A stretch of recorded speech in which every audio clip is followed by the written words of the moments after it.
Sometimes a world feels ancient, even before you know its age. In Halo, the sense of something lost and immense settles in early. There are ruins, echoes, and names that linger long after their meaning fades. You can almost feel the weight of time pressing in from every side. The Halo universe stretches back into deep prehistory. Its history is shaped by civilizations that rose and fell before humanity even began. The Forerunners, the Precursors, and the first humans each left their mark. Their beliefs, their laws, and their conflicts shaped the worlds that followed. Across ages, long silences and waiting define the passage of time. Scarcity, memory, and distance become part of daily life, shaping every choice. Now, there is nothing to rush. The pace will remain gentle and steady, with no sudden changes in sound or sight. Time can move slowly here, and you are free to settle in as long as you wish. Chapter 1: The Precursors and the First Stewardship. There are echoes in the galaxy that reach back to a time before memory, before even the oldest stones of the Forerunners. In the dimness of ancient prehistory, the Precursors stand as figures half-seen, their presence woven through myth, relic, and the uncertain recollection of those who came long after. The Forerunners, in their reverence and fear, would later classify these beings as transcendent, a term carrying the weight of awe, signifying consciousness that transcends the limits of ordinary existence. What little is plainly known is that the Precursors arrived in this galaxy from elsewhere, crossing the darkness between galaxies with a mastery that defies present understanding. Their works are scattered across worlds, silent and enduring, the only certain testament to their passage. Among the oldest records, the journey to Path Cathona is often recalled. Forerunner expeditions to that remote place uncovered ruins and artifacts unmistakably ancient, their design and material unlike anything known to the Forerunners themselves. These discoveries became the foundation for much of what is said about the Precursors' presence. The structures found were vast, sometimes incomprehensible, shaped by purposes that remain obscure. It is on Path Cathona that the first direct encounters are remembered, although the clarity of these memories is dimmed by the passage of countless ages and the Forerunners' own attempts to interpret what they saw. The physical form of the Precursors is never described with certainty. Forerunner records, shaped as much by legend as by observation, avoid clear statements about their appearance. Some murals and ancient glyphs suggest shifting shapes, forms that seem to dissolve or change, but these images are open to interpretation. The notion of the Precursors as beings beyond ordinary matter persists, supported by the suggestion that they could assume many forms, or none at all. The only consensus is that they were unlike any other life known to history. Across the galaxy, remnants of the Precursors' works endure. These are not always monumental or easily recognized. In some places, the ruins are so eroded that only the subtlest patterns remain. Lines etched into stone, fragments of material that resist all known methods of analysis. The domain, a vast repository of knowledge created by the Precursors, stands as their most enduring legacy. It is said to contain the accumulated wisdom of ages, accessible through means that even the Forerunners struggled to understand fully. The domain's existence, and the mystery of its construction, is cited as evidence of the Precursors' unmatched mastery over both matter and thought. The philosophies attributed to the Precursors are preserved most clearly in the concept of the Mantle of Responsibility. According to the oldest Forerunner accounts, the mantle was a guiding law or principle, a charge to care for all life across the galaxy. It is implied, and sometimes stated outright, that the Precursors themselves held this responsibility first. They are remembered as the original stewards, shaping the galaxy and setting in motion the processes that would lead to the rise of countless species. The mantle, as it would later be understood, began as their vision for harmony and guardianship. It is on the subject of stewardship that the Precursors' influence becomes most visible. Ancient records speak of their power to accelerate the evolution of intelligent life, a gift that reshaped worlds and gave rise to beings capable of self-awareness and civilization. This shaping was not limited to a single planet or species. Instead, it appears across many worlds, sometimes as subtle shifts in the course of evolution, and sometimes as more direct intervention, the evidence of which remains in the genetic makeup of species that would later become central to galactic history. Among these, the Forerunners and the earliest ancestors of humanity are most often mentioned. It is said that the Precursors granted the mantle to the Forerunners first, recognizing in them a potential for stewardship and care. Later, records describe the Precursors turning to ancient humanity, seeing in them another worthy inheritor. These acts are not described as simple transfers of power, but as profound judgments, the meanings of which are still debated. The reasons for these choices are not fully explained in surviving records, and the motives of the Precursors remain partly concealed. The processes by which the Precursors shaped life are not named in detail, but the results are visible. On certain worlds, the patterns of life suggest guidance, as if evolution followed a path set out by unseen hands. The creation of constructs containing the domain in the Milky Way galaxy is one of the few acts attributed directly to the Precursors. These constructs, both technological and biological, reveal a level of artifice and integration that blends the living and the artificial. The existence of nanotechnology constructs, produced by the Precursors, is also recorded. These constructs, though rarely encountered in their original form, are said to have operated at levels far below ordinary perception, guiding the development of life and thought in ways that are still not fully understood. Environmental storytelling, found in the ruins and motifs left behind, hints at rituals or recurring themes. Some of these motifs suggest cycles of growth and stewardship, repeated across ages and worlds. There are also suggestions of guardians or caretakers created by the Precursors, though the nature and purpose of these beings are not clearly defined. The Forerunners, in their attempts to interpret these signs, often projected their own values onto the ancient symbols, adding another layer of uncertainty to the true intentions of the Precursors. Conflicts or disagreements about stewardship are touched upon in early records. Accounts suggest that not all species understood or accepted the role assigned to them. Some hints remain of disputes, or at least of differing interpretations, regarding the meaning and obligations of the mantle. The Forerunners, in particular, developed their own philosophy around stewardship, one that sometimes diverged from the memory of what the Precursors intended. Humanity's earliest ancestors, too, are said to have held their own views, though the details are lost to time. Beyond these fragments, much remains unresolved. The ultimate fate of the Precursors is not recorded in any surviving Forerunner account.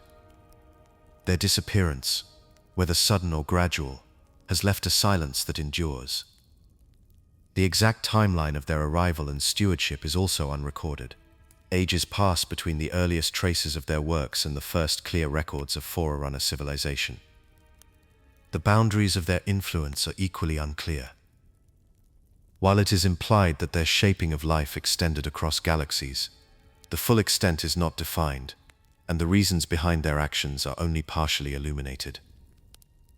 The physical form of the Precursors, as noted before, is a matter of speculation. No direct description survives, and the images left behind are ambiguous at best. Some suggest that the Precursors could appear as anything, or that they existed in a state beyond form entirely. Others propose that their nature was so different from known life that any attempt to depict them is doomed to fail. This uncertainty has fueled myths and stories among later civilizations, each attempting to fill the gaps with their own understanding. Many Precursor records, apart from the domain, are said to be lost or destroyed. The reasons for this loss are not detailed, but the absence itself is remarked upon in Forerunner writings. What survives is fragmented, often cryptic, and sometimes contradictory. Forerunner and human accounts of the Precursors do not always agree, and the passage of time has only deepened the uncertainty. The origin of the Mantle's philosophy, while attributed to the Precursors, is not conclusively explained in any source, and the depth of their commitment to this idea is left open. On some worlds, the absence of precursor evidence is itself a mystery. There are places where by all logic, their influence should be found, yet no trace remains. Whether this is the result of deliberate erasure, natural decay, or some other cause is not explained. The silence of these worlds stands in contrast to the abundance of relics elsewhere, raising questions that have no answers. The motives and intentions of the Precursors, perhaps the most important mystery of all, are left unexplained. The reasons for granting the mantle, for shaping life, and for their ultimate withdrawal from the galaxy are not recorded. What remains is a sense of vast purpose, glimpsed only through the works and philosophies they left behind. In the end, the story of the Precursors and the first Stewardship is one of echoes and shadows. Their presence is felt in the foundations of the galaxy, in the rise of great civilizations, and in the enduring idea of responsibility for all life. Yet their story is incomplete, marked by gaps and uncertainties that resist closure. The Precursors remain, above all, a reminder of how much is lost to time, and how the greatest legacies are often those that cannot be fully understood. As the stars wheel overhead, and the ancient ruins sleep beneath dust and silence, the memory of the Precursors lingers, a quiet invitation to wonder and to dream of what came before. Chapter 2: The Rise of the Forerunners and the Ecumene. In the earliest memory of the galaxy, long before the rise of familiar stars and the shaping of known worlds, the Forerunners emerged as a people of profound promise. Their beginnings trace to Gibalb, a world described in ancient records as vibrant and teeming, marked by the gentle guidance of the Precursors. The Forerunners themselves speak of their arrival as an act of seeding, a deliberate gesture by the Precursors who, by their own account, were caretakers of all life. For a time, Gibalb was a world of learning and growth, its surface home to the first Forerunner gatherings, where customs and rituals took root in the shadow of their creators. In those days, the Forerunners possessed a sense of humility, aware of their place in a vast and ordered cosmos, and shaped by the lessons of those who came before. It is said that the earliest Forerunner society was built upon a foundation of roles and responsibilities, forming what later generations would call the rates. Among these, the builders and life workers are most often remembered. Builders shaped the physical world, raising structures whose designs would echo through the ages. Life workers tended to the living, overseeing health, renewal, and the stewardship of lesser species.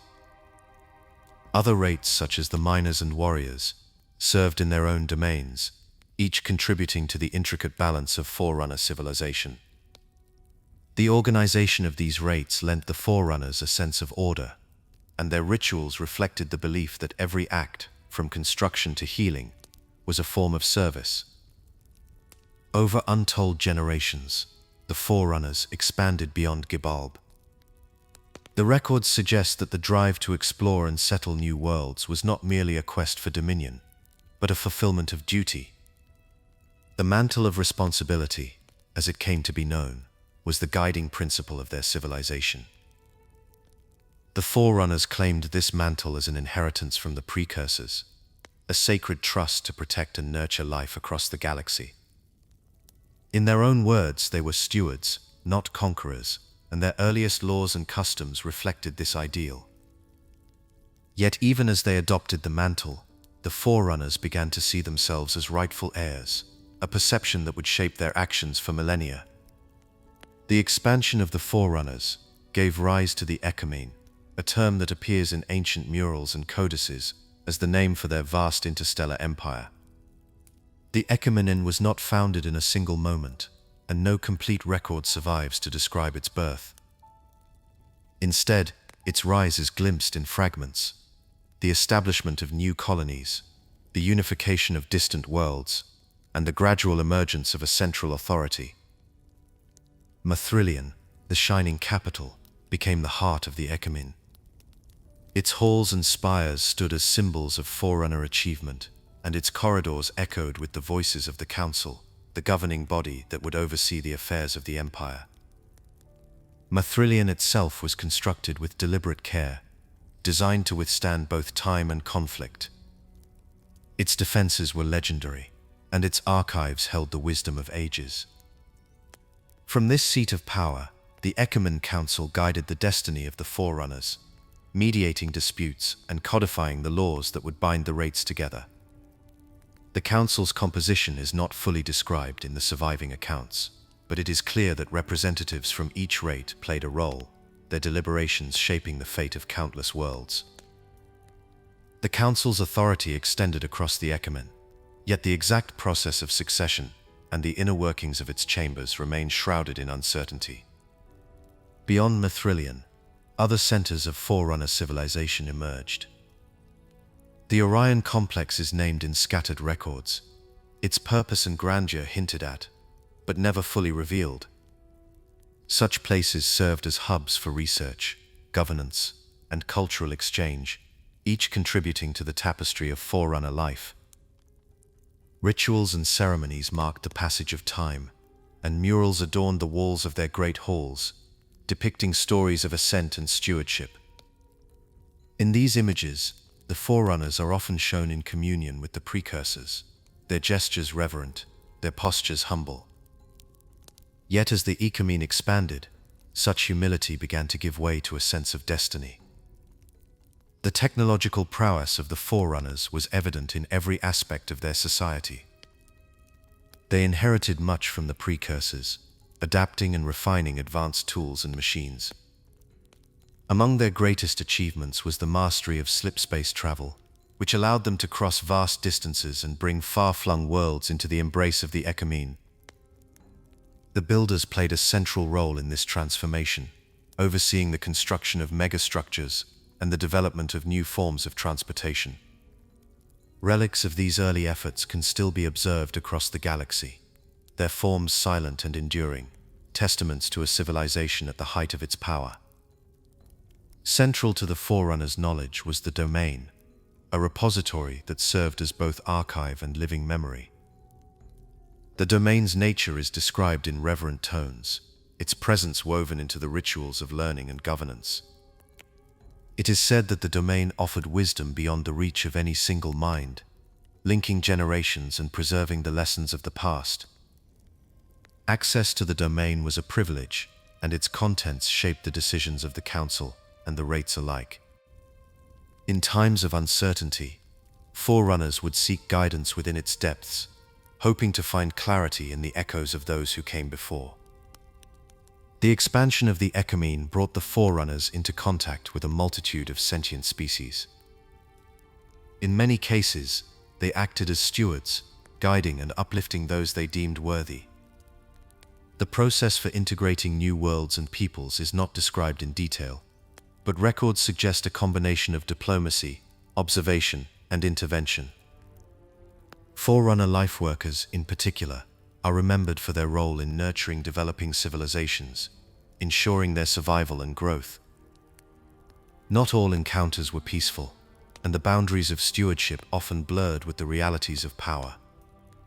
Still, the Forerunners took pride in their role as caretakers, viewing their actions as fulfillment of the Mantle's demands. As the Ecumene grew, so too did the complexity of its governance. Laws and protocols were established to guide relations with other species and to regulate the conduct of the rates.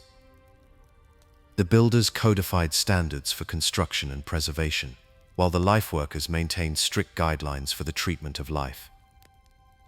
The Council arbitrated disputes and sought to preserve harmony, yet tensions simmered beneath the surface. The records hint at early disagreements, particularly regarding the extent of the Forerunners' stewardship and the limits of their authority. Some questioned whether the mantle truly belonged to them, while others argued for a more assertive approach to galactic order. Within these debates, the first seeds of conflict can be discerned. Accounts suggest that arrogance began to take root among the Forerunners, a growing conviction that they alone were fit to rule. This sense of superiority was not universal, and voices of caution persisted, warning against the dangers of pride. Yet over time, the belief in Forerunner preeminence became woven into the fabric of their society. The Precursors, once revered as benefactors, became distant figures, their intentions and judgments the subject of speculation and doubt. Contradictions appear in the surviving accounts. Some describe the Precursors as just and wise, others as capricious or even hostile. The truth of these relations remains uncertain, obscured by the passage of ages and the loss of records. The fate of the earliest Forerunner leaders is not recorded in surviving texts. Their names and deeds are lost, leaving only fragments and echoes. No complete account survives to explain how power passed from one generation to the next, nor are the details of early schisms or factions preserved. It is said that some records were deliberately erased or hidden, the reasons for such censorship lost to time. What remains is a tapestry of incomplete stories, each thread hinting at rivalries, betrayals, and unresolved questions. As the Ecumene entered its golden age, the Forerunners stood at the pinnacle of achievement. Their cities gleamed beneath alien suns, their ships crossed the void with ease, and their laws held sway over countless worlds. Yet beneath the surface, doubts endured. Some Forerunners continued to question the meaning of the mantle and the wisdom of their path. The contradictions in their history, the uncertainties of their origins, and the memories of the Precursors lingered in quiet corners of their society. These mysteries would persist, shaping the destiny of the Forerunners and the galaxy they claimed to rule. In the calm of night, when the stars shine quietly over ancient ruins, the legacy of the Forerunners can still be felt. Their rise was marked by ambition and vision, tempered by uncertainty and dissent. The structures they left behind, the codes they wrote, and the mysteries they never resolved, remain as silent witnesses to a people both mighty and flawed. As sleep settles and the mind drifts, the story of the Forerunners lingers, a gentle reminder of all that is gained and all that is left unknown. Chapter 3: The Mantle of Responsibility as Law and Belief. In the time before calamity and exile, Forerunner civilization flourished beneath the silent watch of the Mantle of Responsibility. The mantle stood at the very center of their existence, its influence woven into every decree and custom. Across the spires of the Ecumene, from the highest counselor in the council chambers to the youngest manipular in distant learning halls, the mantle's presence was constant. Its words appeared in the codices that shaped law, in the rituals of daily life, and in the very stones and lights of Forerunner cities. The mantle was not merely a law, it was a living principle, a force both written and felt, binding the Forerunners to their duty as stewards of the galaxy. Within the solemn expanse of the Ecumene council chambers, the principles of the mantle were displayed for all to see. Inscriptions traced the walls in luminous script, repeating the charge of stewardship that defined Forerunner rule. Council deliberations often began and ended with invocations of the mantle, their voices echoing beneath the high ceilings, affirming that every decision must serve the greater good of all life. The mantle's authority was more than tradition, it was the foundation of governance, invoked to justify the allocation of resources, the creation of new laws, and the settlement of disputes among the rates. The domain, ancient and unseen, preserved the collective memory of the Forerunners. Through its depths, knowledge of the mantle was safeguarded. Legal precedents, philosophical treatises, and the echoes of past debates all resided there. Builders charged with shaping the physical world drew upon these records as they constructed monuments and archives. Their works, from grand libraries to silent halls of contemplation, stood as lasting testaments to the Mantle's ideals. Many structures bore inscriptions of the 12 laws of making and moving, a sacred text closely tied to the Mantle, their words promising harmony and balance. Life workers entrusted with the care of species and ecologies regarded their duties as sacred trust. Their sanctuaries, filled with the gentle hum of life, were sanctified by the Mantle's promise to nurture, to preserve, and to ensure the flourishing of all things. In these places, the Mantle was not only law, but a living presence, guiding every act of stewardship. Rituals honoring cycles of growth and renewal were common, with life workers offering thanks for the privilege of guardianship. The Mantle shaped even the smallest gestures, from the tending of a rare bloom to the release of a rehabilitated creature back into the wild. Forerunner social hierarchy reflected the Mantle's influence in every stratum. The rates, builders, life workers, warrior servants, and others, each understood their roles as expressions of the Mantle's design. The builders saw themselves as architects of order, their projects justified as acts of responsibility. Life workers embraced the nurturing aspects of the Mantle, while warrior servants found meaning in defense and vigilance.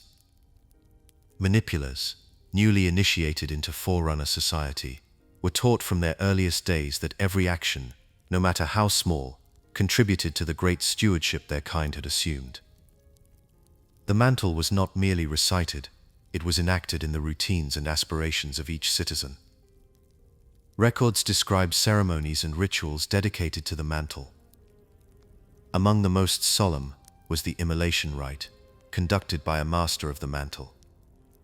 During this ceremony, the mental pattern of a dying Forerunner would be secured into a durance, a crystalline vessel, meant to preserve memory and wisdom for future generations. The rite was accompanied by recitation of the 12 laws, affirming the departed's service to the Mantle. These ceremonies were not only personal, they reinforced a collective sense of duty, reminding all present of the unbroken chain of stewardship that stretched across the ages. The Mantle's reach extended into the smallest details of daily life. Forerunner beliefs, codified in law, prohibited acts that would violate the sanctity of life. Eating meat was forbidden, a practice rooted in the Mantle's demand for respect toward all living things. Rules against suicide were equally explicit, framed as a denial of one's responsibility to the greater whole. These laws were not enforced by fear, but by a deep sense of belonging to something vast and enduring. To live under the Mantle was to accept an unending obligation to nurture, protect, and guide. The Mantle's role as a belief system shaped the character of Forerunner society. Its tenets permeated not only law and ritual, but the very way Forerunners understood themselves. The 12 laws of making and moving, revered as both scripture and code, provided a framework for daily life. Through these laws, the Mantle became more than doctrine. It was a living faith, practiced in the care of worlds and the design of wonders. Forerunner architecture embodied these ideals, with sweeping arches, luminous surfaces, and harmonious proportions, meant to evoke the unity of all things. Public works and art celebrated the Mantle's virtues. In plazas and sanctuaries, sculptures depicted the act of stewardship, hands outstretched, life cradled in gentle palms, or the flowing forms of rivers and stars intertwined. These works served as daily reminders of duty and hope. Educational practices reinforced the Mantle's ideals from an early age. Manipulators attended lessons centered on the responsibilities of stewardship, learning not only history and science, but the ethical demands of the Mantle. Teachers invoked stories of great acts of preservation and sacrifice, shaping a sense of shared destiny. Yet within this unity, the Mantle's interpretation was never singular. Warrior servants, charged with the defense of the Ecumene, saw in the mantle a call to vigilance. Their armor bore symbols of guardianship, and their doctrines emphasized the necessity of strength in the protection of life. Life workers, by contrast, focused on nurturing and healing, viewing their obligations as acts of compassion. Builders gazed outward, seeking to impose order and stability through grand design. These differing perspectives sometimes led to subtle tensions, as each rate sought to align its work with the mantle's elusive ideals. The mantle was invoked to justify action, both gentle and stern. Records describe instances where the stewardship of lesser species was debated, with councils turning to the mantle as the final arbiter. Some argued for intervention and guidance, others for restraint and humility. The mantle's words could be used to defend preservation or to sanction change, its flexibility both a strength and a source of unease. Forerunner technology and attire reflected the mantle's presence. Patterns etched in armor, the shapes of glyphs, and the arrangement of light and shadow in their machines all carried echoes of stewardship. Even the design of vessels and habitats was guided by principles meant to harmonize with the needs of life, reinforcing the sense that every creation was an act of responsibility. Despite its centrality, the mantle's meaning was not without ambiguity. Some forerunners, even among the council, doubted the true purpose of the mantle. Fragments of domain records reveal debates, voices questioning whether the mantle was a gift or a burden, and whether its strictures served wisdom or pride. The librarian, renowned for her stewardship, is remembered for questioning whether the mantle had truly guided the forerunners, or whether it had blinded them to their own failings. Mendicant Bias, the great intelligence, is recorded as stating that the forerunners had used the mantle to obstruct change, wielding its authority to silence dissent and maintain control. In the domain, some entries concerning the mantle appear corrupted or absent, their knowledge lost or hidden. Scholars note the existence of conflicting accounts regarding the mantle's origin. Some records speak of inheritance, others of discovery, yet no complete story remains. What endures is uncertainty. The ultimate purpose of the mantle is left without consensus, and the question of its origin lingers unanswered. Certain Forerunner sites display symbols and texts whose meaning remains unexplained. In some sanctuaries, glyphs associated with the mantle appear alongside older, undeciphered markings. The presence of these symbols hints at connections beyond Forerunner memory, but the records remain silent. Council archives contain debates that trail off into ambiguity, the words of scholars preserved without conclusion. In the quiet halls of the domain and the echoing chambers of the council, the mantle's mysteries persist. Its authority shaped a civilization, yet its meaning was never wholly grasped.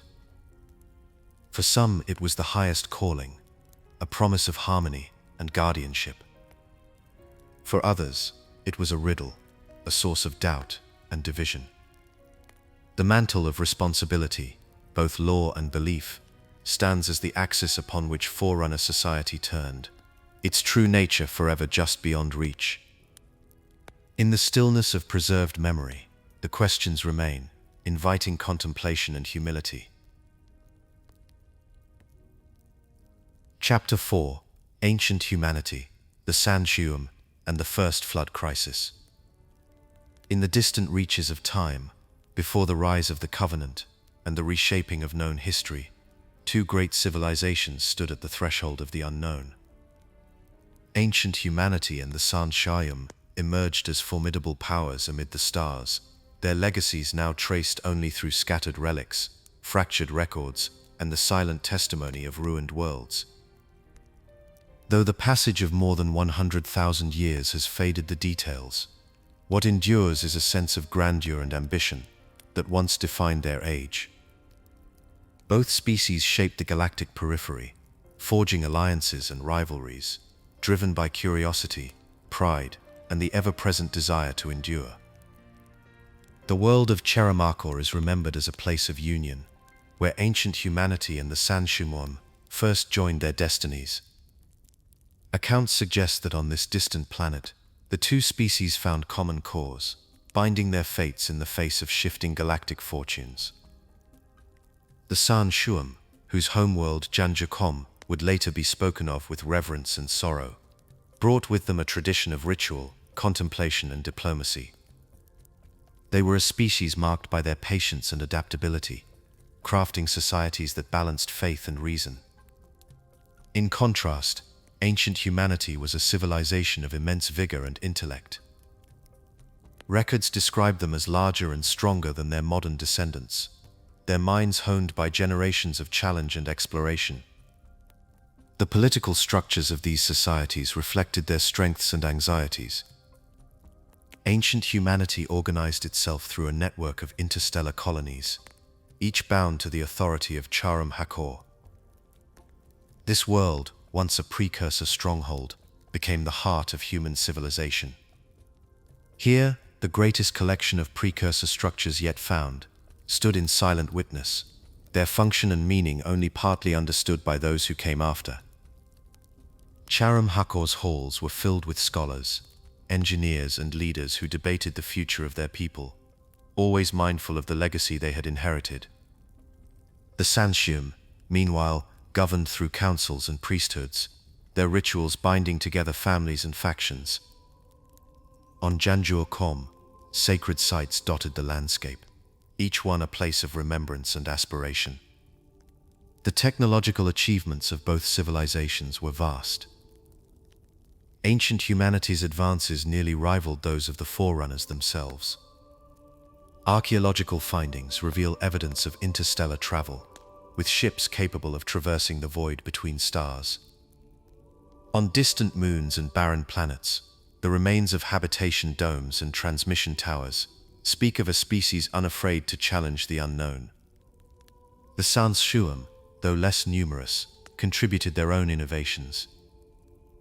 Their mastery of energy manipulation and environmental control is evident in the ruins of Janjur-Kom, where climate-regulated chambers and intricate machinery still function, long after the voices that built them have faded.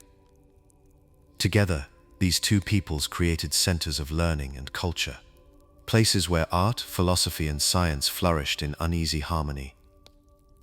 Despite these achievements, a shadow lingered at the edge of their ambition. Both humanity and the Sanshium regarded the Forerunners with suspicion and resentment. The Forerunners, whose authority stretched across the galaxy, enforced strict boundaries on exploration and technological progress. It is said that the Sanshuam and humans shared a disdain for these limits, their alliance born as much from necessity as from mutual respect. Along the galactic periphery, they co-inhabited worlds, blending customs and forging new political orders. Rituals of union and remembrance grew in importance, as did the careful negotiation of power between their leaders. It was in this context that the first signs of the flood appeared. The outbreak did not begin with thunder or proclamation, but with quiet horror reports of vanished outposts, strange afflictions, and the collapse of entire populations. Codex entries recovered from devastated worlds describe the initial confusion and disbelief as ancient humanity and the Sanshuam struggled to identify the nature of the threat. The flood moved swiftly, consuming all that lay before it. Desperate measures became necessary. The alliance that had been forged upon Cheramakor was tested as never before. The war against the flood transformed every aspect of life. Humanity, drawing upon its technological prowess and the counsel of the Sanshium, developed new and terrible weapons.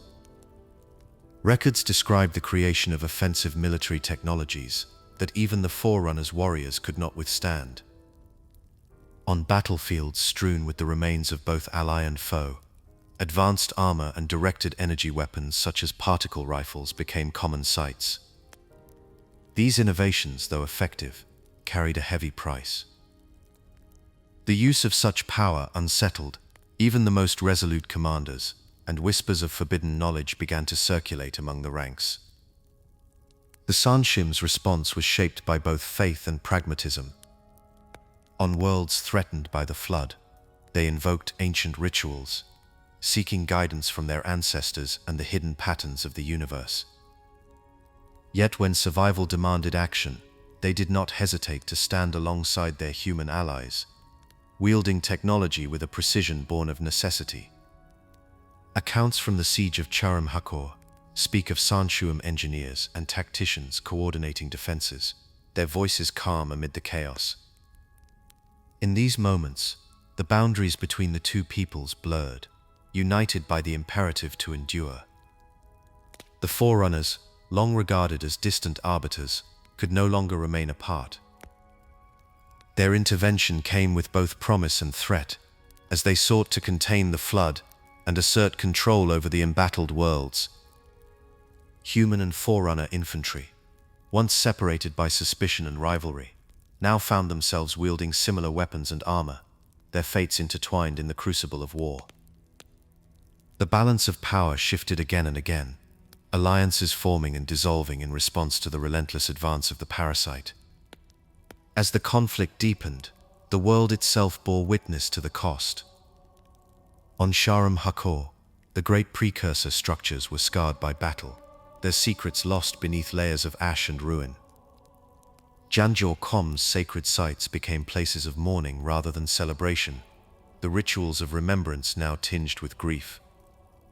Battlefield relics, twisted armor, shattered weapons, and scorched banners littered the ground, silent markers of sacrifice and hope. The spread of the flood altered not only the map of alliances, but also the very fabric of trust between species. What had once been a partnership of equals became strained under the weight of fear and desperation.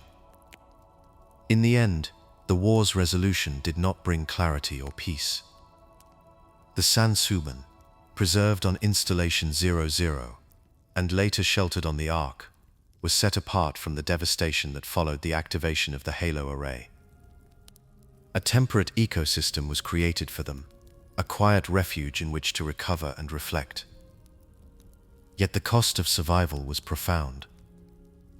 Their civilization, once united in purpose, splintered into factions, each one bearing its own scars and memories. The fate of ancient humanity, by contrast, is shrouded in silence. No complete record survives to explain the dissolution of their alliance with the Sanshium, nor the final moments of their resistance against the flood. The aftermath of the first crisis is marked by unresolved mysteries. Fragmented Forerunner records and corrupted terminal data offer only glimpses of what transpired. There are names spoken in half-remembered stories, leaders, warriors, and visionaries whose destinies remain unknown. The ruins of Charam-Hakor and Janjor-Kom stand as mute testimony to what was lost, their corridors filled with unanswered questions. Evidence of lost or hidden technologies lingers in the form of malfunctioning devices and encrypted archives, their purpose now obscured by time. On some worlds, unexplained artifacts hint at forgotten. Scattered among the debris of war, these relics resist interpretation, their origins and meanings left open to speculation. Forerunner archives make reference to missing or ambiguous accounts, the details of certain battles and negotiations lost to the ages. The reasons for the Sanshium's later isolation are not fully explained, nor are the precise events that led to the fragmentation of their society. The full timeline and progression of the first flood outbreak remain unclear, with only the broadest strokes preserved in memory and inscription. What endures is the sense of a vanished era, defined by ambition, tragedy, and resilience. The legacy of ancient humanity and the Sanshium is written not in certainty, but in the mysteries that remain. The devastated worlds they once called home invite further inquiry, their silent stones and broken machines urging new generations to seek understanding. In the gentle hush of forgotten halls, the story of the first flood crisis lingers, a story of unity and loss, of hope kindled and hope consumed, and of questions that echo still across the stars.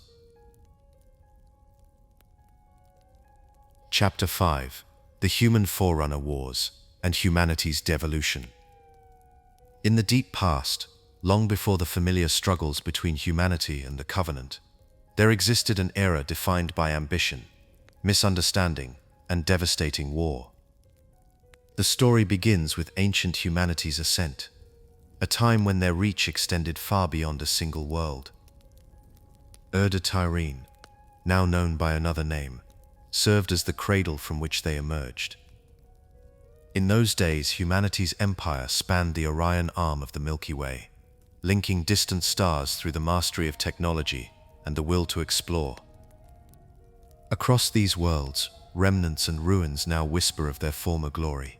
But in that age, their civilization pulsed with life and purpose. Sharm-Hakor stood as the heart of their strength. This world, ringed by formidable defenses and ancient walls, became a symbol of resistance and sophistication. Around its cities and fortresses, the evidence of human ingenuity could be seen in every structure and relic. The alliance with the Sangheili, another spacefaring people, further amplified humanity's influence. Together, these allies forged a partnership built on shared interests and mutual survival, bringing their combined technologies and philosophies to bear against the challenges of the galaxy. Yet, as humanity expanded, their paths began to cross ever more frequently with those of the Forerunners. These encounters were not always peaceful. Records describe tensions rising as human fleets and colonists arrived on worlds already claimed or settled by the Forerunners. The reasons for these movements are said to have included the pursuit of safety and the containment of a terrible threat. But to the Forerunners, humanity's actions appeared more invasive than defensive. The Mantle of Responsibility, a Forerunner ideal that guided stewardship of life and order, seemed under threat from this rapidly growing human empire. It is said that the Forerunners viewed humanity's efforts with suspicion and alarm. They believed that human expansion challenged their own authority and the delicate balance they maintained. The first skirmishes were marked by misunderstanding and mutual distrust. Warrior servants, the Forerunner caste, dedicated to defense and enforcement, began to respond more forcefully. Their initial encounters with human forces revealed not only the scale of the human empire, but also the depth of their resolve. In these early confrontations, the seeds of open conflict were sown, and the galaxy braced for the coming storm. At the center of the rising hostilities stood leaders and champions, whose names echoed across the stars. Among the Forerunners, the Didact emerged as a figure of uncompromising resolve. His leadership of the warrior servants would shape the course of the coming war. On the human side, a lord of admirals commanded fleets and armies with determination, orchestrating defenses and counterattacks as the war escalated. The Sangheili, bound by alliance and necessity, stood beside humanity in these battles, lending their technology and wisdom to the cause. The wars that followed unfolded on a scale that few eras have matched. Entire worlds became battlefields, their surfaces scarred by the passage of fleets and the fury of planetary bombardments. The siege of Sharm-Hakor became a defining moment, a confrontation remembered for its intensity and the courage of those who fought there. Forerunner and human forces clashed in the skies and on the ground, each side unleashing weapons and tactics shaped by millennia of advancement. Ancient humanity's military might was formidable. Planetary defenses, constructed with care and ingenuity, stood as bulwarks against the Forerunner onslaught. These defenses, designed to repel even the most determined invaders, were supported by war machines of striking complexity. Accounts suggest the use of advanced constructs and automated systems, though the details of their operation have faded with time. The Sangheili contributed their own technologies, and together, the alliance held out against the Forerunners far longer than many believed possible. The Didact, leading the Forerunner campaign, brought the full weight of his order's discipline to bear. Forerunner tactics were precise and relentless, designed to overwhelm defenses and isolate strongholds. The siege of Charam-Hakor tested these strategies to their limits. For days and nights uncounted, the defenders resisted, their resolve unbroken, even as the odds turned against them.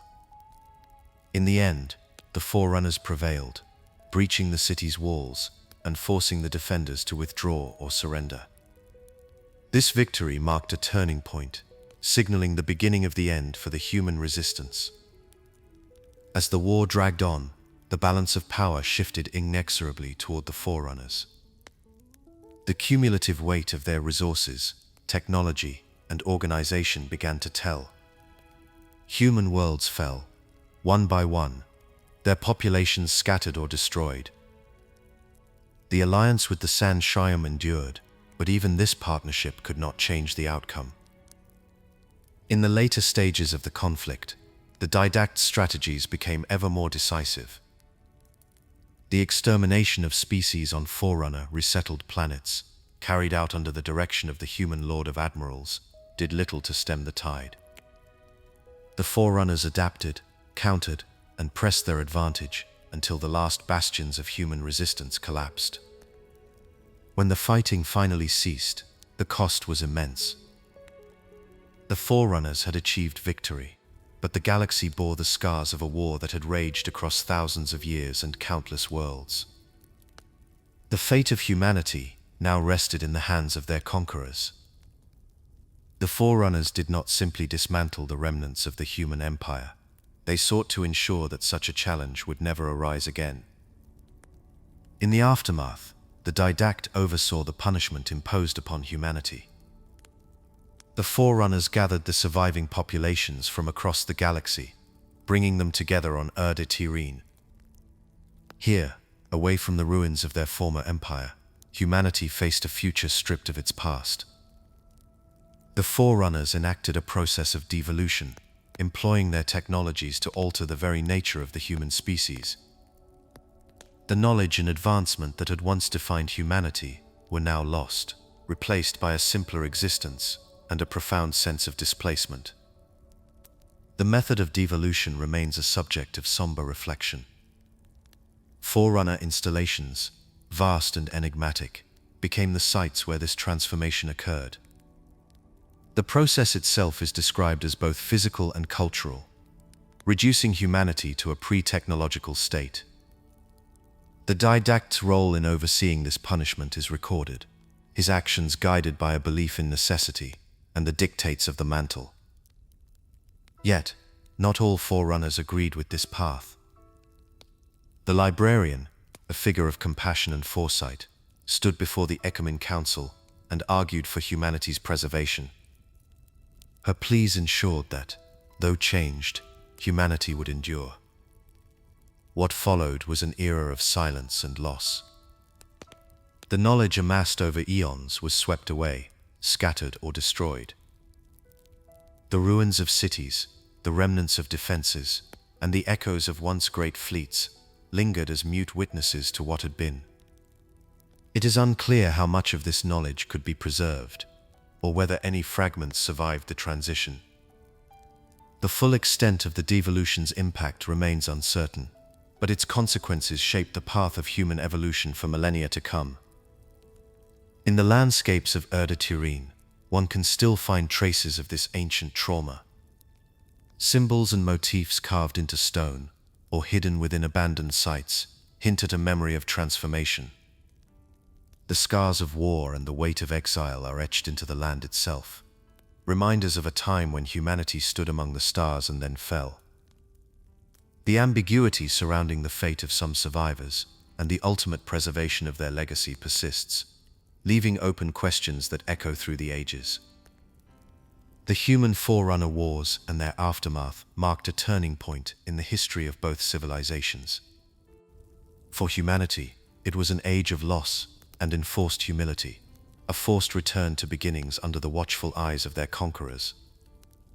For the Forerunners, it was a demonstration of power and the burdens that come with it. The shadows of this conflict endure, woven into the foundations of later ages, and the mysteries left behind continue to shape the destiny of all who walk in their footsteps. In quiet moments, the world remembers, holding close the memory of a time when the stars themselves bore witness to humanity's greatest triumphs and deepest sorrows. Chapter 6. The Flood Reemerges, and the war begins at G. 617, 1. Near the edge of the Milky Way, where light from the galactic core fades into the long dusk of the halo, the binary system known as G617 drifts in silence.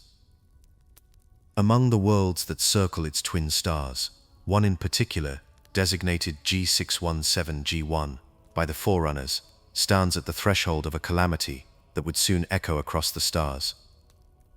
In these remote borderlands, far from the bustling cores of Forerunner civilization, the familiar order of things began to unravel. The air of routine was broken not by warning or proclamation, but by subtle signs, changes in the quiet patterns of life and technology, disturbances that seemed at first no more than the tremors of routine malfunction. But soon unmistakable evidence of something far more dire emerged. The first indications of the flood's return did not announce themselves with spectacle. Instead, they crept into the awareness of watchers and monitors, the hidden custodians of the Forerunners' outermost worlds. Minor anomalies in system status, unexplained interruptions in communication, and the sudden silence of once thriving relay stations were the earliest signals. On G617G1, these disturbances grew too numerous to dismiss. Local authorities, trained to respond with methodical care, began to investigate. What they encountered defied the expected. Records describe scenes of abandonment and decay, structures left in haste, corridors sealed by emergency protocols, and the faint, persistent hum of warning sirens echoing in empty halls. It is said that the first responders found evidence of a parasite, organic corruption spreading through the machinery and infrastructure that sustained Forerunner life.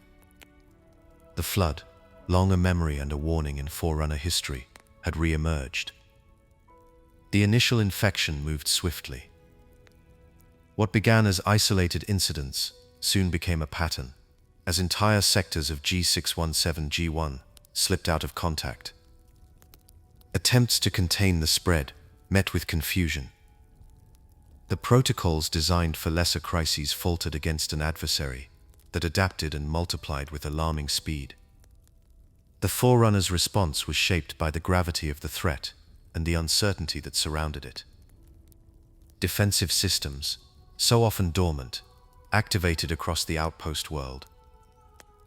Massive beam turrets, silent for generations, powered up and swept the horizon with lances of light, searching for targets that rarely appeared in the open. Sentinels, automated constructs of ancient design, began their patrols. These machines glided through corridors and across the surface, scanning for signs of infestation, their presence both reassuring and unsettling in the tense atmosphere. Yet for all their vigilance, the Sentinels struggled to stem the tide. The flood moved in ways that confounded established doctrine. Each attempt at isolation was met with rapid circumvention, as if the parasite understood the weaknesses in Forerunner defenses. Within the shadowed halls of G617G1, the sense of unease grew. The world itself, once a bastion of stability at the galactic border, became a place of dread. Strategic importance had once defined G617G1 Douane waypoint for navigation, a hub for observation, a marker of the Forerunners' reach into the deep. Now that same significance brought only peril. The loss of the outpost world threatened to open corridors of infection into the broader galaxy.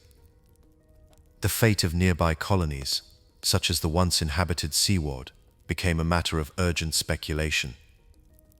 The knowledge that the parasite could move from system to system, world to world, began to press on the minds of those charged with the defense of civilization. As the outbreak accelerated, the Forerunners faced a crisis with no clear precedent. The didact, a figure spoken of in records and memory, was not present at G617G1 during these initial days, nor do surviving accounts mention his direct involvement at this stage. Instead, the burden fell to local authorities and their automated systems. Life workers, those Forerunners, whose charge was the stewardship of life, are not described in available records as first responders at G617G1. The outbreak's early hours and days, therefore, remain shrouded in partial silence. What can be observed is the sudden shift from order to chaos, from routine vigilance to desperate defense. Beyond the world itself, the Forerunners began to marshal their resources. The escalating threat demanded a response that reached far beyond G617G1. Throughout the galaxy, forts and outposts stood ready, many guarded by sentinels and powerful beam weapons. On worlds such as Trove, these constructs had long served as the first and last line of defense against external threats. Now their purpose was tested in earnest. Sentinels deployed in increasing numbers, swarming through compromised zones, attempting to isolate and eradicate the advancing flood forms. Massive barriers of energy and steel were raised, corridors sealed, and transit between sectors tightly controlled. Yet even as these measures intensified, uncertainty persisted. The Forerunners' knowledge of the flood was incomplete, shaped by legends and incomplete records from earlier epochs. No comprehensive understanding of the parasite's capabilities or limitations guided their actions. The Council, the ruling assembly of the Forerunners, is not referenced in surviving accounts as having issued unified directives during the G617G1 crisis. Deliberations, if they occurred, remain undocumented. In the absence of centralized guidance, local commanders relied on established protocols and their own judgment. Quarantine zones, so often envisioned in theoretical planning, were established where possible, but the effectiveness of these measures is not recorded. Amid this confusion, the Ark, known as Installation 00, stood apart from the turmoil of the inner galaxy. Located far outside the galactic core, the Ark was a place of planning and refuge, its true purpose known only to a select few. As the flood's advance became undeniable, attention turned toward this distant sanctuary. It is said that, in the growing shadow of the crisis, the Ark's significance increased. The outpost's isolation and formidable defenses made it a natural gathering point for those seeking to coordinate a broader response. Yet the details of these early deliberations are lost to time. The sense of fear and confusion that gripped Forerunner society is not preserved in explicit records, but the abrupt escalation of defensive activity and the scale of mobilization suggest a population on the verge of panic. As the days passed, the situation on G617G1 deteriorated. The flood's presence became impossible to ignore. Structures once filled with light and purpose fell silent. Environmental signs, sprawling growths of unfamiliar organic matter, the corrosion of Forerunner alloys, and the contamination of air and water marked the passage of the parasite. What little order remained was maintained by machines, their routines now frantic and uncoordinated. Attempts to communicate with survivors yielded only fragments, if anything at all. The fate of those who had lived and worked on G617G1 is not recorded in surviving accounts. Whether any escaped, or if the world was entirely consumed, remains unknown. In the midst of this chaos, the flood's true nature remained an enigma. The ultimate source of the reemergence at G617G1 was not identified. No record describes the moment the parasite entered the system, nor the means by which it bypassed established safeguards. Forerunner understanding of the flood's biology and strategy was, at this stage, ambiguous at best.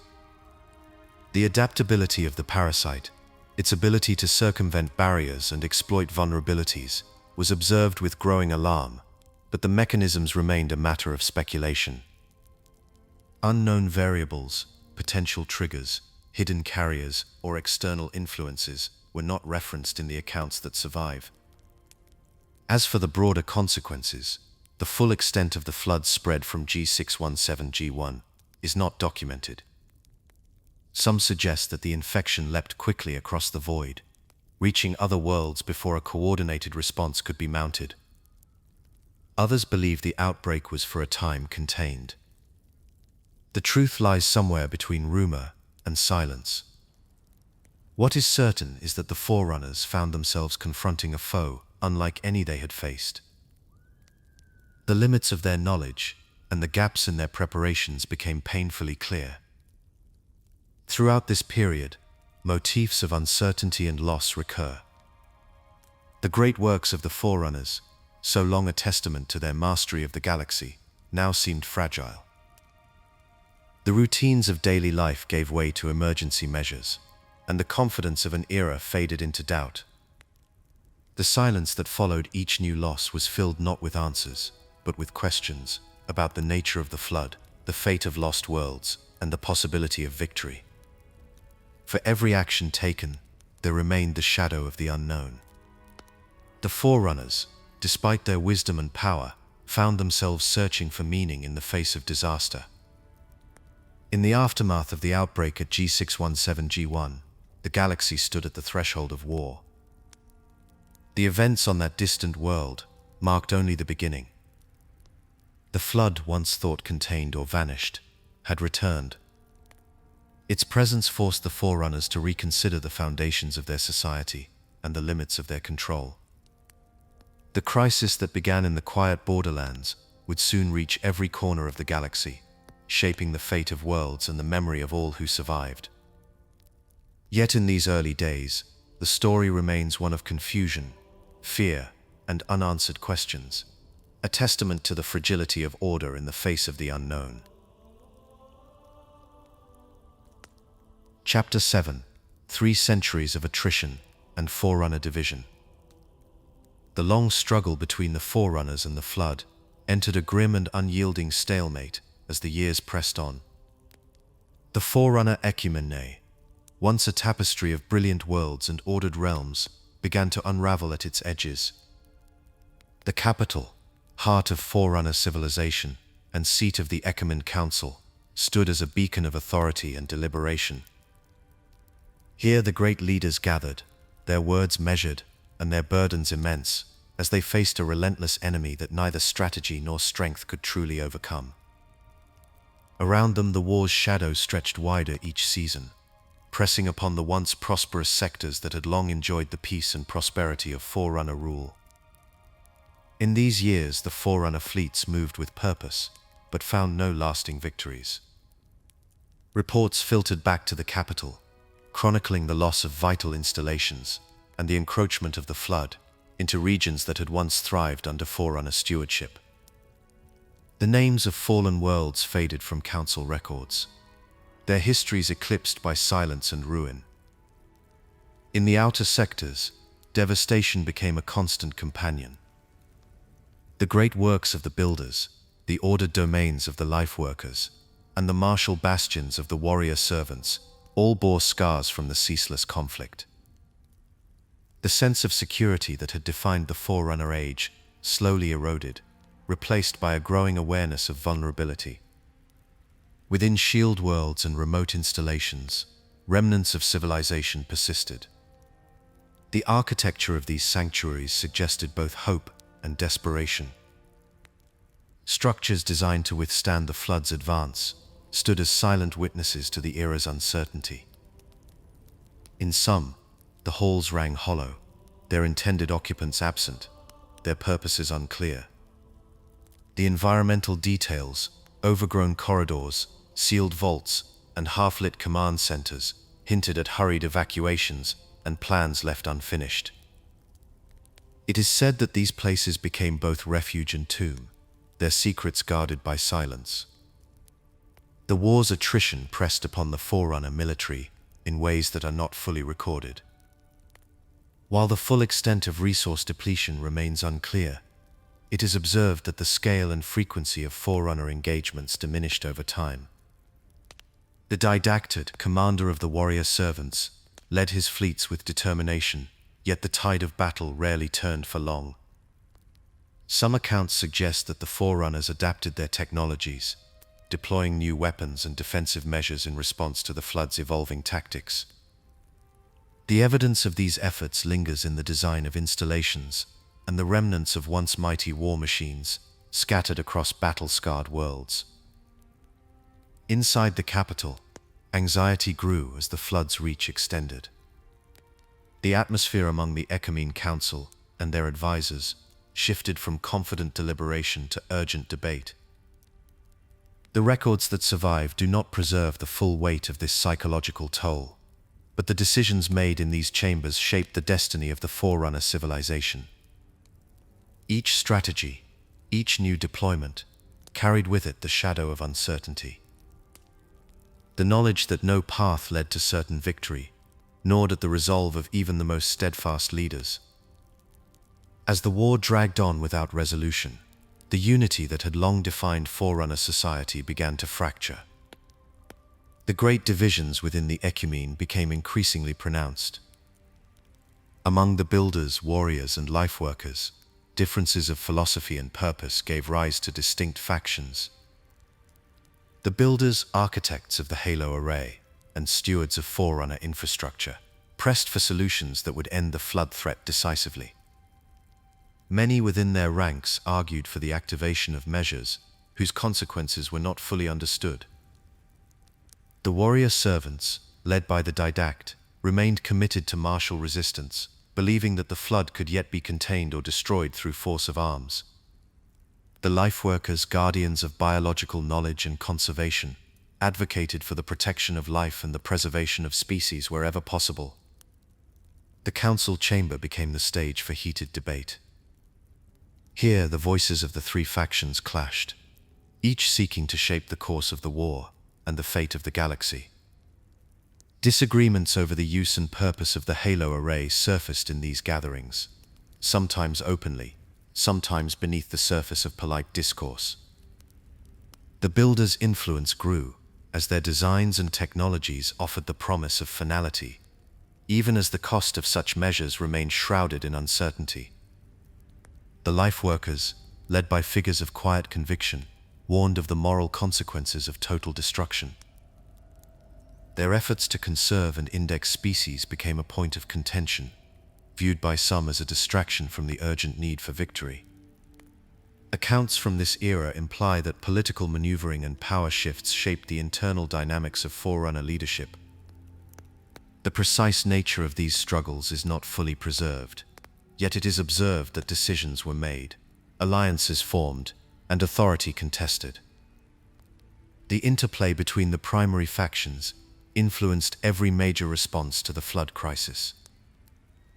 The unity of purpose that had once characterized the Forerunners gave way to uncertainty and at times mistrust. In the council's shadow, some leaders questioned the wisdom of their peers, while others sought support for their own visions of survival. The consequences of factionalism rippled outward, affecting both the conduct of the war. The lack of consensus slowed decisive action, introducing delays and hesitation at moments when unity might have offered the greatest strength. The builders' push for the Halo Array's completion met with resistance from those who doubted its necessity or feared its implications. The warrior servants, though steadfast, found themselves increasingly isolated, their ranks thinned by years of relentless conflict. The life workers maintained their focus on conservation, yet their influence over the broader direction of the war waned as desperation mounted. As the centuries of attrition drew to their close, the Forerunners faced the growing possibility that no solution would bring true victory. The path ahead became one of hard choices and unresolved questions. Among the Prometheans, a group within the warrior servants, an ultimate sacrifice is described in records from this time, but the specific nature and consequences of their actions remain veiled. The details of their fate and the impact of their sacrifice upon the course of the war are not fully revealed in the surviving accounts. Throughout the Ecumene, installations and shield worlds stood as reminders of both hope and failure. Some of these places, abandoned or sealed, retain mysteries that have never been explained. Their histories are written in the architecture and in the silence of empty halls, but no complete record has survived to clarify their final purpose or the intentions of those who built them. It is said that dissent persisted among the Forerunner ranks, though the extent and nature of this discord remain uncertain. Fragments of dialogue and scattered reports suggest that not all Forerunners agreed with the path chosen by their leaders, but the voices of dissent are faint, lost to time and the silence that followed catastrophe. The reasoning behind the activation of the Halo Array, the ultimate decision that would shape the fate of the galaxy, remains a subject of ambiguity. The surviving records do not offer a full account of the deliberations or the knowledge available to the Ecumene Council. The didact's personal stance, too, is left unresolved. Some accounts imply hesitation, while others suggest acceptance of necessity. The librarian's intentions, particularly regarding the conservation of species and the hope for renewal, are open to interpretation. Her actions preserved life, but her final thoughts and the depth of her understanding are not clearly recorded.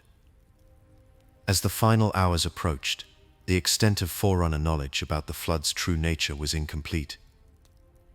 While the threat had been studied and confronted for centuries, the records do not indicate that the Forerunners ever fully understood their enemy. This uncertainty shaped the choices they made, lending a sense of inevitability and sorrow to the decisions that followed. In the aftermath, the silence of abandoned installations and empty worlds testified to the weight of those choices and the mysteries left behind. In these 3 centuries of attrition and division, the Forerunner civilization was transformed. The unity that had once defined the Ecumene gave way to factionalism and doubt. The war with the flood, relentless and unresolved, consumed resources, hope, and time. The decisions made in council chambers and on distant battlefields set the stage for events whose consequences would echo long after the last voices of the Forerunners faded from the galaxy. What remains is a record marked by uncertainty, shaped by conflict, and haunted by questions that were never fully answered.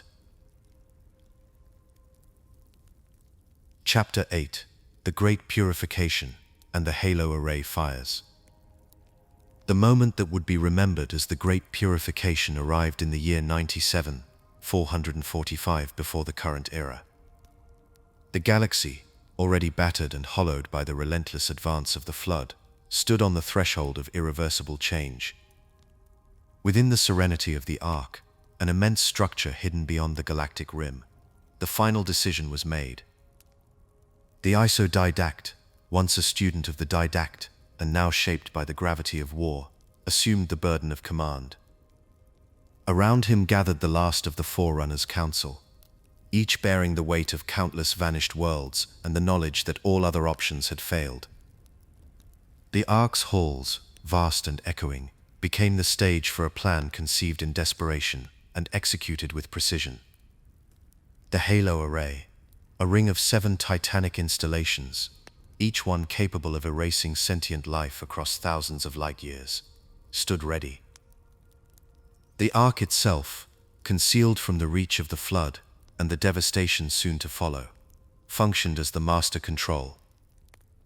It is said that the activation sequence unfolded with both ceremony and urgency. Records describe the Isodidact at the center of the Ark's command chamber, issuing the final command that would ripple through the fabric of the galaxy. The librarian, architect of the galaxy's last hope for renewal, was present as well. Her work, the preservation of thousands of species within shield worlds and hidden sanctuaries, was all that stood between utter extinction and the faintest possibility of restoration. The mechanisms of the Halo installations, visible even now to those who wander their silent corridors, speak to a scale beyond comprehension. Each ring, suspended in the void, drew upon energies that could sweep entire star systems clean of life. When the command was given, the array responded as one. The firing sequence began at the arc, relayed through slipspace to each halo. A wave of silent light raced outward, invisible and inexorable, touching every world where sentient thought had once flourished. In the span of a single heartbeat, the Forerunner's final weapon fulfilled its terrible purpose. The effects were immediate and absolute. Across the galaxy, the flood's hunger was met with sudden emptiness. The parasite, which had thrived on the minds and bodies of countless hosts, found its food source vanished. The halo effect deprived the flood of the biomass it required to exist, halting its spread in a single shattering moment. Worlds that had once echoed with civilization fell silent. The air grew still. The forests, cities and oceans faded to memory, leaving only the faintest traces behind. Within the shield worlds, designed as sanctuaries against the coming fire, those few chosen for survival waited in uncertainty. The librarian's plan had called for the preservation of species, gathered and protected deep beneath layers of armor and complexity. Inside these sanctuaries, time seemed to pause. The outside world, stripped of life, remained distant and unreachable. For many, the shield worlds became both refuge and prison, their inhabitants suspended in a fragile hope that someday the galaxy would be habitable again. The Ark, spared from the devastation by its position outside the galaxy's main spiral, endured as a silent witness. Its great halls became a gathering place for the surviving Forerunners, those who had orchestrated the array's activation and now faced the consequences of their decision.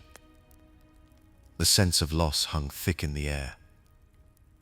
The domain, an ancient repository of knowledge woven by the Precursors, was destroyed in the blast, leaving the Forerunners adrift without the guidance of their ancestors' wisdom. Precursor artifacts, once scattered across the stars, were unmade by the same energies that had swept the flood away.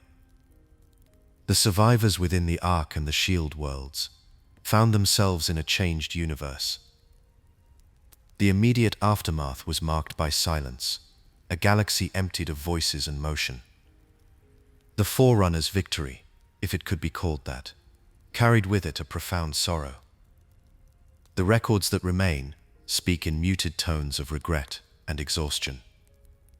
The isodidact, who had carried out the activation, is described as haunted by the enormity of his actions. The librarian's hopes for renewal were tempered by the knowledge of what had been lost.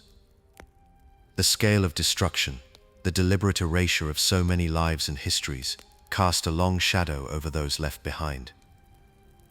Inside the Shield worlds, life continued in a state of suspension. Terminal records from these sanctuaries describe conditions of careful containment and hope mingled with uncertainty. Species preserved by the librarian's efforts waited for a time when the galaxy would be safe to reclaim. The Forerunners who remained inside these refuges faced the daily challenge of maintaining fragile ecosystems and safeguarding the seeds of future worlds. The Ark itself, while operational and secure, became a place of both refuge and mourning. The survivors there held on to the routines of their old society, even as the purpose of that society had been washed away. The fate of the flood, so long the architects of fear and destruction, became a subject of speculation among those who remained. With their source of sustenance removed, the parasite's spread was halted. Yet no complete record survives to confirm whether every trace was truly destroyed. It is said that the Forerunners watched and waited, uncertain if some remnant of the enemy might linger in the shadows of forgotten worlds or hidden depths. The possibility remained that the flood, or some echo of its hunger, endured beyond the reach of the array's cleansing light. Challenges faced by the survivors extended beyond mere survival. The destruction of the domain severed access to the accumulated knowledge of ages, making every act of preservation and restoration more difficult. The loss of precursor artifacts further deepened the sense of isolation. Within the Shield worlds, efforts to maintain order and hope were complicated by the knowledge that the outside galaxy was now an empty graveyard. The process of reintroducing life, if it was ever to begin, would require patience, ingenuity, and the acceptance of uncertainty. For all the careful planning and sacrifice, many mysteries of the Great Purification remain unresolved. The ultimate fate of the Forerunner civilization after the firing is left ambiguous in the records. Some accounts suggest that those who survived on the Ark or within Shield worlds endured for a time, but little is known of their later history.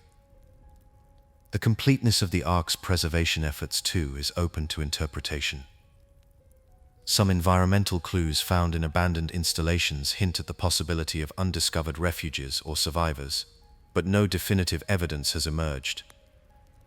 The long-term effects of the halo array's use on the galaxy's structure are not fully described. The silence that followed the firing left space for speculation and unease. Ecological consequences, the slow rebuilding of worlds, and the fate of preserved species are matters that remain shrouded in uncertainty. The motivations and regrets of key figures, especially the isodidact and the librarian, are referenced in surviving accounts but never fully explained. Their choices, made in the crucible of desperation, continue to evoke questions among those who study the remnants of their civilization. In the quiet that followed the Great Purification, the galaxy became a place of waiting. The installations, now dormant, stand as silent witnesses to what transpired. The Ark, Shield worlds, and the empty rings themselves carry the memory of both destruction and the faint hope of renewal. The story of the Halo Array's activation is one of impossible choices and consequences that echo through the ages. Its mysteries, preserved in fragments and whispers, invite reflection but offer no easy answers. What remains is the memory of a moment when the fate of all life was balanced on a single, irrevocable act. Sometimes, a world can feel ancient even as it moves forward. In Halo, the past is never far away. Every structure, every silence, carries the weight of something lost and something waiting to be found. There is a sense of distance, not just across stars but across time itself. The universe here is shaped by memory and by the slow return of life after devastation. The history of Halo stretches far beyond the battles most remember. It begins with the long stewardship of machines, the careful reseeding of worlds, and the uncertain return of life after extinction. Humanity's story winds through ages of struggle and endurance, marked by devolution, recovery, and the slow reach back toward the stars. Across centuries, pressures of isolation and scarcity linger, shaping every choice. The rise of new powers, the forging of uneasy alliances, and the weight of old beliefs press down on every moment. Silence, waiting, and the limits of control shape the path forward. Now there is no need to hurry. The sounds and images will remain gentle and steady. Time will move quietly, and nothing will change without warning. You can let your thoughts settle here, where the past and present drift together, and there is nowhere else to be. Chapter 9: A Galaxy Under Automated Stewardship. Within the galaxy's long shadow, after the firing of the Halo Array, the routines of living civilizations faded. What remained was not chaos, but a careful order maintained by machines. In the silent halls of installations scattered across the stars, monitors hovered through empty passages, their duties unchanged by the passing of their creators. Evidence of these custodians appears in the illuminated surfaces of terminal logs and the soft glow of status reports, where each entry records a quiet diligence. No voices echo in these corridors. Instead, the hum of automated systems fills the void, their purpose encoded in the final days of the Forerunners. A monitor glides through the maintenance tunnels of a ring world, its single eye scanning each surface for signs of wear. The installation's systems respond to its presence, diagnostic lights flickering in sequence as environmental calibrations are checked and rechecked. The logs it leaves behind describe a world in balance, pressure seals tested, atmospheric processes tuned, and containment fields reinforced around restricted sectors. These routines are not improvisation. They are the fulfillment of protocols written long before, each action part of a larger tapestry designed to preserve what the Forerunners left behind. Within the data vaults of the installation, knowledge is preserved with the same care as the environment itself.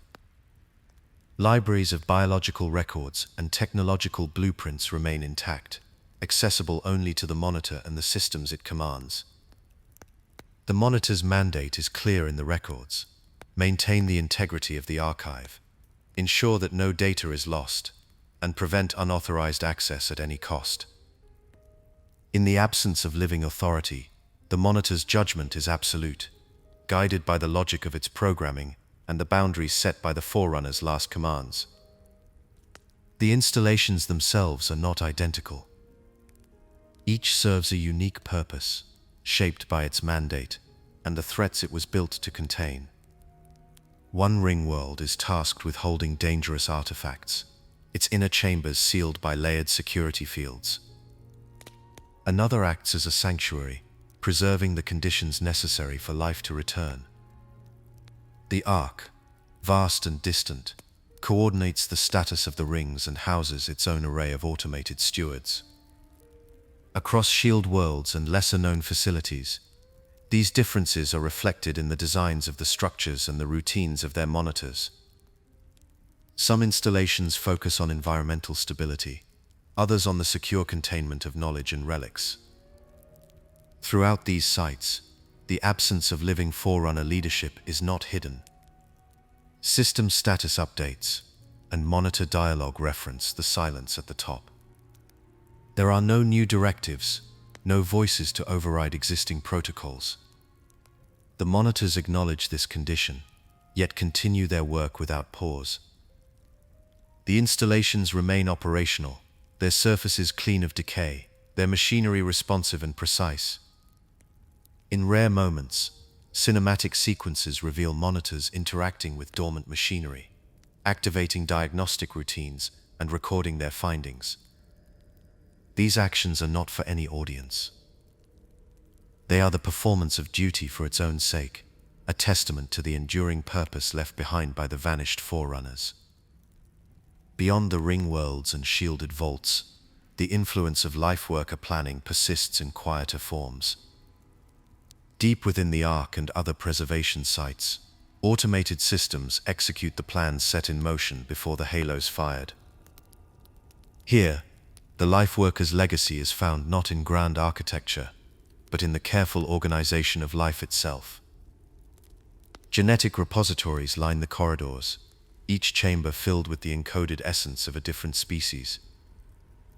Terminal logs describe the maintenance of these vaults: temperature and humidity checks, periodic cycling of stasis fields, and the recalibration of environmental controls to ensure the viability of stored life forms.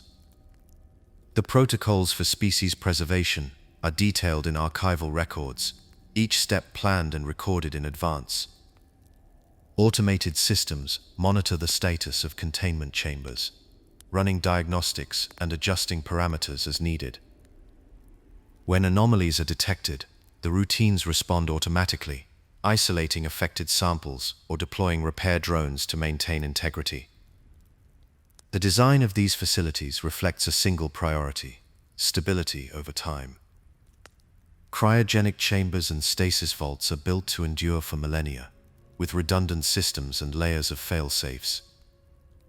Within these repositories, indexed species data is organized with methodical precision.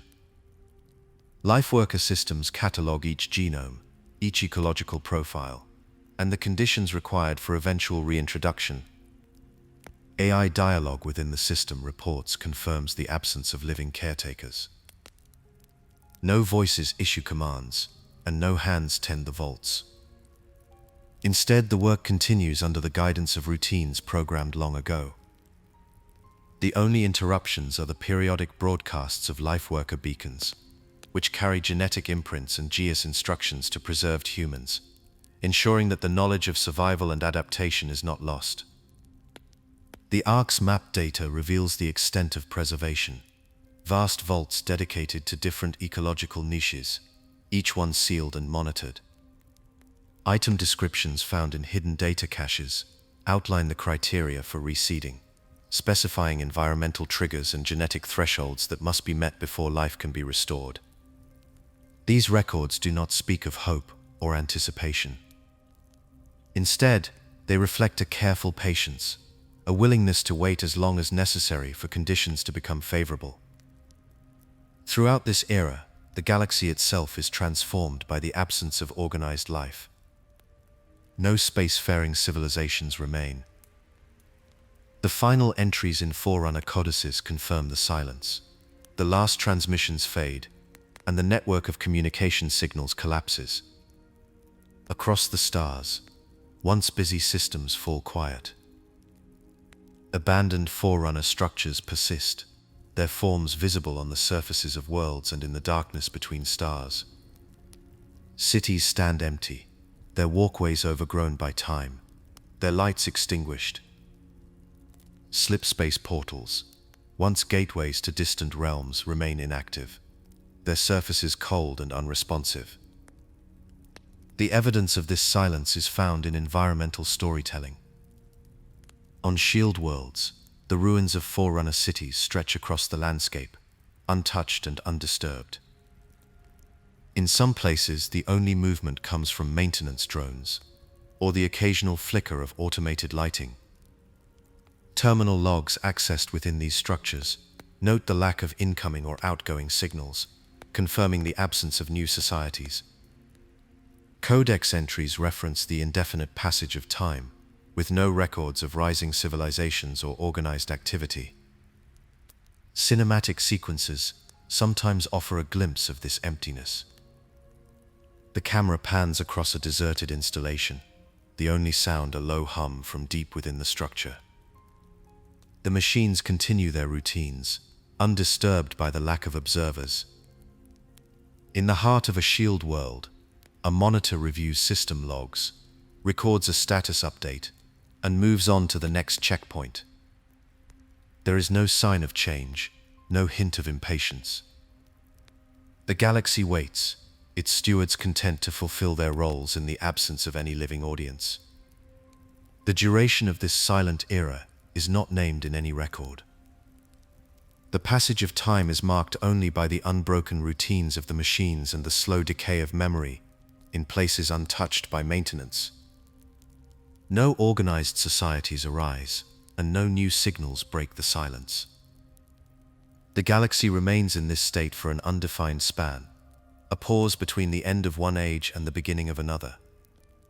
Within this pause, the purpose of the automated stewards becomes clear. Their work is not to create or to rule, but to preserve and to prepare. The monitors continue to oversee their installations, maintaining balance and security. Life worker systems guard the genetic repositories, ensuring that the seeds of life remain viable. Across abandoned cities and silent halls, the routines persist, unbroken and unhurried. This era is not empty. It is a deliberate stillness, shaped by intention and maintained by machines that neither tire nor forget.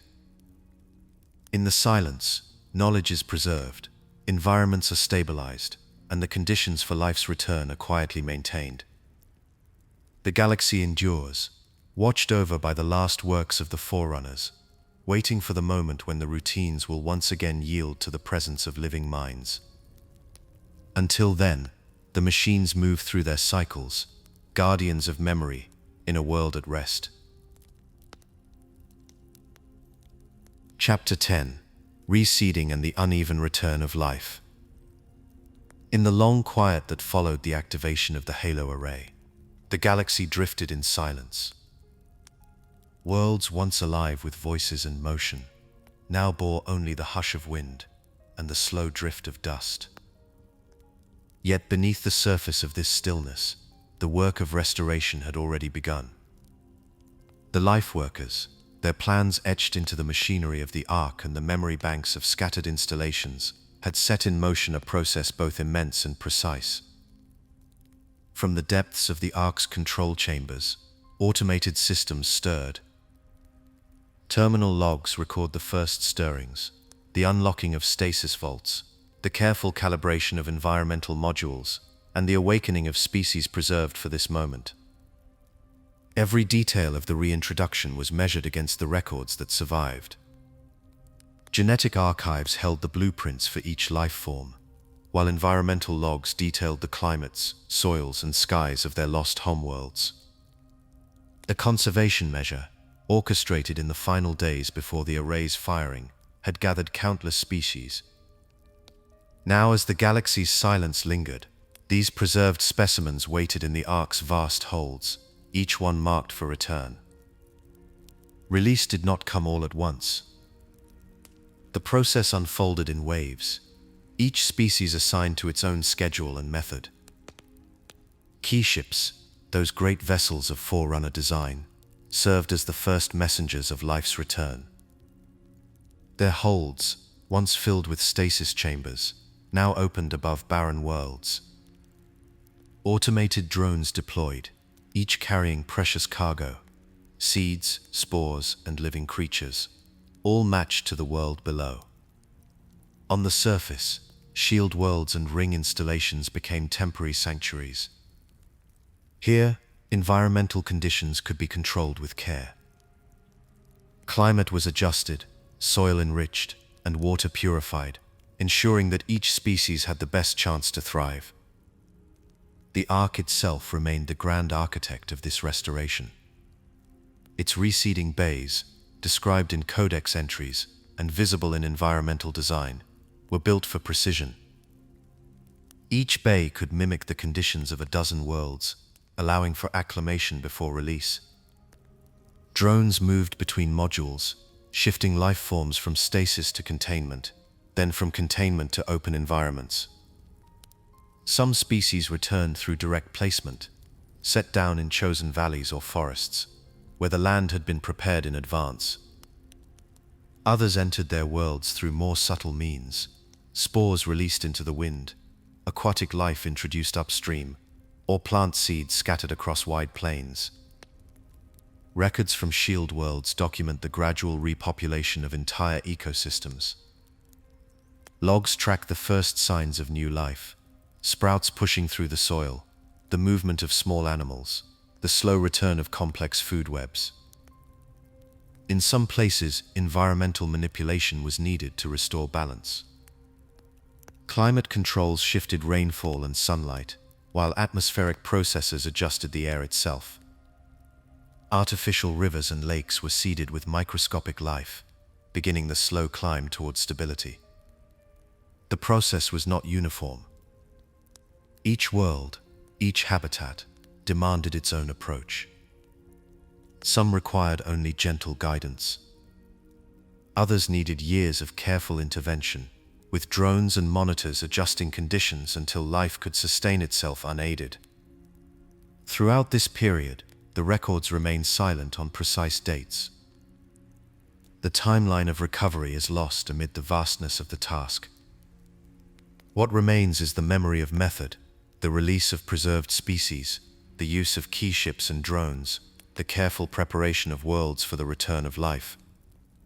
The Ark's logs speak of a project measured in generations, not days or years.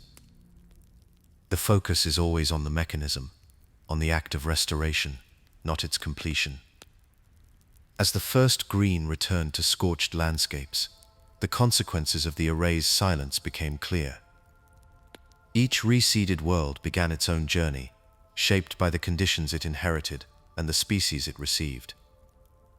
There was no single path forward. Some worlds, rich in resources and gentle in climate, saw rapid bursts of growth. Forests thickened, rivers teemed with life, and skies filled with birds. In other places, progress faltered. Harsh deserts, frozen wastes, and turbulent atmospheres slowed the return of complexity. Some environments fostered only the hardiest forms, while others remained quiet for long stretches, awaiting the right balance of chance and circumstance. Genetic archives reveal the subtle differences that emerged as life took root. Variations in adaptation and survival began to shape the destinies of species. Some populations placed in new or altered environments developed unique traits. Others clung closely to their original forms, preserved by the careful work of the life workers.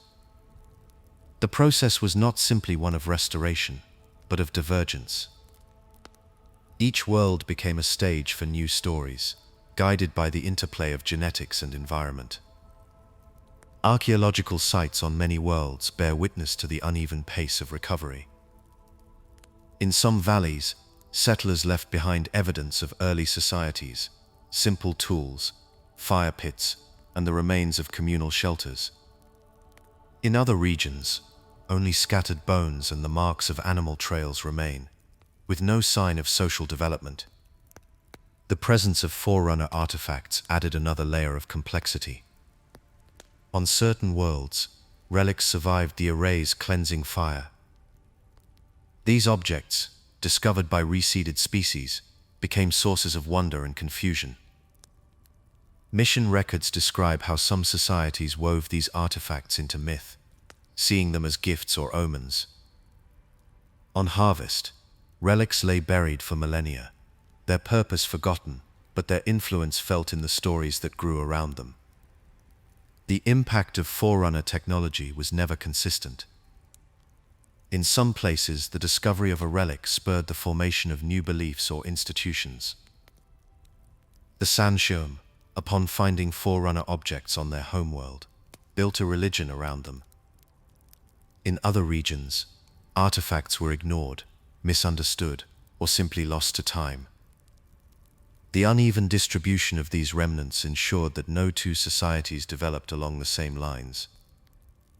Codex entries note how genetic variation further shaped these paths, with certain populations adapting more quickly or successfully than others.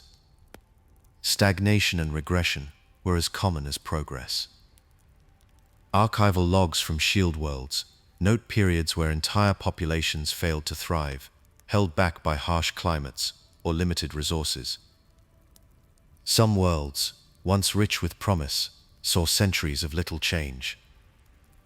Others, touched by a favorable combination of environment and luck, leapt forward in bursts of innovation. Across the galaxy, the beginnings of new factions and societies appeared in fits and starts. Environmental cues, a circle of stones, a cluster of huts, the remnants of a communal hearth, hinted at the slow, uneven return of culture. Through all of this, a deep silence persisted. The loss of memory shaped every civilization that rose from the ashes of the array. Pre-array records were gone, erased by design and by time. Codex entries and archival logs offer only the briefest glimpses of what came before.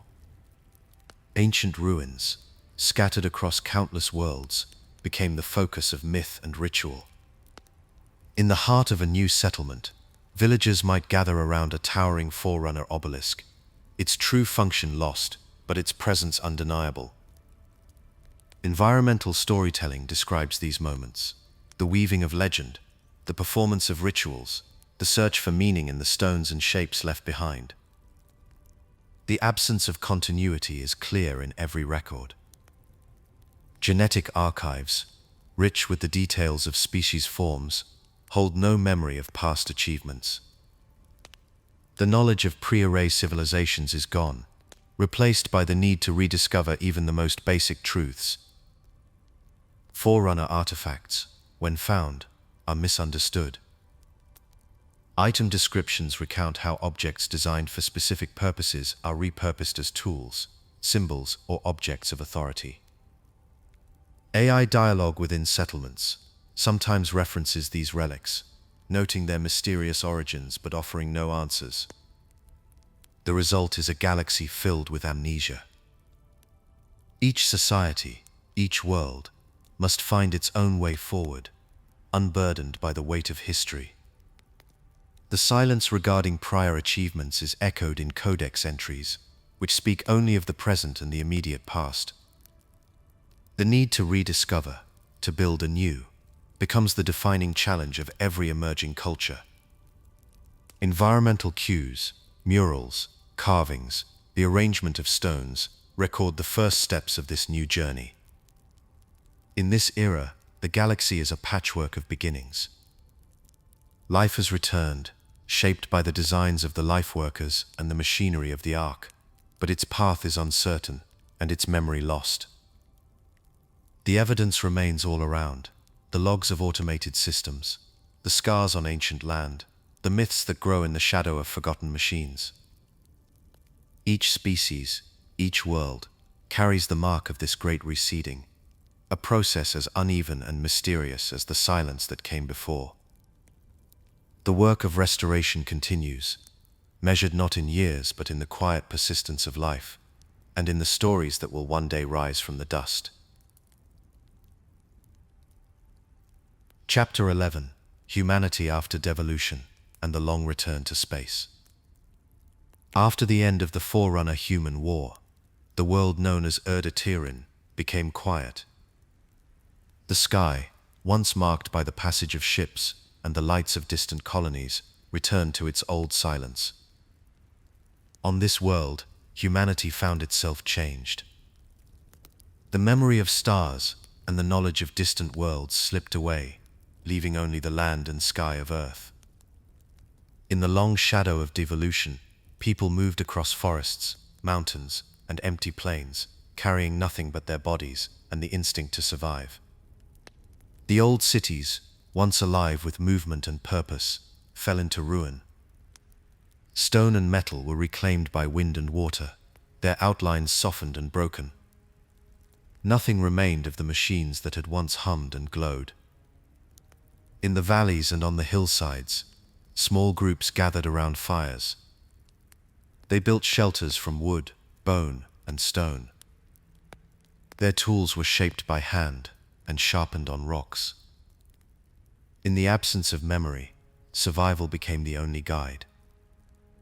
There are places on Attrition where the bones of ancient structures linger. In some regions, a half-buried pillar or the faint trace of a road can be found beneath the moss. These silent markers stand as reminders of a past that no one remembers. Travelers sometimes pause at these sites, feeling a sense of strangeness. They do not know what these shapes once meant. Stories are told about the old stones, but these tales grow thin and uncertain with each passing generation. In the deep caves and on the walls of cliffs, new stories began to take shape.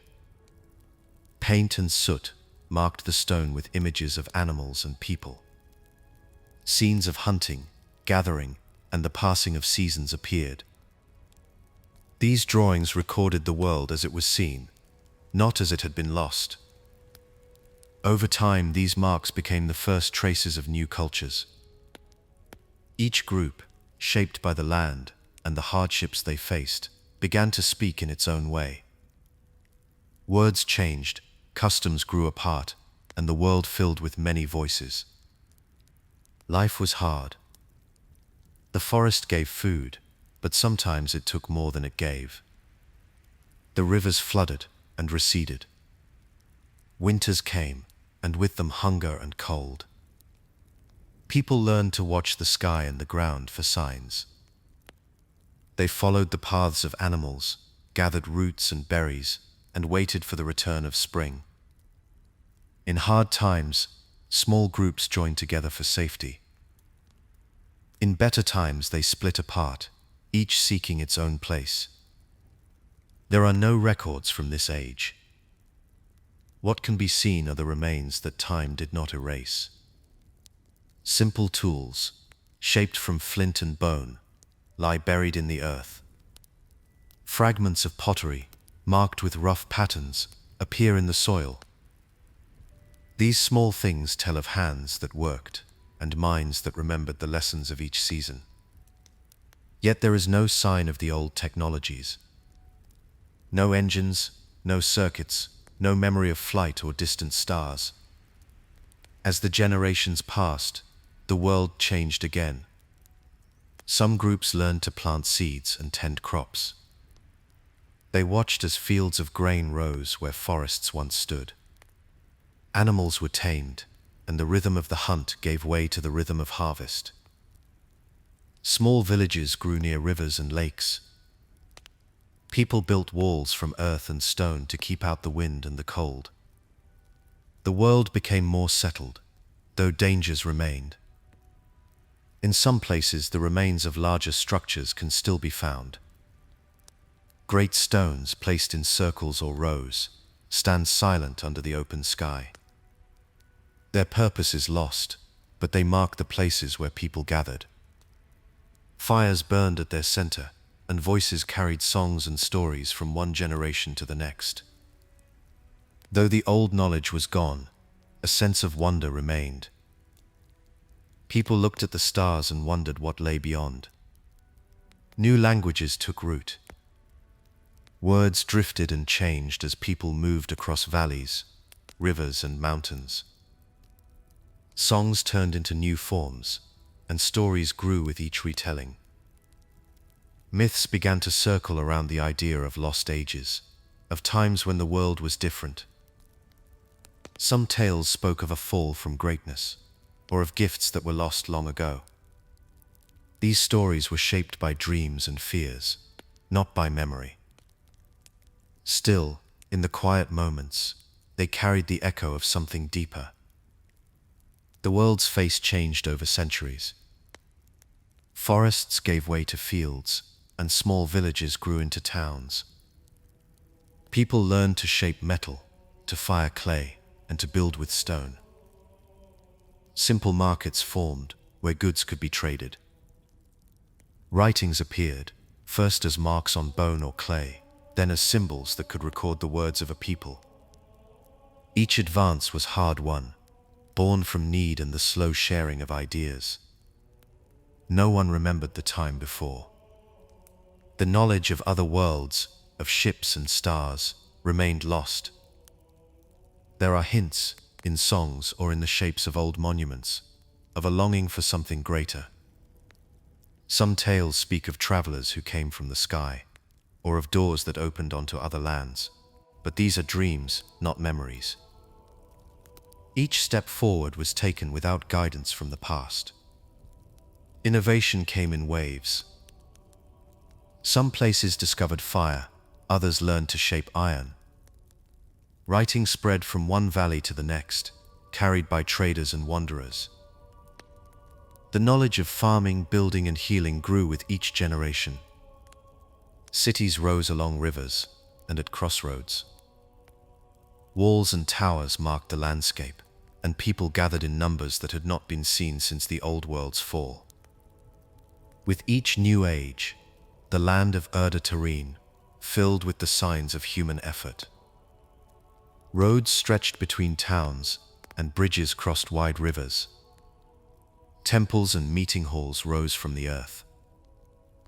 The world became more connected, though each region kept its own ways and its own stories. Trade brought new goods and new ideas. People looked beyond their villages and wondered what lay over the horizon. The first glimmers of curiosity returned. Some watched the movements of the sun and stars, seeking patterns.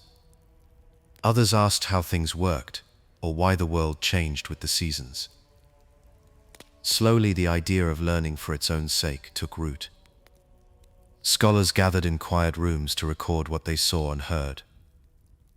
Questions became more common, and answers were sought in careful observation. Generations passed in this way.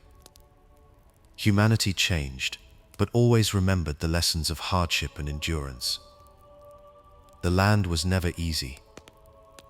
Famine, war, and disease came and went. Still, people rebuilt, learned, and adapted. Each setback was met with patience and quiet determination. As the centuries turned, new tools appeared. Wheels carried carts along dusty roads. Looms filled homes with the sound of weaving. Metal was shaped into plows, swords, and armor. Ships began to cross wide seas, and distant lands grew closer. Writing became common, and stories traveled farther than any person could walk in a lifetime. In the larger cities, towers of stone and glass reached upward. Machines began to hum again, though their workings were simple compared to the forgotten past. People harnessed wind and water, then the power of steam and fire. The world grew louder, brighter, and more connected. The old silence of the land was broken by the sound of industry. With these changes came new dreams. People looked at the sky with fresh eyes. The stars no longer seemed distant and cold, but full of promise.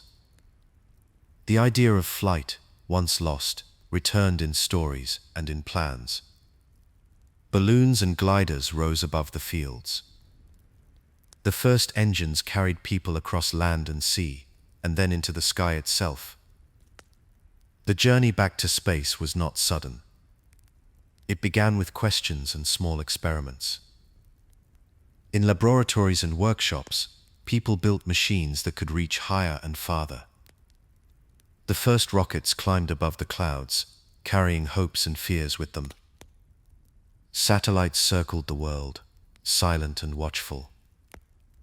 Each launch was a step into the unknown, met with both excitement and uncertainty. In time, larger vessels left the ground. Stations were built in orbit, fragile homes above the world. On the surface of the moon, the first footprints marked new ground. Each achievement was celebrated, though the risks were great. The world watched as people reached beyond the sky, remembering the patience and effort that made each step possible. There are places on terrain where the old and new meet. Launch sites stand near ancient stones. Cities look upward, their lights shining into the night. The journey has not ended, but a new chapter has begun. Humanity, shaped by loss and endurance, stands once more at the edge of the unknown, ready to explore. In the quiet moments, when the world is still, the wind carries the sound of distant voices. Stories drift through the air, shaped by memory and hope. The land remembers, even when people do not. The stars shine above, silent and patient, waiting for those who will seek them once again. Chapter 12: Human Expansion and the Limits of Control. The lights of Earth fade behind the hull of a colonial transport, their blue and white glow shrinking to a memory in the black. In the late 21st century, the first wave of human ambition pushes outward from the Sol system. Luna, Mars, and the cold stones of the Jovian moons become testing grounds for a new kind of life. The year is 2080. Commercial interests, not national banners, lead the charge. Earth's bio and nanotechnology corporations seek new frontiers for discovery, places where gravity and old international laws cannot reach. Laboratories take shape beneath Martian dust and within the ice caverns of Ganymede. Here, the rules are written by those with the vision and means to escape. The first diaspora unfolds in this era. The early colonies are both promise and risk. Some thrive, their domes glowing against the red sand or the endless dark. Others falter, left behind by supply runs that never return. The United Earth government, still forming itself after decades of conflict and uneasy peace, watches as its best and brightest submit to the Great Selection. Each candidate is weighed for skill and temperament, their futures measured against the needs of distant settlements. On Luna, the first cities rise above ancient craters. On Mars, terraforming domes pulse with heat and hope. The Jovian moons float in isolation, their settlers learning to live with months of silence from home. As the centuries pass, the limits of Sol fall away. The Shore Fujikawa Translite engine unlocks the stars. The Odyssey fleet launches in 2030-62, its hulls packed with standardized terraforming equipment and prefab colony units. This is the beginning of the Domus diaspora, the next great migration. Assembly line colonization brings order and scale to the chaos of earlier experiments. The inner colonies take shape first. Between 230-62 and 230-90, the United Earth Government oversees the settlement of 210 worlds. Each is chosen for its potential, its surface mapped and prepared for transformation. On reach, the first Hungarian pioneers step onto alien soil in 2319. Their arrival marks a new chapter for humanity beyond Sol. By 2390, Reach stands among the most important of the inner colonies, destined to become a center of military and industrial power. Around it, other worlds join the growing web, established, populous, and carefully managed. The inner colonies become the new core of human civilization, their cities vibrant with commerce, administration, and culture. Names like Reach, Arcadia, and Tribute echo across trade routes and diplomatic channels. The inner colonies supply Earth with stability and resources, binding the old homeworld to a network of distant kin. Beyond the inner colonies, the outer colonies stretch into the unknown. Here, the journey is longer, the risks greater. Months pass between launches and arrivals. Outposts on the edge of mapped space depend on the reliability of engines, the patience of crews, and the promise of supply. The outer colonies are raw and unformed, their infrastructures thin and fragile. Settlers improvise, adapting to harsh climates and unpredictable environments. On some planets, the air is barely breathable. On others, storms rage for weeks. Yet the promise of new land and new beginnings draws thousands outward. The outer colonies become a patchwork of cultures, ambitions, and survival stories. The ties that bind these far-flung settlements are both vital and strained. The inner colonies rely on the resources of the outer systems, minerals, agricultural produce, and exotic elements unknown on Earth. In return, the outer colonies receive technology, finished goods, and the assurance of administrative support. Trade vessels cross the void, their holds filled with the products of two worlds. Item manifests record the passage of food, medicine, and machine parts. Yet each journey is a gamble. Delays and failures are common. Isolation is a fact of life for many, especially in the farthest reaches. Within this web of exchange, differences begin to grow. The inner colonies, with their established cities and managed economies, develop distinct identities. Their citizens see themselves as the inheritors of Earth's legacy, educated and selected for their roles. The outer colonies, by contrast, become places of improvisation and resilience. Their people are shaped by necessity, their traditions mixing old Earth customs with the demands of frontier life. Dialogue heard in market squares and mining camps hints at a quiet pride. The sense of belonging to a new place, of forging something apart from the old world, takes root. The logistics of this expansion strain every system. Communication between Earth and the outermost settlements lags behind the speed of need. Messages travel with ships, not beams of light. Orders from the United Earth Government arrive months after events have unfolded. On the Jovian moons, long before the Domus diaspora, isolation is already a daily reality. The same pattern repeats on a larger scale, as humanity spreads outward. Each new colony stretches the supply lines and the patience of those who must wait. As new worlds settle into routine, the machinery of governance takes shape. The unified Earth government oversees the selection of colonists, its bureaucracies growing with every new settlement. The inner colonies become the administrative and political heart of human space. Regional offices and governors' mansions appear in planetary capitals. The colonial administration authority emerges as a tool for order, its officials tasked with balancing local needs against the expectations of Earth.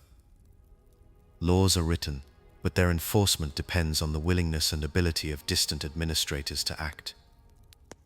The first hints of strain appear as colonies mature. Bureaucratic procedures crystallize, slowing the flow of decision and response. The months-long journey times between worlds make real-time control impossible. Local governments fill the gaps, their councils and assemblies taking on responsibilities once held by Earth alone. On some worlds, influential corporations wield more power than elected officials. Their control over resources and trade routes gives them leverage in local affairs. Factional rivalries emerge, sometimes hidden behind polite negotiation, sometimes breaking into open competition. The limitations of communication and oversight become clear in moments of crisis. Administrative centers on major colony worlds receive word of unrest or disaster long after the fact. Regional governors must act without guidance, trusting their own judgment and the loyalty of their people. The friction between local autonomy and central authority becomes a persistent theme. Item manifests for communication equipment and legal documents hint at the complexity of managing a civilization spread across light years. Each new layer of administration brings both order and distance. Within this growing web, the first shadows of unrest appear. The earliest records speak of violence on the Jovian moons in 2060. Insurgents strike at outposts, their motivations lost in the fog of incomplete documentation. On Earth and Luna, reports of rioting and protests surface in the 2320s, though details remain scarce. No single cause is named. Economic pressures, political frustration, and the slow erosion of trust all play their part. In the outer colonies, rumors of sabotage and dissent pass from hand to hand, carried by traders and travelers. The methods of resistance are as varied as the worlds themselves. On mining colonies, workers organize strikes and sabotage equipment. Factional groups form, their names whispered with both pride and fear. Contraband moves through hidden channels. Weapons, propaganda, supplies for those willing to defy authority. Environmental clues linger in abandoned streets and damaged infrastructure. Graffiti, broken machinery, the quiet tension of a settlement on edge. Dialogue overheard in crowded markets or empty corridors reveals a world divided, each side convinced of its own necessity. The ambiguity of these conflicts is never far from the surface. Some see the rebels as heroes, others as threats to hard-won stability. The records are incomplete, their gaps as telling as their details. What is clear is the growing sense of distance between Earth and its children, between worlds bound by trade but separated by experience. The seeds of unrest are sown in the soil of ambition and uncertainty. As the 25th century draws near, the scale and complexity of human expansion are plain to see. The inner colonies stand as monuments to order and ambition. The outer colonies remain places of hope, hardship, and possibility. Between them, the ties of trade, governance, and culture stretch thin. The machinery of control grinds forward, even as its limits become more apparent with each passing year.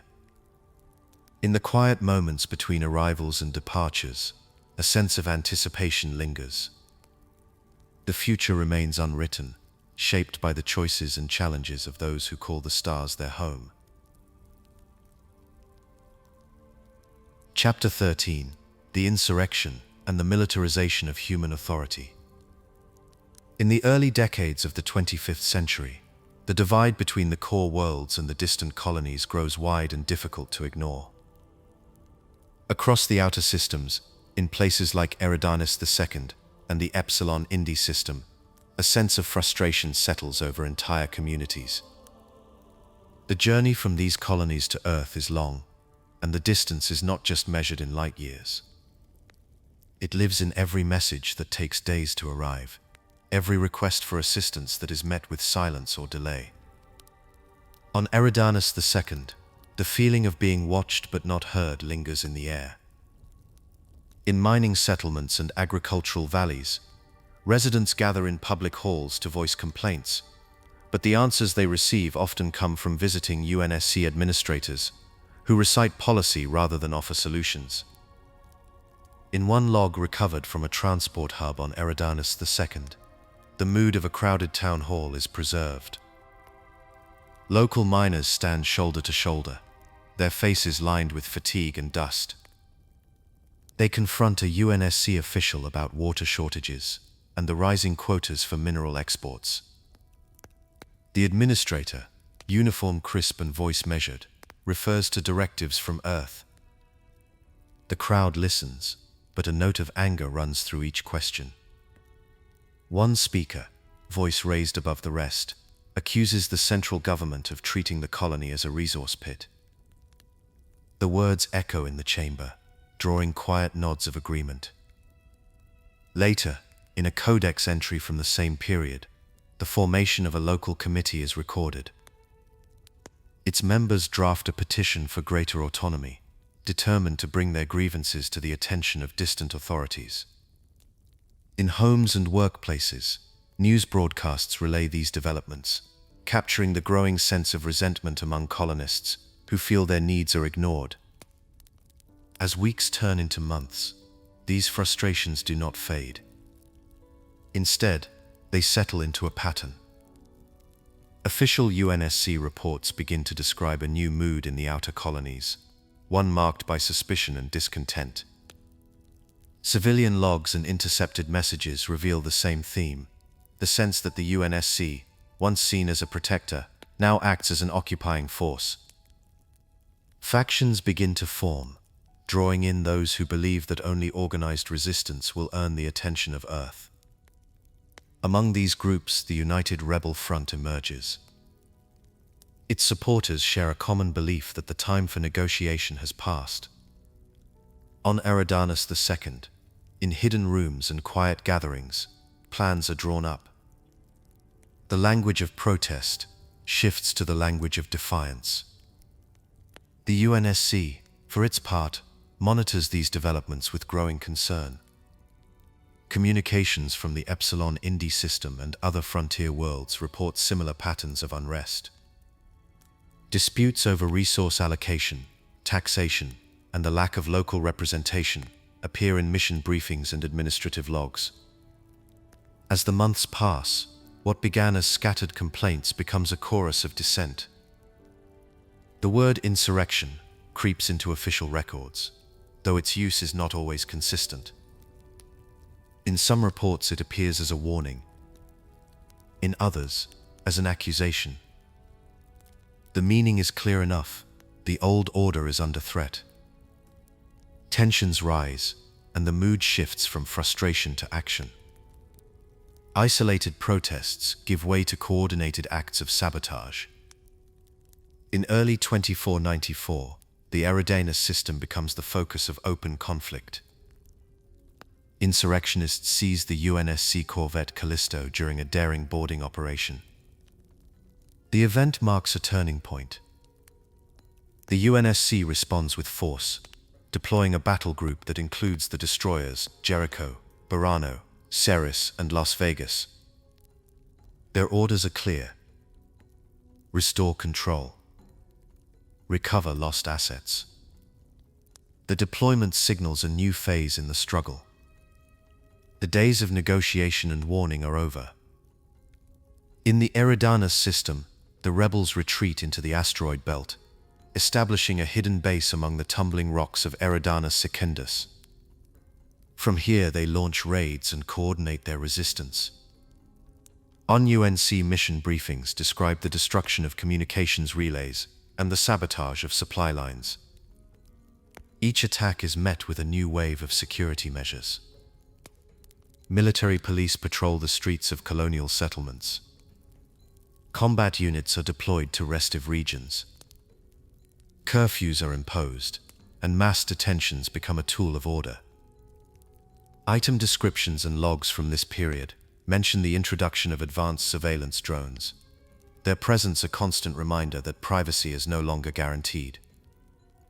The Eridanus asteroid belt becomes a battlefield in miniature. Skirmishes erupt among the asteroids, with both sides adapting their tactics. Rebels move equipment and personnel through hidden tunnels, while the UNSC relies on sensor sweeps and rapid assault teams. The struggle is not limited to open combat. In June 2051, insurgents capture the UNSC frigate Bellerophon, renaming it Bellicose and adding it to their fleet.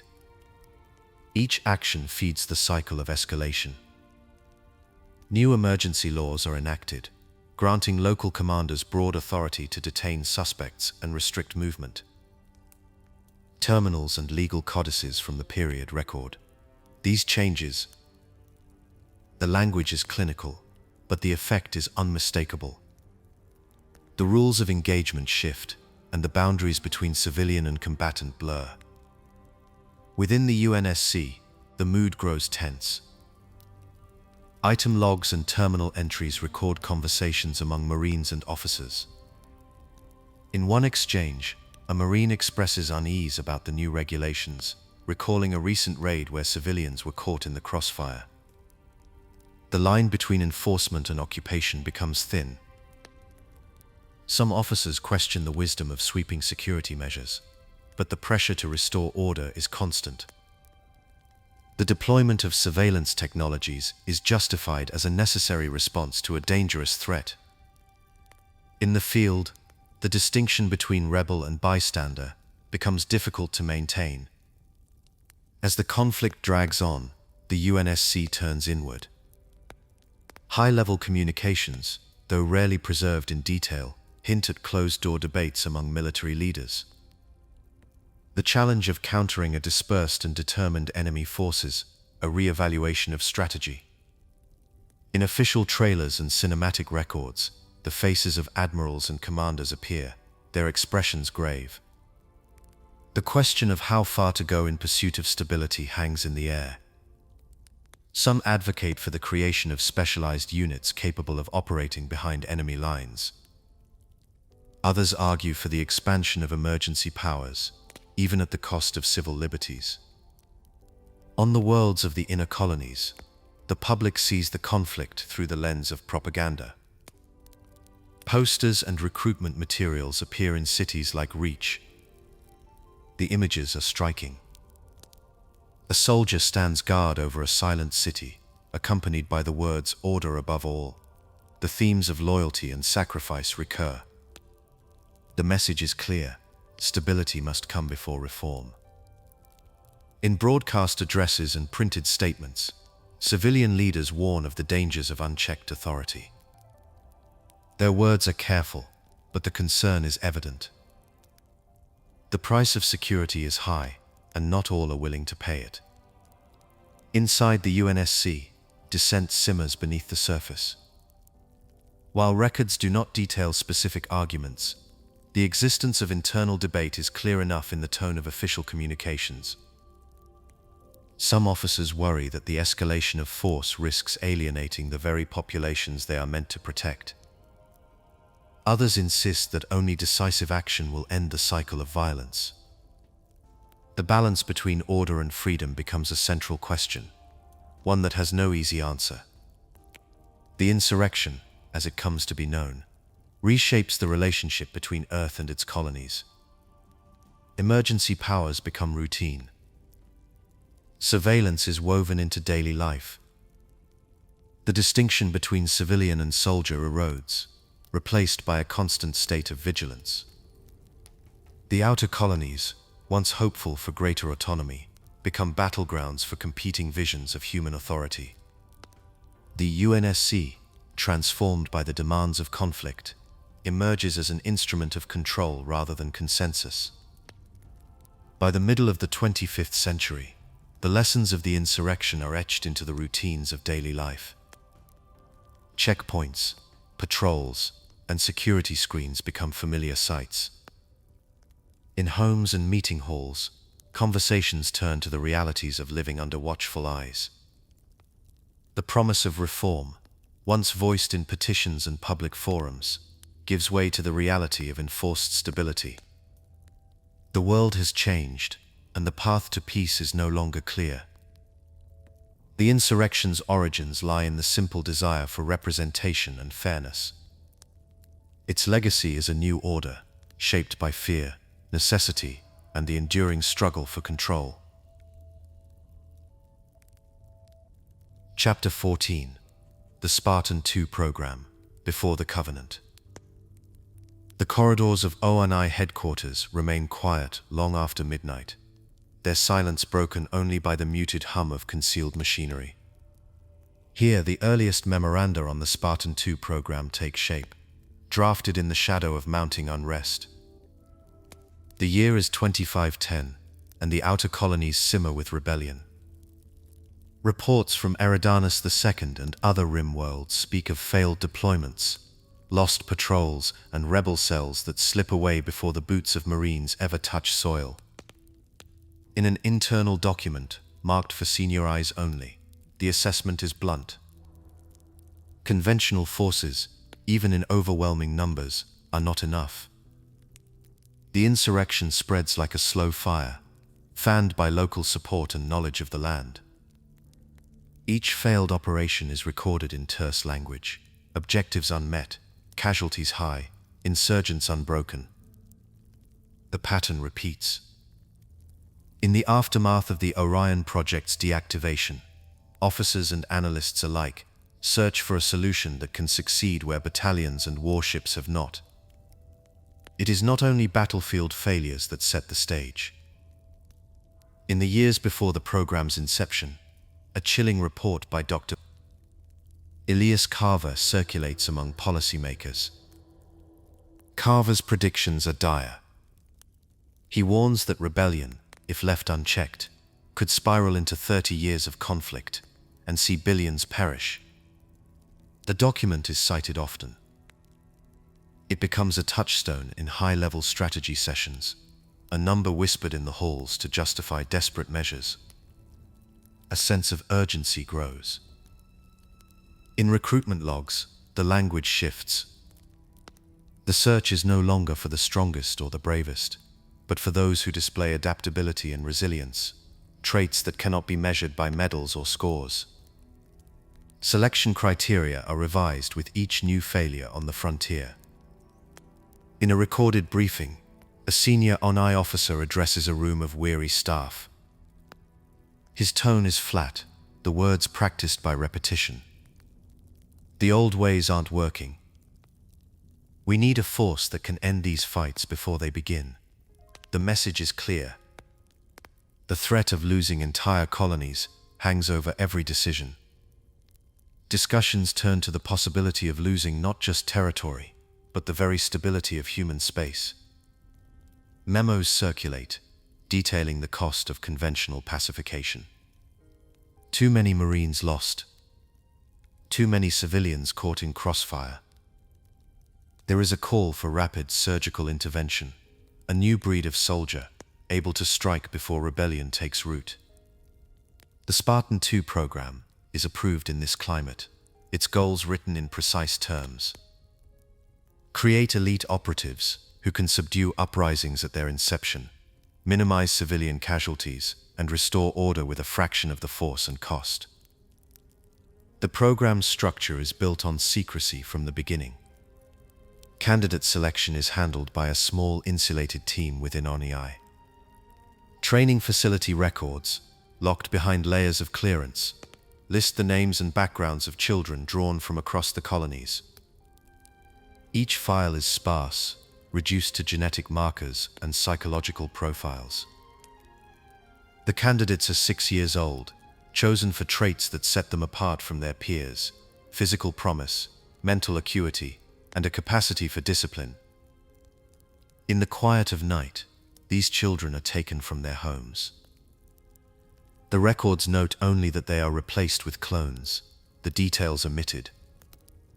What families are told is not included in the log. Officially, the children are lost to illness or accident. The truth is kept from all but a handful of ONI personnel. Within the walls of the training facility, the children's world is reshaped. The schedule is strict. Days begin before dawn and end long after dark. Instructors speak little of the outside world. The curriculum is a blend of physical training, tactics, and psychological conditioning. Medical logs describe the early stages of augmentation. The procedures are experimental, the risks immense. Notes in the margins of these files record fatalities and complications, each entry a quiet admission of the program's cost. The augmentations are not limited to muscle and bone. Neural interfaces are installed, their item descriptions marked restricted. These devices are necessary for future integration with powered exoskeletons, but their side effects are not fully understood. The armor itself is a marvel of engineering, described in technical files as a powered exoskeleton device. Its purpose is to shield the user from harm and amplify their abilities. The integration of human and machine is not smooth. Trainers and medical staff debate the ethics behind closed doors. In a conversation overheard at Reach's castle base, a trainer reminds a new recruit, "No one outside ONI knows these kids exist." That's how it has to stay. Falsified death records are filed in local systems. Access to the training complex is restricted, with security logs noting that only authorized personnel may enter. Even among the staff, information is compartmentalized. The secrecy is total, maintained by layers of misinformation and denial. The program's operational structure is simple but rigid. Authority flows from ONI to the trainers, and from the trainers to the candidates. Every aspect of the children's lives is monitored. Psychological conditioning is as important as physical preparation. Training materials reference the need to instill loyalty, discipline, and obedience. The children are taught to rely on each other, to operate as a unit, and to accept orders without hesitation. The environment is both harsh and controlled. Comfort is rare. Praise is rarer still.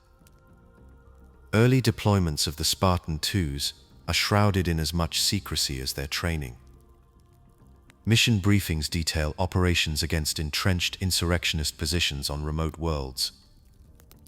The first deployments are small in scale, 1 or 2 Spartans sent where entire companies have failed. In the orders for Operation Talon, the objective is clear and the timeline tight. The team is to infiltrate a rebel stronghold, neutralize leadership, and withdraw before reinforcements arrive.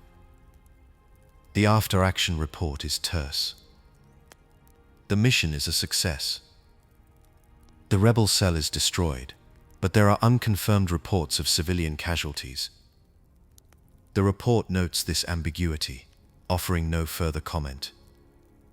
The outcome is measured not only in lives lost or saved, but in the sudden silence that follows. Rebel communications intercepted after the operation speak of a new enemy, an adversary that moves unseen and strikes without warning. The messages are short, tinged with fear and confusion. The technological edge of the Spartans is evident in the equipment they carry. Item descriptions for the early Mjolnir prototypes highlight their experimental nature. The armor is heavy, requiring the wearer's body to withstand immense stress. Weapons are modified for increased lethality and reliability. Each piece is issued under strict controls, with usage logs monitored by ONI. The Spartans' presence on the battlefield is noted in both UNSC and rebel reports. Field commanders at debriefings remark on the efficiency of the new operatives. One officer, his voice recorded in a mission summary, describes them as unnerving. Their ability to achieve objectives with minimal support draws both admiration and unease from the regular troops. The impact of these early deployments is real, but limited in scope. The Spartan-IIs are too few to be everywhere at once. Their missions are chosen for maximum effect, high-value targets, key nodes in the rebel network. In some regions, the mere rumor of their involvement is enough to disrupt operations. In others, the presence of these operatives provokes new tactics among the insurrectionists, who adapt quickly to the threat.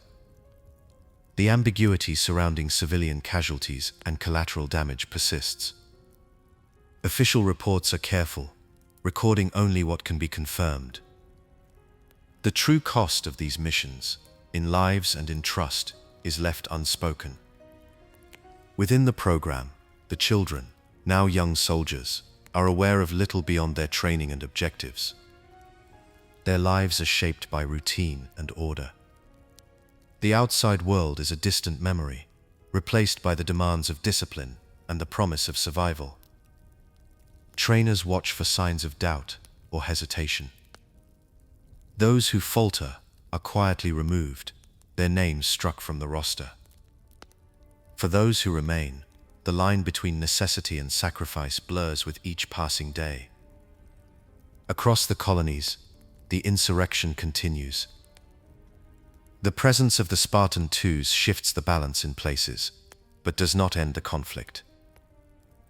The program's existence remains hidden from the public. Only a handful of officials know the full extent of what has been done in the name of order. For ONI, the calculus is simple.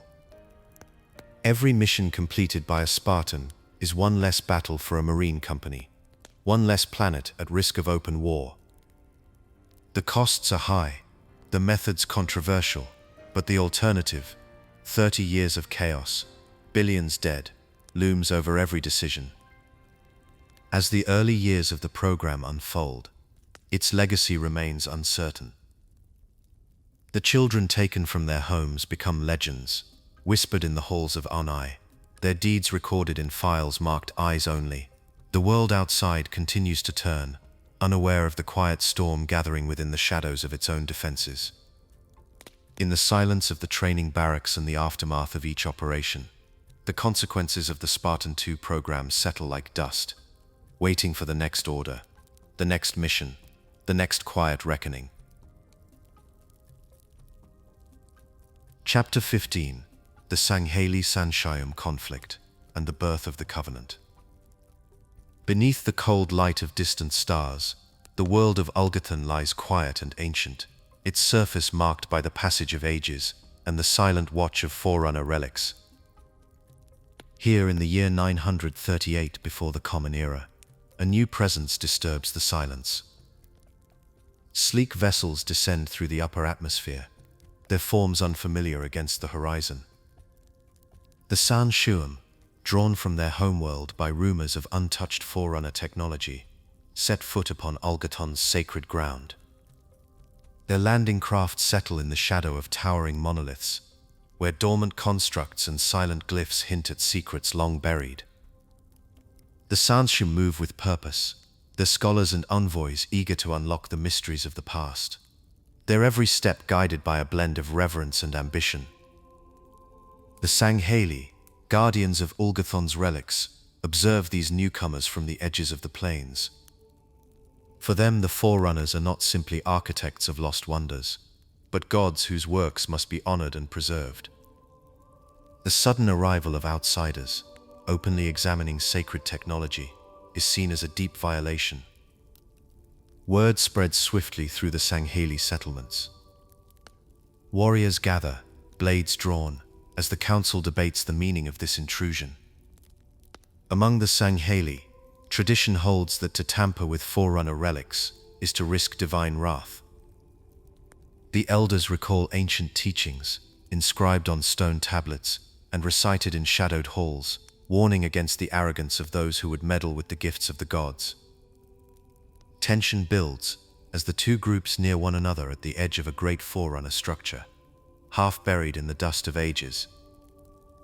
The Sangheili ambassador steps forward, arms open in a gesture of peace, while behind him aides unfurl scrolls marked with translated glyphs. These glyphs, painstakingly derived from Forerunner symbols, are meant to bridge the gap between languages. Yet the Sangheili response is cold and unyielding. Their leader accuses the Sangheili of heresy, claiming that only the worthy may approach such relics. Voices rise, echoing off the stone, as each side struggles to make itself understood. The Sangheili see only sacrilege in the Sangheili's efforts to adapt and study the sacred machines. The Sangheili, for their part, cannot comprehend such rigid fear of knowledge. It is in this moment of high tension that the fragile hope of diplomacy shatters. The Sangheili ambassador is struck down, his body falling at the base of the Forerunner monument. The ground is stained with the first blood of the coming war. In the silence that follows, both parties retreat, one to mourn, the other to prepare for war. The Sangheili, having killed the ambassador and denounced the Sangheili as heretics, declare open conflict. The Sangheili, shocked by the violence, quickly send envoys in a desperate attempt to salvage relations. But these envoys too are executed on Olgathon. The War of Beginnings has begun, its roots tangled in the soil of misunderstanding and wounded pride. What follows is a slow descent into open hostility. Across Olgathon and the surrounding worlds, both Sangheili and Sangheili mobilize. The Sangheili muster their warriors, each sworn to defend the relics at any cost. Their armor gleams in the dim light, marked with the symbols of ancient clans and the promise of vengeance. The Sangheili, for their part, call upon the power of the very technology that caused such strife. Their engineers labor night and day to reactivate dormant Forerunner constructs, transforming these machines into weapons of war. Among their greatest achievements is the reawakening of a Forerunner dreadnought, a vessel capable of raining destruction from the skies. The first major battle erupts on Olgathon itself. The Sangheili, masters of ground warfare, clash with Sangheili forces supported by sentinel constructs and aerial bombardments. The Battle of Olgathon is fierce and unrelenting. Sangheili blades meet the cold metal of Forerunner machines, while energy blasts scorch the earth. The ancient temple at the heart of the battlefield becomes a symbol of all that is at stake. Its walls, once adorned with murals depicting the Forerunners in celestial glory, are shattered by the violence of the struggle. In the aftermath, both sides count their dead and mourn the loss of irreplaceable knowledge. The Sangheili lament the destruction of the temple's sanctum, its secrets now lost beneath rubble. The Sangheili, frustrated by the Sangheili's stubborn resistance, come to understand that victory will not come easily. As the war spreads beyond Olgathon, the galaxy grows accustomed to the thunder of fleets and the flash of energy weapons. The Sangheili prove formidable in open combat, their discipline and martial tradition tested against the ingenuity of the Sangheili. Yet the Sangheili's mastery of Forerunner technology levels the field. Their dreadnought hovers above contested worlds, its presence a constant threat. Battles rage in orbit and on the ground, with neither side able to strike a decisive blow. Reports from the front lines tell of Sangheili warriors holding firm against overwhelming odds, and of Sangheili engineers adapting new strategies to counter Sangheili tactics. The war grinds on for generations. Both sides suffer heavy losses, and the cost of each campaign grows ever higher. The destruction of sacred sites becomes a bitter refrain, repeated in the lamentations of Sangheili priests, and the sorrowful records of Sangheili scribes. Relics once venerated by both cultures are lost in the crossfire, their mysteries fading into ash and ruin. Attempts at diplomacy falter. The Sangheili reach out to different Sangheili factions, hoping to find allies among those less rigid in their beliefs, but suspicion runs too deep. The War of Beginnings, named for its promise of a new order, becomes a cycle of retaliation and regret. With every campaign, the limits of both species become clear. The Sangheili's strength in battle cannot overcome the Sangheili's technological advantage, while the Sangheili's machines alone cannot break the Sangheili's spirit. Over time, the two sides adapt to one another's methods. Sangheili warriors learn to anticipate the attack patterns of sentinel constructs. Sangheili commanders refine their defenses, fortifying their positions against ground assaults. The war settles into a stalemate, each faction unable to force a final victory.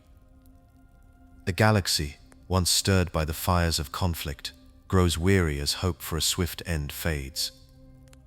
In the quiet that follows the last great campaign, leaders on both sides begin to seek another path. Exhaustion and loss weigh heavily on the survivors. On the Sangheili side, the reformists argue that continued war will only bring further ruin. Among the Sangheili, voices rise in favor of negotiation, their pride tempered by the realization that endless struggle serves neither faith nor honor. Tentative messages pass between the two peoples, each carried with the caution born of long enmity. A meeting is arranged in a place removed from the scars of battle. Delegates from both Sangheili and Sangheili gather beneath the high arches of a Forerunner-built hall, its walls still echoing with the wisdom of ages past. The air is thick with ceremony. At the center of the chamber, a table is set with symbolic artifacts, a ceremonial blade, representing the Sangheili's role as protectors, and a sacred staff, signifying the Sangheili's spiritual authority. The delegates speak in measured tones, their words carefully chosen. Each side recalls the cost of war and the promise of peace. The Sangheili offer alliance, inviting the Sangheili to join them in the worship of the Forerunners and the search for relics. The Sangheili, in turn, demand equality and respect for their traditions. Negotiations are long and sometimes tense, but at last a compromise is reached. The Writ of Union is drafted and signed in the year 852 before the Common Era. This document, preserved in ceremonial texts and recited in the rituals of the Covenant, formalizes the alliance between Sangheili and Sangheili. Its words blend the language of faith and duty, invoking the Forerunners as divine witnesses to the pact. Under the writ, the Sangheili are recognized as religious leaders, entrusted with the study and stewardship of Forerunner technology. The Sangheili are named as the Covenant's protectors, their martial tradition woven into the fabric of the new order. Both species are granted equal rights and power, their destinies joined beneath the gaze of the gods. The signing of the Writ of Union is marked by the exchange of the ceremonial blade and staff, each artifact a testament to the union of strength and wisdom. Around the hall, murals and banners depict the moment in vibrant color, Sangheili and Sangheili standing side by side, their past enmity set aside in pursuit of a shared destiny. The High Council, composed of both species, rises to oversee the alliance. In the years that follow, the words of the rhetoric echo through Covenant society, invoked in moments of crisis and celebration alike. The birth of the Covenant is not merely a political arrangement, but a fusion of belief and necessity. The scars of the War of Beginnings linger, but the promise of unity offers a new path. Through ritual and remembrance, the story of Ulgathon and the long struggle is passed down. The Covenant stands as a testament to the power of compromise, shaped by the weight of history and the hope of a future guided by the wisdom of the Forerunners. In the quiet halls where the Writ of Union was first read, the light of ancient stars falls upon the symbols of both peoples, now joined in purpose, their journey just beginning. Chapter 16: Covenant Theology and Expansion. Within the dimly lit sanctuaries of high charity, the pulse of covenant faith resounds. The air carries the fragrance of rare incense, swirling around the carved pillars and domed ceilings. Sanshum clerics pass in silence, their ceremonial robes trailing along the mosaic floors. Here, the core beliefs of covenant theology are not simply spoken, they are lived in gesture, ritual, and the very stones of the city. The Forerunners, whose likenesses gaze down from mural and statue alike, are honored as gods. Their images are depicted in serene poses, arms raised in benediction, eyes fixed on the distant horizon. It is said among the faithful that the Forerunners seeded the stars with wisdom and power, leaving behind artifacts as both test and blessing. Every day, prayers rise from the lips of Sangheili, Kigyar, and Ungoy alike. These prayers are shaped by verses drawn from sacred texts, recited in the sonorous tones of the Sanshium, who alone interpret the hidden meanings behind each passage. The doctrine centers on the great journey, the promised path to salvation. The Sanshium teach that by following the trail of holy relics, most revered among them, the ring worlds known as halos, the covenant will achieve transcendence. The beginning of this journey is marked not by conquest, but by unity under the will of the gods.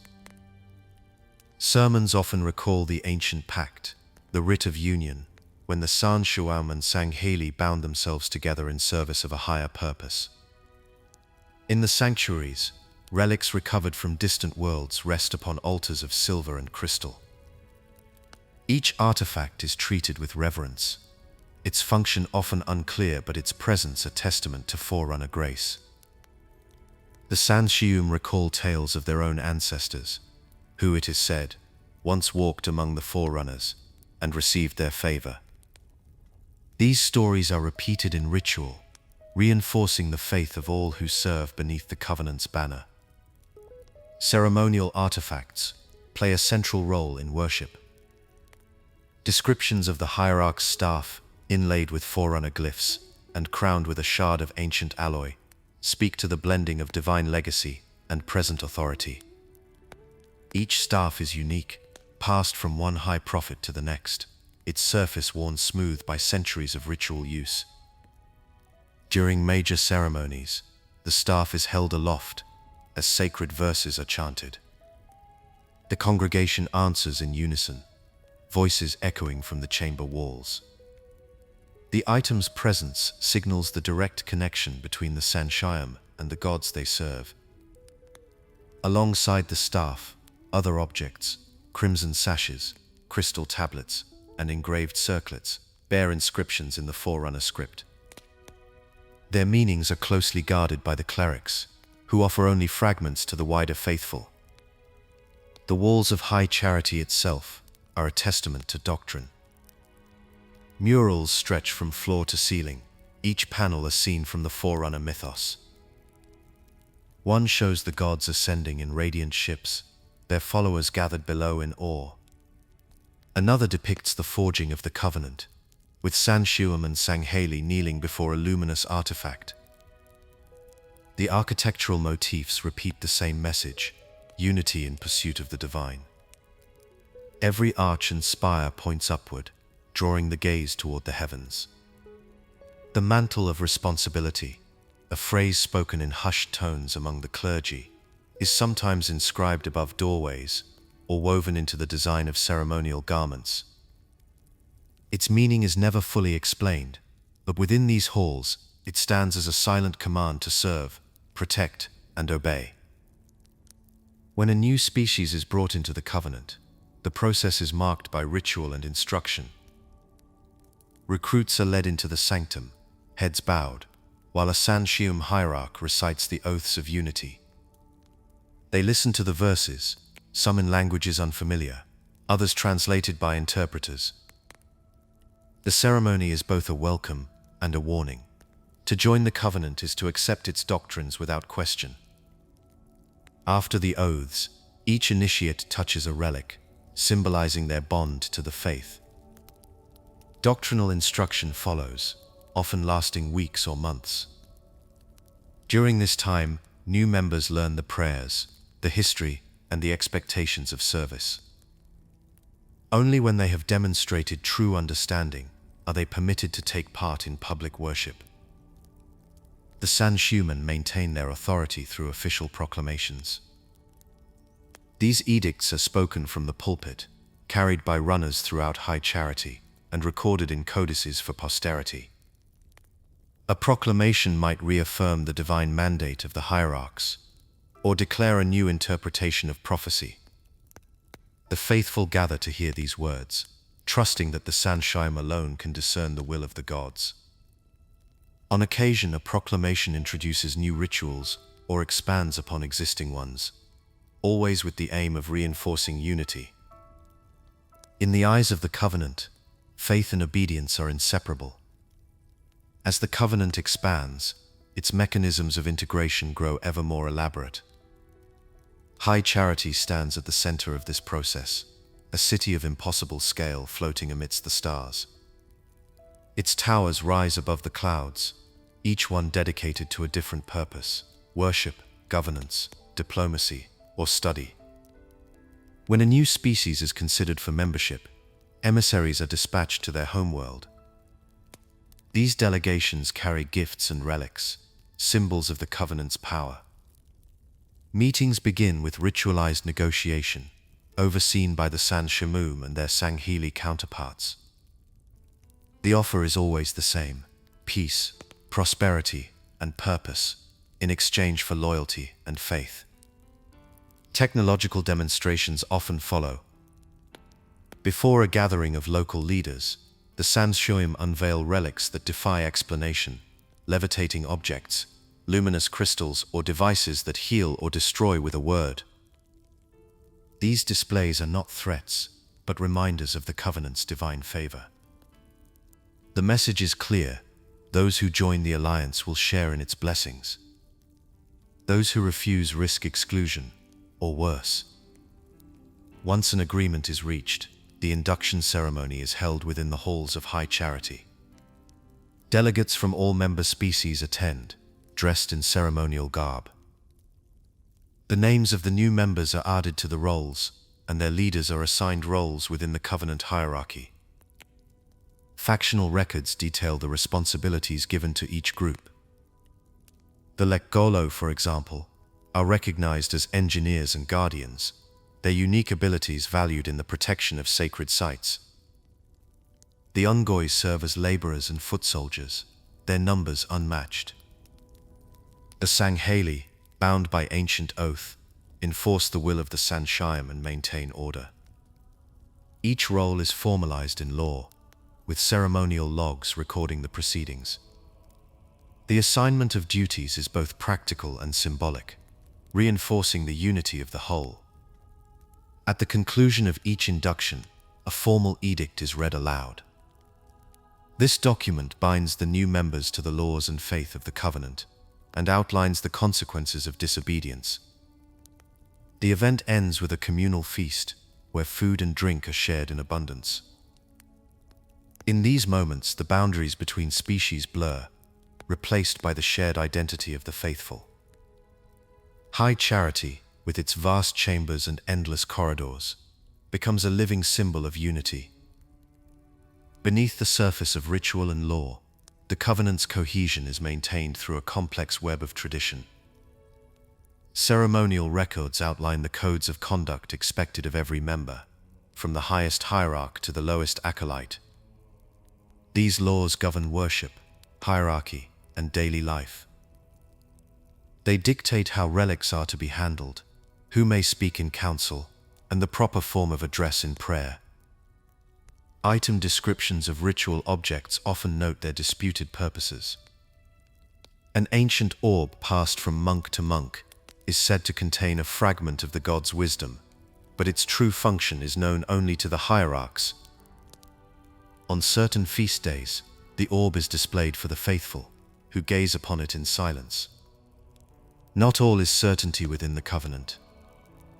Dialogue fragments overheard in the corridors of high charity reveal quiet doubts. Two Sangheili guards, standing watch outside a chamber, whisper about inconsistencies in the stories they have been taught. One references a codex entry that omits details found in older texts.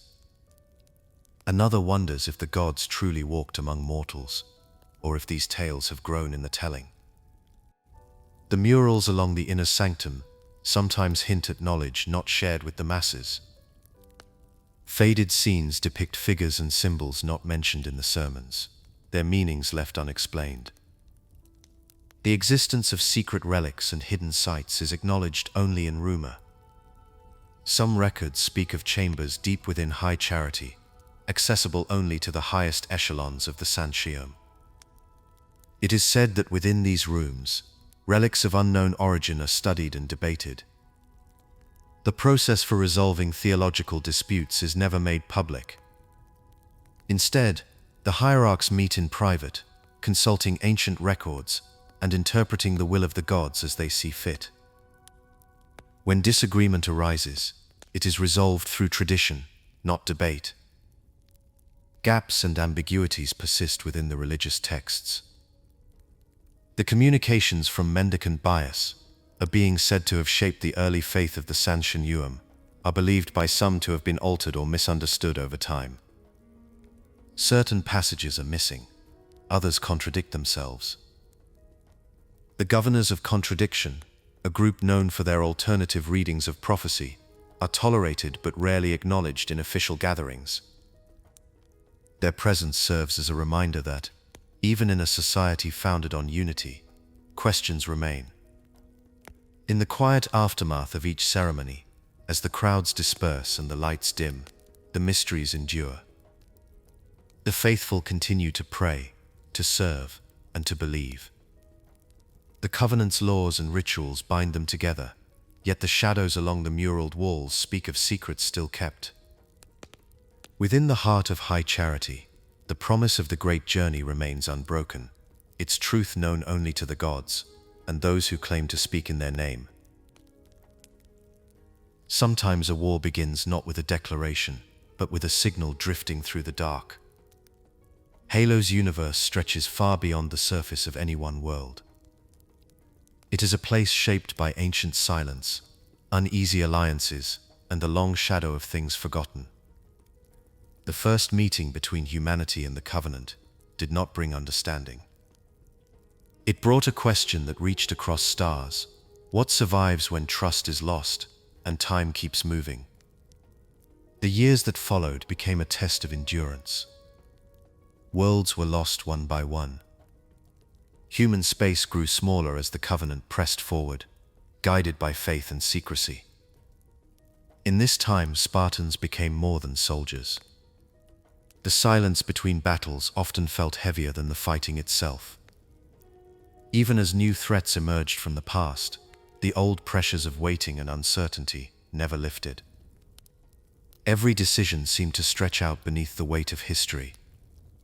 Now, as you settle in, let time slow around you. The pace will remain gentle. Nothing will shift without warning. Here, the story of Halo's long war unfolds at its own steady rhythm, leaving room for each moment to linger. Chapter 17: First Contact at Harvest and the Opening of the Human Covenant War. In the quiet dawn before the harvest, the world of harvest moved with the slow certainty of routine. Workers drove their machines across fields heavy with grain, and distant towns blinked to life beneath a pale morning sky. On the orbital platform known as the Tiara, technicians monitored space traffic, their screens tracing the usual flow of cargo and shuttles. There was nothing to suggest that history would soon break across this peaceful colony. Yet, on February 3rd, 2525, the Tiara made contact with something new. Its long-range radar caught the shadow of a ship, sleek, silent, and unlike any vessel in human records. The name Rapid Conversion, was not yet known to those on the surface, but its arrival marked the end of isolation. The first formal meeting between humanity and the Covenant took place days later at the Harvest Botanical Gardens. Records describe a tense gathering. Human diplomats and security personnel arrived with protocols meant for insurrectionists or pirates, not for the unknown. Across the garden's glass domes and carefully tended paths, the alien delegation appeared, Geralhane warriors, led by their chieftain, Maccabeus. The language barrier was immediate and absolute. Scanners flickered, translators failed, and the silence between the two groups thickened. It was said that the Covenant spoke only of relics, their interest fixed on artifacts buried beneath harvest soil. No common ground emerged. The peace talks collapsed in confusion, and then in violence. Gunfire echoed through the gardens, shattering glass and scattering delegates.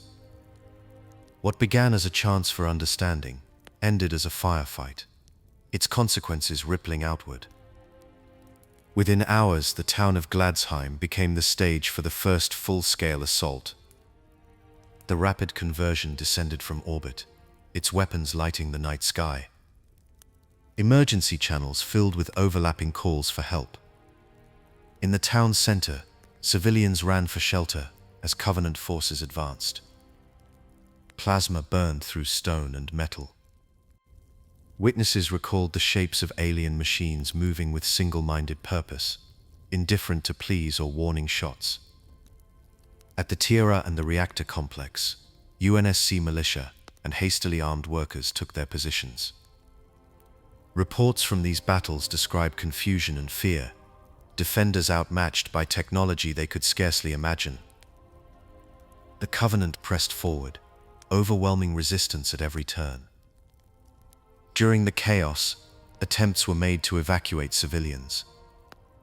The tiara, once a symbol of harvest's prosperity, became a lifeline. Shuttles launched in desperate succession, each packed with families and wounded. Some made it to orbit, others did not. The fate of many civilians remains unclear. Records from these hours are fragmentary, full of broken transmissions and unfinished logs. Later, survivors would speak of friends lost in the confusion, of ships that never returned. The official accounts do not fill every gap. In the midst of the fighting, figures like Captain Jacob Keyes and Sergeant John Forge emerged. Dialogue between them, preserved in ship logs and mission debriefings, reveals the pressure mounting on every defender. Orders came quickly, sometimes contradicting, as the scale of the attack became clear. Forge coordinated ground resistance, while Keyes relayed commands from orbit, both aware that conventional tactics offered little hope. The Covenant's weapons cut through vehicles and fortifications. At the reactor complex, desperate charges slowed the enemy, but could not stop them. By the time the Spirit of Fire arrived, much of Harvest already lay in ruin. The final act was swift and absolute. The Covenant introduced a tactic never before seen by human eyes: glassing. From high above, their ships unleashed lances of energy, scouring the surface.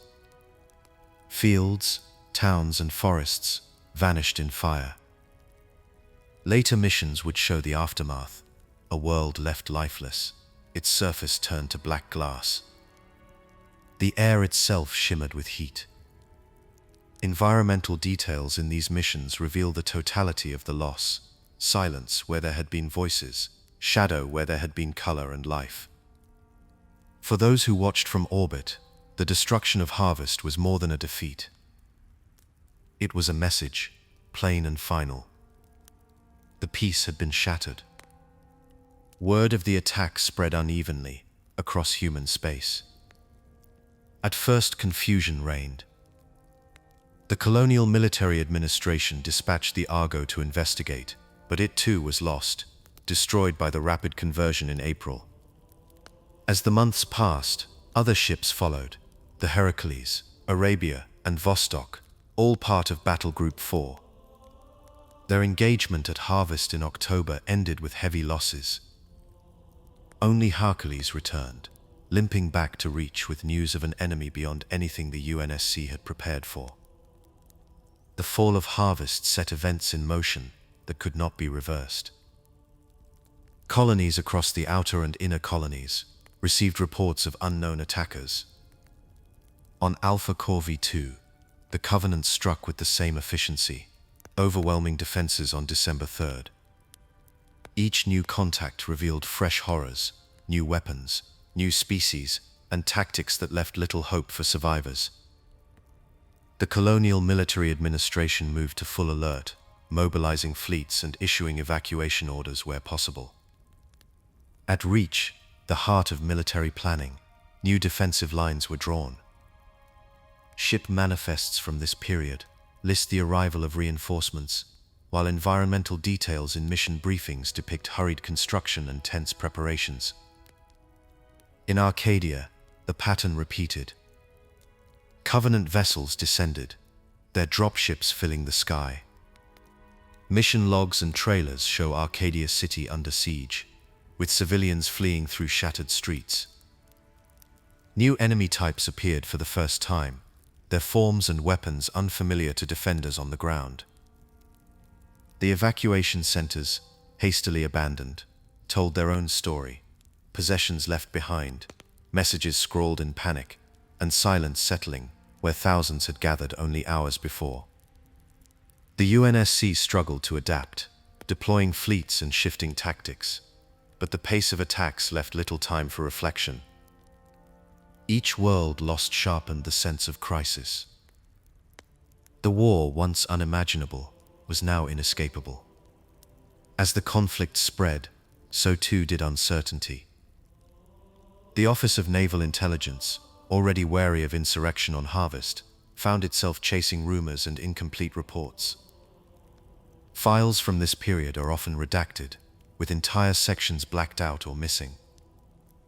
The true objectives of the Covenant remained elusive. In early encounters, they spoke only of Forerunner relics, ignoring all attempts at negotiation. Communications failed again and again, and attempts at peace became rare. Survivor accounts from the Harvest battles sometimes contradicted official reports, describing enemy movements or weapons not documented elsewhere. Incomplete logs referenced colonies that ceased all contact, their fate left unresolved. Among both military and civilian populations, rumors multiplied. News bulletins speculated about the enemy's motives, sometimes wildly. Some spoke of secret rituals, others of entire worlds erased without warning. The scale of the Covenant's campaign was never fully established in these early years. Each new report brought more questions than answers. In the aftermath of each attack, survivors struggled to make sense of what they had witnessed. Some described events that could not be confirmed, while others vanished with their worlds. Beneath the confusion, the consequences were unmistakable. The loss of Harvest sent a shockwave through every human colony. Morale faltered as news spread, and faith in old defenses crumbled. The military, once confident in its numbers and technology, now faced an enemy whose capabilities seemed limitless. Civilian populations, once distant from the war, found themselves caught in the path of destruction. The old routine, the slow certainty of peace, was gone. The years from 2525 to 2530 became a time of relentless escalation. Each battle revealed new threats, each loss deepened the crisis. The lines of communication, once open and reliable, grew tangled with rumor and fear. The war's true origins and the enemy's ultimate goals remained hidden, lost in the fog of battle and the silence of destroyed worlds. Yet even as uncertainty grew, the pattern was clear. The human, Covenant war had begun, and with it, an era of struggle that would reshape every corner of human space. There was no turning back. The first contact at harvest had set the course, and the years of peace were already a memory. Chapter 18: Asymmetric War and the Grinding Loss of Human Space. The years between 2530 and 2549 mark a time when the war pressed hard against every boundary of human space. In the early days, the United Nations Space Command still spoke of holding ground. By the middle years, the language had changed. Now every world was a battleground, and every retreat left behind more than dust and silence. The Covenant's fleets pressed forward without pause. Their ships swept across the stars, burning away settlements, with a precision that left little behind. The names of lost worlds grew longer with each month. Jericho 7, New Constantinople, and the colonies of the Leonis Minoris system. Each one fell in turn, their lights snuffed out, their people scattered or gone. Records from the time describe the Battle of Jericho 7 as a turning point. The colony had been a symbol of human expansion, its cities and fields the product of a century's hope. When the Covenant arrived, defenders scrambled to evacuate as much as they could. Civilians crowded into docking bays. Marines held narrow corridors, buying minutes at a time for those still waiting. Ship logs from the evacuation are sparse, but the chaos echoes in fragments. Engines roared to life. Orders crackled over comms. The sky above the colony burned with the first fire of orbital bombardment. When the last ship lifted away, nothing remained but ruin. In the aftermath, survivors would speak little of what they had seen. The memory of Jericho 7 became a shadow that followed every new campaign. The loss of these worlds forced the United Nations Space Command to adapt.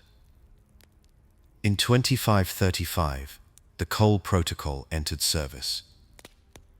Its rules were clear and absolute. No ship was permitted to lead the Covenant toward Earth or any other core human world. Navigation data had to be purged before any retreat. Captains were ordered to destroy their own ships if capture became likely. The protocol's requirements appeared in every mission briefing, every codex entry that survived. Crew members learned the procedures by heart. The cost of a single mistake was measured in entire worlds.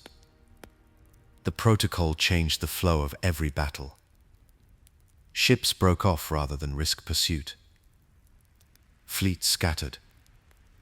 The space between colonies grew wider, more dangerous, and harder to patrol. Even as the protocol slowed the Covenant's advance, the enemy pressed deeper. By 253-6, their forces began to swarm into the inner colonies. The line of defense shrank. In the Leonis Minoris system, 2 of 3 colonies fell in rapid succession in 2537. New Constantinople, once a hub of trade and culture, joined the list of lost worlds that same year. The maps changed almost daily. Where once the boundaries of human space stretched across the spiral arms, now only isolated pockets remained. In every abandoned city, the evidence of hurried flight lingered. Streets littered with broken belongings. Shipyards left half-finished, cranes rusting in the open air. In the silence, only the wind moved. The shrinking map left its mark on those who survived. Official records from this period say little about the feelings of civilians or soldiers. The facts are cold: dates, losses, orders given and obeyed. Yet the evidence remains in the world itself. In ruined habitats and empty stations, the absence of life becomes a presence of its own. Each derelict carries the weight of those who once called it home. The scale of loss is written not only in the number of destroyed colonies, but in the silence that follows. Against a foe whose ships outnumbered and outgunned them at every turn, the defenders of humanity turned to new forms of war. The years after 2535 brought a shift in strategy. The United Nations Space Command could no longer meet the Covenant in open battle and hope to win. Instead, they learned to strike from the shadows, to rely on speed and surprise. Shipyards produced new classes of frigates. These vessels were built for rapid strikes and quick retreats. Weapon descriptions from the period speak of lighter armaments and reinforced hulls, designed to withstand brief but violent encounters. Guerrilla tactics became the norm. Mission objectives shifted from holding ground to inflicting damage and escaping alive. In the logs of Operation Prometheus, a small group of ships managed to destroy the Covenant manufacturing plant K749 in 2537. The success came at a high cost, but it proved that the enemy could bleed. Other records recount the siege of the Atlas Moons, where United Nations Space Command forces won a rare victory that same year. For a moment, hope flickered. Yet for every battle won, many more ended in retreat or destruction. Specialized units emerged, trained for sabotage and deep reconnaissance. Their names appear in codex entries and ship manifests, though few details survive. These teams worked behind enemy lines, gathering intelligence or planting explosives in vital structures. The Covenant responded in kind. Enemy encounter logs describe the deployment of new sensor arrays and patrol patterns designed to catch human ships before they could strike. The arms race grew more desperate with each passing month. For every innovation, the enemy found a counter. Kill ratios in ship-to-ship combat climbed. By 2053-5, the Covenant destroyed 3 human ships for every one of their own lost. Ground combat followed a similar pattern. Isolated units sometimes won the day through ambush or cunning, but the cost was always high. In 2536, records show that humans achieved victory in scattered ground battles, yet the price paid in lives left little to celebrate. The effectiveness of these tactics remains uncertain. Official accounts do not dwell on the details. What does remain is the sense that every victory was temporary, every gain soon erased by the next wave of the Covenant's advance. The war's middle years were measured not only in territory lost, but in the toll taken on the human spirit. Survivor accounts from this period are scarce. The records that do exist are silent on the daily struggles of civilians left behind, or the fate of those captured. The only certainty is found in the lists of the dead and missing. Some fates are known in grim detail. In 2545, the civilians captured on Draco 3 were killed by grunts and jackals. That same year, Operation Torpedo claimed all but 2 of its participating Spartan trees. Names like Tom B292 and Lucy B091 appear in mission summaries, survivors in a battle that left no room for triumph. In the absence of personal testimony, the mood of these years is found in the shifting tone of official broadcasts. Early announcements spoke of resistance and the promise of reinforcement. As the war dragged on, language grew spare. Hope gave way to endurance. Propaganda campaigns continued, but their effectiveness is not recorded. There are no surviving logs to say whether morale held or broke. Communities adapted as best they could. Some vanished without trace, their fate unknown. Others found ways to persist, holding out in hidden bunkers or remote settlements. The scale of dislocation remains unclear, but the scars are visible in every abandoned world. Questions linger in the silence left by the war's middle years. The fate of many colonies is not recorded. The psychological cost to those who fought and those who fled is not described in the remaining records. The world that emerges from these years is one of uncertainty and endurance. The boundaries of human space have contracted. The front lines are closer to Earth than ever before.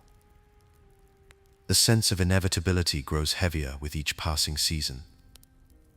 Yet even as despair spreads, the war does not end. The defenders of humanity continue to adapt. New ships leave the last shipyards. Small victories are won in the shadows. The cost is counted in lives and worlds, but the struggle continues. The years between 2530 and 2549 leave behind a map marked by loss and a people marked by survival. The story does not close. The outcome remains unwritten, carried forward by those who endure. In the quiet that follows each retreat, the hope for one more day lingers, fragile but unbroken. Chapter 19: Spartans Reforged for an Existential War. The war stretched on, year after year, reshaping every corner of human civilization. In the decades after 2530, the Spartan program did not stand still. Old certainties fell away as new dangers closed in. Reports from the outer colonies described cities lost in a single night. Whole battalions vanished against the Covenant's machines and warriors. In these years, the Office of Naval Intelligence moved quickly and quietly, expanding the work begun with the original Spartan-II candidates. The program's future was weighed against the survival of the species itself. Within the fortified corridors of Reemerges castle base, the first signs of change appeared. Orders filtered down from high command. New candidates arrived, drawn from worlds scarred by invasion or erased from stellar charts. The training itself shifted. Where once the regimen focused on discipline and endurance, now instructors demanded adaptability, improvisation, and secrecy. Every day brought new drills: urban infiltration, silent movement, rapid extraction. The youngest Spartans learned to expect little rest and less certainty. Overhead, the hum of Mjolnir armor tests became a constant, echoing through the halls and tunnels. Elsewhere, in places few would ever know, another path took shape. The world called Onyx lay hidden, its surface unremarkable, its purpose buried beneath layers of protocol and silence. There, the Spartan-III initiative began. The briefings for this program were sparse and cold. Cost and risk outweighed tradition. The candidates were younger, their backgrounds marked by loss. Ceramic ossification replaced old surgical methods, delivered through injections that left bones unbreakable and bodies more easily repaired. The training was brutal and short. Survival was never guaranteed. From the beginning, the Spartan-III project was meant to answer the impossible demands of the front lines, sending waves of silent operators against the Covenant's most fortified positions. The armor they wore reflected this philosophy. For the Spartan-IIs, the Mjolnir platform evolved into the Mark V. Its energy shields drew from captured Covenant technology, flickering to life in training bays and field exercises. The helmet's new visor glowed with quiet promise, housing advanced sensors, and for some, the voice of a smart AI. For the Spartan-IIs, a different solution emerged. Semi-powered infiltration suits, SPI, wrapped each operator in plates of photoreactive material. The armor's surface shimmered and bent the light, allowing a Spartan-III to vanish in the smoke and confusion of battle. Yet the SPI's protection was thin. It was designed for missions where discovery meant death, and where survival was measured in minutes, not years. As the new generations trained, the relationship between Spartans and command continued to shift. Some logs from the period describe friction. High-value assets received conflicting orders. Priorities changed without warning. In the shadows of Castle Base, a Spartan-II recorded a private thought. The chain of command had grown distant, more interested in results than reasons. For the Spartan-IIs, official briefings rarely mentioned names. Instead, companies were listed by letter and number, their fates sealed in operations that left few survivors. Specialized units like the headhunters trained in pairs, learning to move as one mind, ready to disappear or die far from any support. Across the fleet, whispers of the Spartan program spread among crews and officers. Some saw the arrival of a Spartan detachment as an omen, a promise that a world might yet be saved. Others wondered at the cost. The secrecy around the Spartan-III initiative was nearly absolute. Outside of a few high-clearance circles, the details remained unspoken. Even the existence of Onyx as a training ground was little more than a rumor. The war's tempo never slowed. Spartans moved from world to world, boarding dropships in the dark, deploying without fanfare or recognition. In the field, their tactics changed with each new threat. On Sigma Octanus IV, Spartan-IIs led assaults against entrenched Covenant forces, using prototype energy shields to press forward under plasma fire. The Mark V armor's systems allowed for seamless integration with battlefield sensors. For the first time, a smart AI, Cortana, joined a Spartan-II in the field. Her presence added a new dimension to planning and execution. Communication became faster, targeting more precise. The Covenant's lines broke under coordinated attacks, their defenders unable to anticipate or withstand the sudden relentless pressure. On other fronts, Spartan-III teams slipped past enemy patrols, their SPI armor blending with the heat and haze. The headhunters worked alone or in pairs, sabotaging reactors, eliminating targets, and vanishing before alarms could sound. Their missions rarely made it into official records. When they did, the language was spare: target neutralized, facility destroyed, no survivors. The cost was seldom listed. Weapons and equipment evolved to keep pace with the enemy. Item descriptions from the period mention the SRS-99AM sniper rifle, a weapon customized for Spartan hands. Its long frame and heavy recoil matched the enhanced strength of its operator, allowing for shots at distances that would have crippled a normal soldier. New variants of grenades, mines, and breaching charges appeared in supply drops, each designed for a specific task or threat. In the field, Spartans received resupply through rapid response pods, containers launched from orbit that delivered ammunition, medical kits, or replacement armor.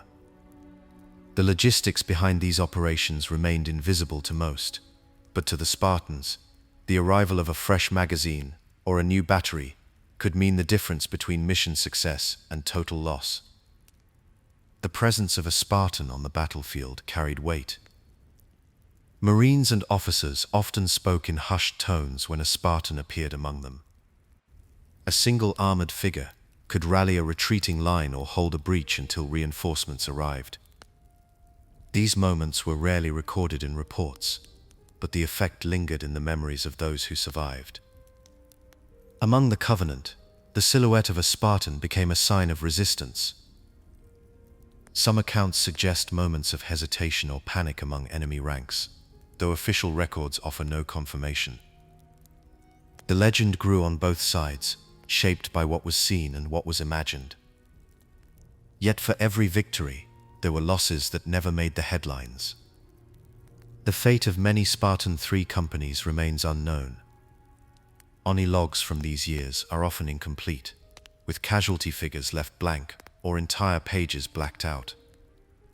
Some operations ended with no survivors, their objectives marked as unknown or pending further investigation. Onyx, the hidden world that had shaped so many, is referenced in connection with a concealed Shield world entrance, but its final status is left unresolved in available briefings. Survivors from certain Spartan-III groups were recovered in later years, but the details of their ordeal are left to implication and silence. Rumors of missing Spartans drifted through the ranks. In the quiet moments before a mission, some Marines would speak of operators who never returned, of call signs heard only once on the radio before fading into static. These stories grew over time, fed by gaps in official records and the natural hunger for heroes.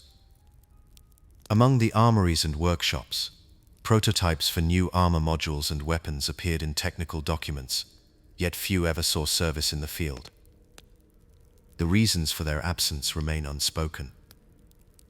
Civilian understanding of the Spartan program was shaped by rumor, propaganda, and the persistent fog of war. Broadcasts replayed images of armored giants standing atop burning vehicles or leading evacuees through shattered streets.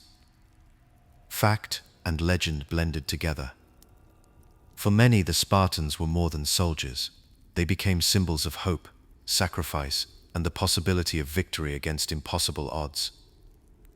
The true cost of their service, the lost names, the hidden graves, the unanswered questions, remained buried beneath layers of secrecy. As the war drew toward its most desperate days, the role of the Spartans stood clear. They had become both shield and spear, forged and reforged by the pressures of extinction. Their programs reflected the changing needs of humanity, the precision and endurance of the Spartan-IIs, the expendable courage of the Spartan-IIs, the relentless adaptation of technology and tactics. Yet for all that was written and recorded, much remains hidden. The silence around Onyx, the names erased from rosters, the missions listed only as numbers and dates. In the quiet between battles, within the walls of training facilities or the darkness of a drop pod descending toward fire, Spartans waited. They carried the weight of orders, the memory of lost worlds, and the uncertain hope that their actions might buy another day for those who remained. The war had changed them, as surely as it changed everything else. And in that transformation, they became something more than soldiers, something the records could not fully capture, and the world could not easily forget. Chapter 20: Discovery of Halo and the Return of an Ancient Threat. The year 2050-52 brought a sharp turn in the course of the Human Covenant War. With Reach in flames behind them, the crew of the UNSC Pillar of Autumn emerged from slip space into unknown territory. On the bridge, officers and enlisted alike stared in silence as the view screens filled with the image of an immense ring, impossibly wide, stretching across the void. The ship's sensors struggled to classify the structure. Readouts showed a surface lined with mountains, valleys, and wide blue lakes, all wrapped around a perfect artificial curve. No one on board had ever seen anything like it. Even the Covenant, whose ships appeared in pursuit only moments later, seemed startled by the sight. Their attack came fast, but their formation betrayed the same uncertainty that gripped the Autumn's crew. Captain Keyes did not hesitate. The ring's surface offered the only chance for survival. As Covenant plasma tore into the ship's hull, Keyes ordered the Pillar of Autumn onto a crash course. The order was sharp, but his voice carried an edge of awe. He called for ground teams to prepare for immediate deployment. Cryo-sleep pods hissed open. John 117, the ship's remaining Spartan, rose from cold stasis to the sharp alarms of battle. Marines rushed to their stations, gathering gear and weapons without knowing what kind of world awaited them below. Escape pods launched in waves. Through small windows, survivors glimpsed the ring's surface, lush forests, rolling plains, and sharp cliffs, all bound to the inside of a colossal wheel. Artificial gravity held steady, matching the conditions of any terrestrial planet. As the wreckage of the Pillar of Autumn burned its way toward the ground, the sense of wonder mixed with dread. The ring's scale defied understanding. Its surface was not merely land, but a carefully constructed ecosystem, wrapped around a hidden core. The first boots touched down near a wide valley, ringed by strange metal spires. Marines spread out, weapons ready, scanning for Covenant patrols.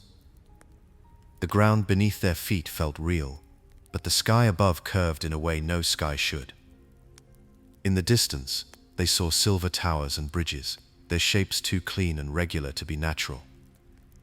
Some whispered that the ring was a weapon, or a place of worship for the Covenant. Others wondered who could have built such a thing, and why. Captain Keyes regrouped with scattered survivors, establishing a makeshift command post among the wreckage. His first orders focused on survival: secure supplies, locate survivors, and hold ground against Covenant advances. Reports from recon teams described enemy dropships landing nearby, their movements suggesting a race for control of the ring's key sites. The urgency was clear. Whoever controlled this place would hold an advantage, neither side fully understood. Within hours, both UNSC and Covenant forces were locked in firefights across the ring's surface. Each engagement revealed new details. The terrain shifted from grasslands to deep canyons, from dense forests to open beaches. In every environment, strange metal structures rose from the earth, their walls covered in glyphs and patterns no human could read. Some Marines reported seeing blue lights flicker along the walls, or doors that opened at a touch. The sense of being watched lingered in every shadow. The silent cartographer became a focal point. Set on a broad island ringed by white sand, the structure's name came from recovered data. Inside, its halls echoed with the sounds of battle. Covenant elites and grunts fought fiercely to secure the site, their movements guided by a purpose they refused to share. The cartographer itself was revealed as a kind of map room, its consoles displaying a shifting model of the ring. Through hard-won access, UNSC teams identified the location of a control room at the heart of the installation. The importance was immediate. If the cartographer could reveal the ring's secrets, the control room might grant command over its systems. Securing these sites came at a cost. Covenant forces were relentless. Their leaders pressed forward, driven by their own beliefs about the ring's significance. Some of their transmissions, intercepted by UNSC comms, spoke of a sacred relic and divine inheritance. To them, the ring was more than a weapon, it was a promise from gods they could not name. Yet their reverence did not slow their assault. Skirmishes grew fiercer as both sides converged on the control room, each hoping to seize whatever power the ring might contain. Inside the Forerunner structures, the air felt different. Surfaces gleamed with a cold light, and every corridor seemed to lead deeper into the unknown. Some doors required strange keys or codes, others opened in silence, revealing rooms lined with empty stasis pods or humming with unseen energy. The architecture was both beautiful and alien, its purpose never fully revealed. Marines spoke of warning glyphs etched into the walls, symbols that seemed to shift when viewed from the corner of the eye. Some rooms contained artifacts, small devices that pulsed with light when touched, their functions a mystery.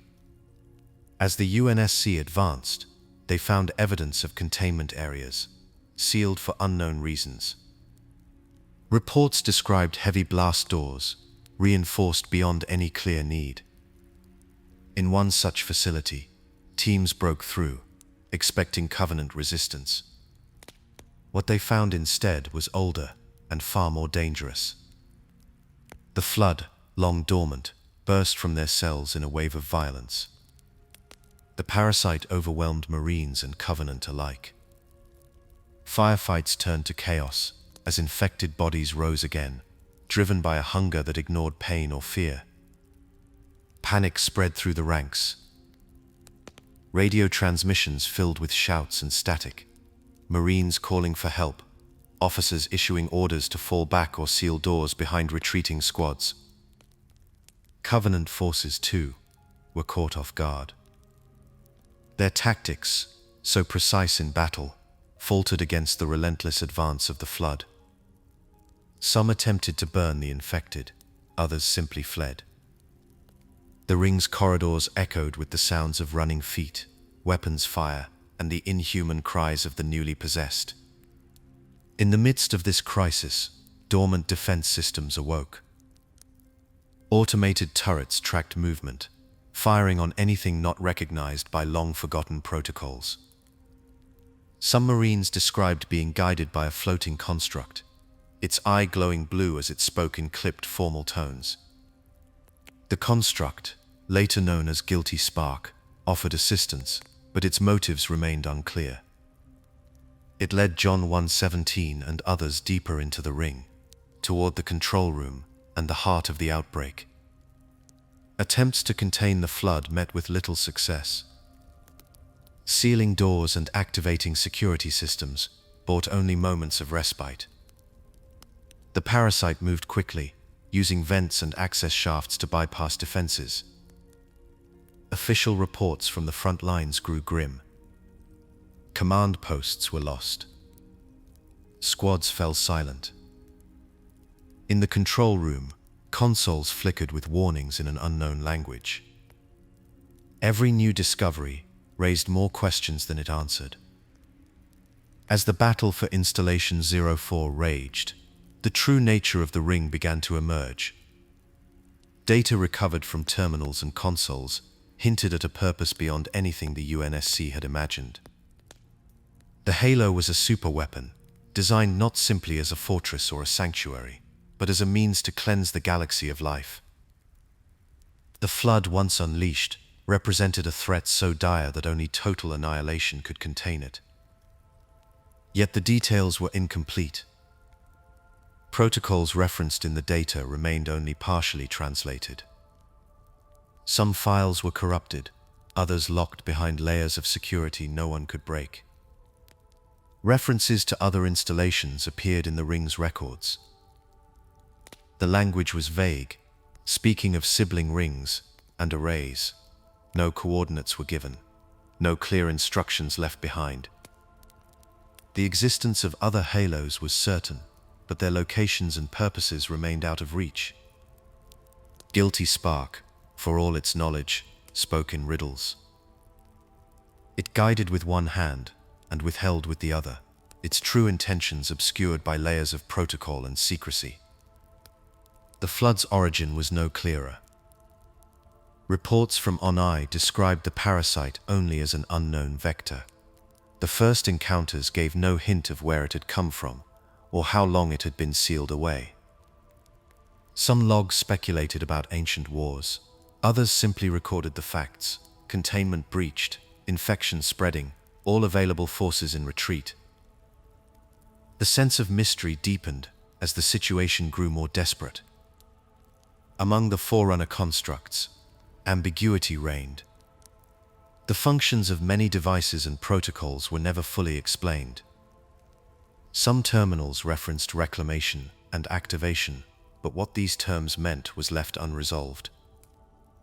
Item descriptions for recovered artifacts suggested abilities far beyond current understanding, yet these objects vanished in the chaos, their fate unknown.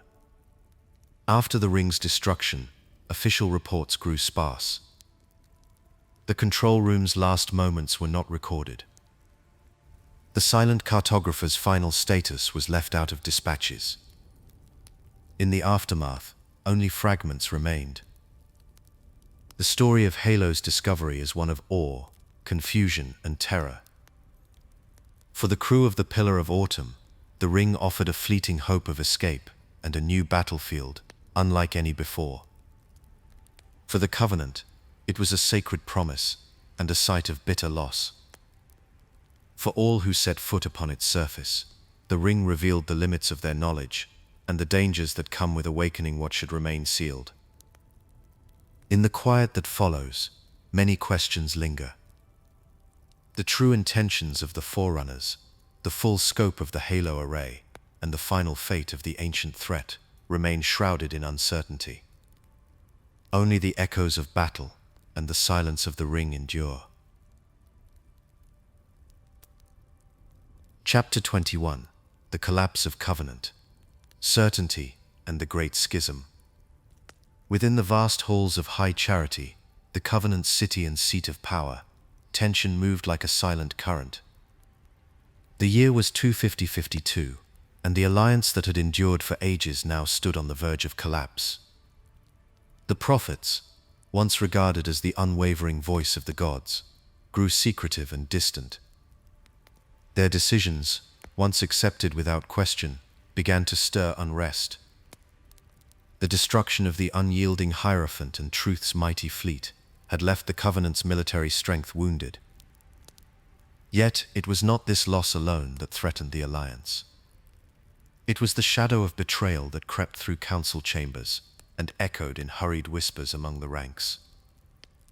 In the aftermath of the Prophet of Regret's assassination at Installation 05, a new decree swept through high charity. The Sangheili, who had long served as the Covenant's honor guard, found themselves suddenly cast aside. The Prophet of Truth, standing beneath the golden light of the council chamber, announced the replacement of the Sangheili with the Jiralhane. As the words settled over the assembly, Sangheili councillors exchanged looks of disbelief and anger. Their armor, once a symbol of pride and tradition, felt heavy with the weight of humiliation. The Jiralhane, broad and silent, took their new posts with a sense of anticipation, their presence filling the chamber with unspoken threat. The councillors' response was swift and sharp. Threats of resignation rippled through the ranks of the Sangheili leadership. In private, some spoke of the prophet's growing distrust, of secrets kept behind closed doors and orders issued without consultation. Others questioned the very foundation of the alliance, wondering if the God's will truly guided the prophets, or if something else now steered their hand. The High Council, once a place of unity, became a field of suspicion. Old alliances faltered as Sangheili and Jiralhane eyed each other across the marble floors. Beyond the council chamber, unrest spread among the Covenant's ranks. In the shadowed corridors and sanctuaries of high charity, murmurs of dissent grew. The replacement of the honor guard was not the only wound. News traveled quickly of Caesar Refume and his artifact retrieval team, who had gone into open rebellion after encountering the strange construct known as 343 Guilty Spark.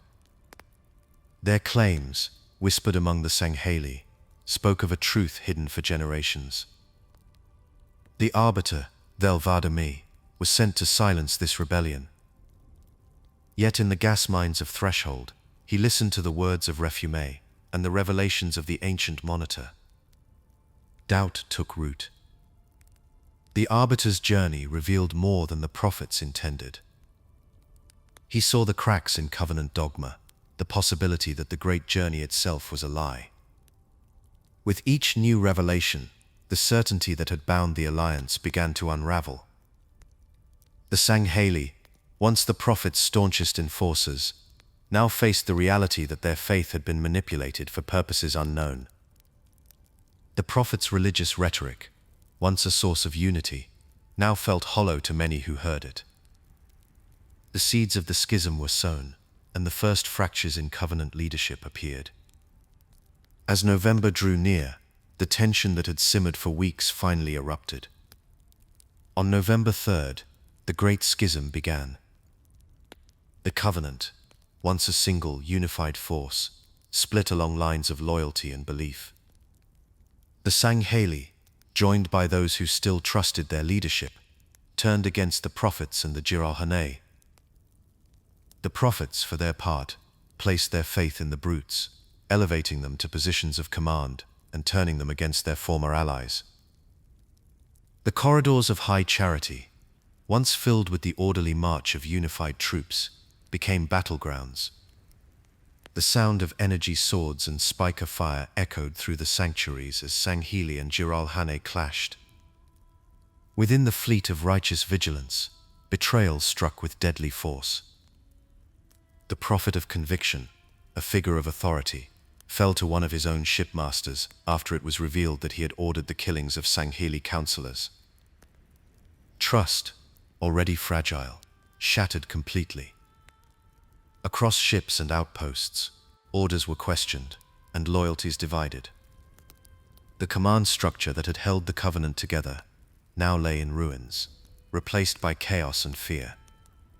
At Delta Halo, the Arbiter's fate hung in the balance. Sent to retrieve the installation's index, he succeeded in his mission, only to be betrayed by Tartarus, the Geralhanane chieftain. With a sudden, brutal act, Tartarus cast the Arbiter into the depths of the Ringworld.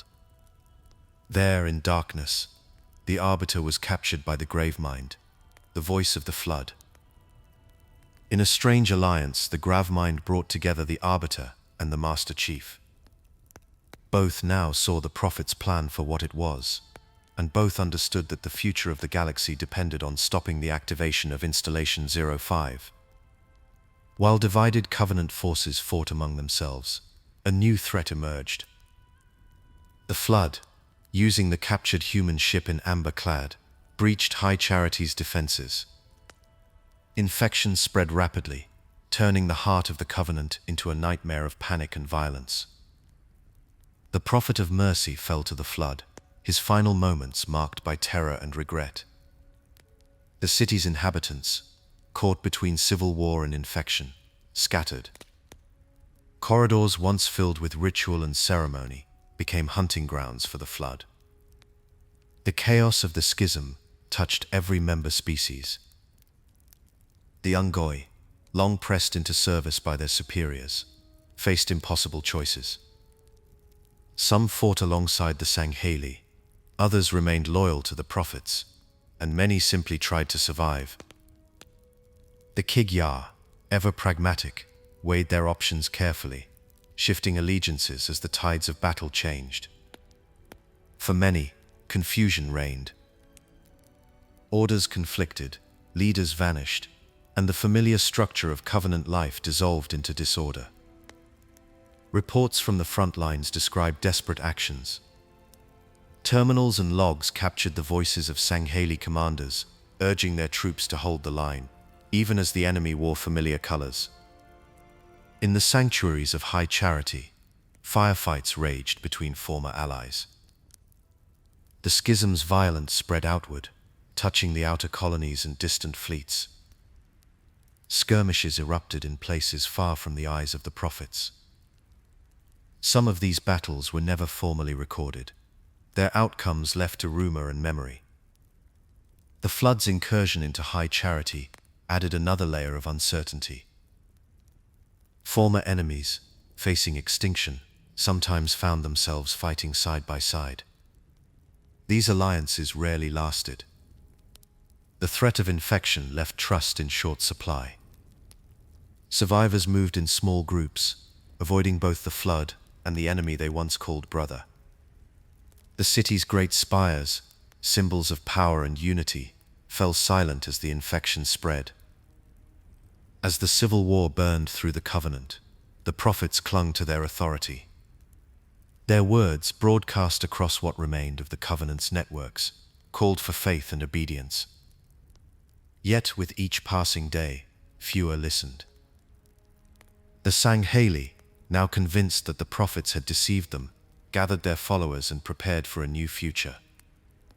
The Geralhanane, emboldened by their sudden rise, pressed their advantage with brutal force. The old order was gone. In the aftermath of the Great Schism, much remained unclear. The Covenant, as it had existed, was finished. Its member species scattered, some forging new paths, others disappearing into the shadows. The Sangheili emerged as victors in the civil war, but their victory came at a cost. High Charity, once the pride of the Covenant, lay in ruins. The full extent of civilian casualties and displacement was never recorded. For many, the only certainty was loss. The fate of the Ungoi, Kigyar, and other lesser species remains uncertain. Campaign records offer little about their ultimate destiny.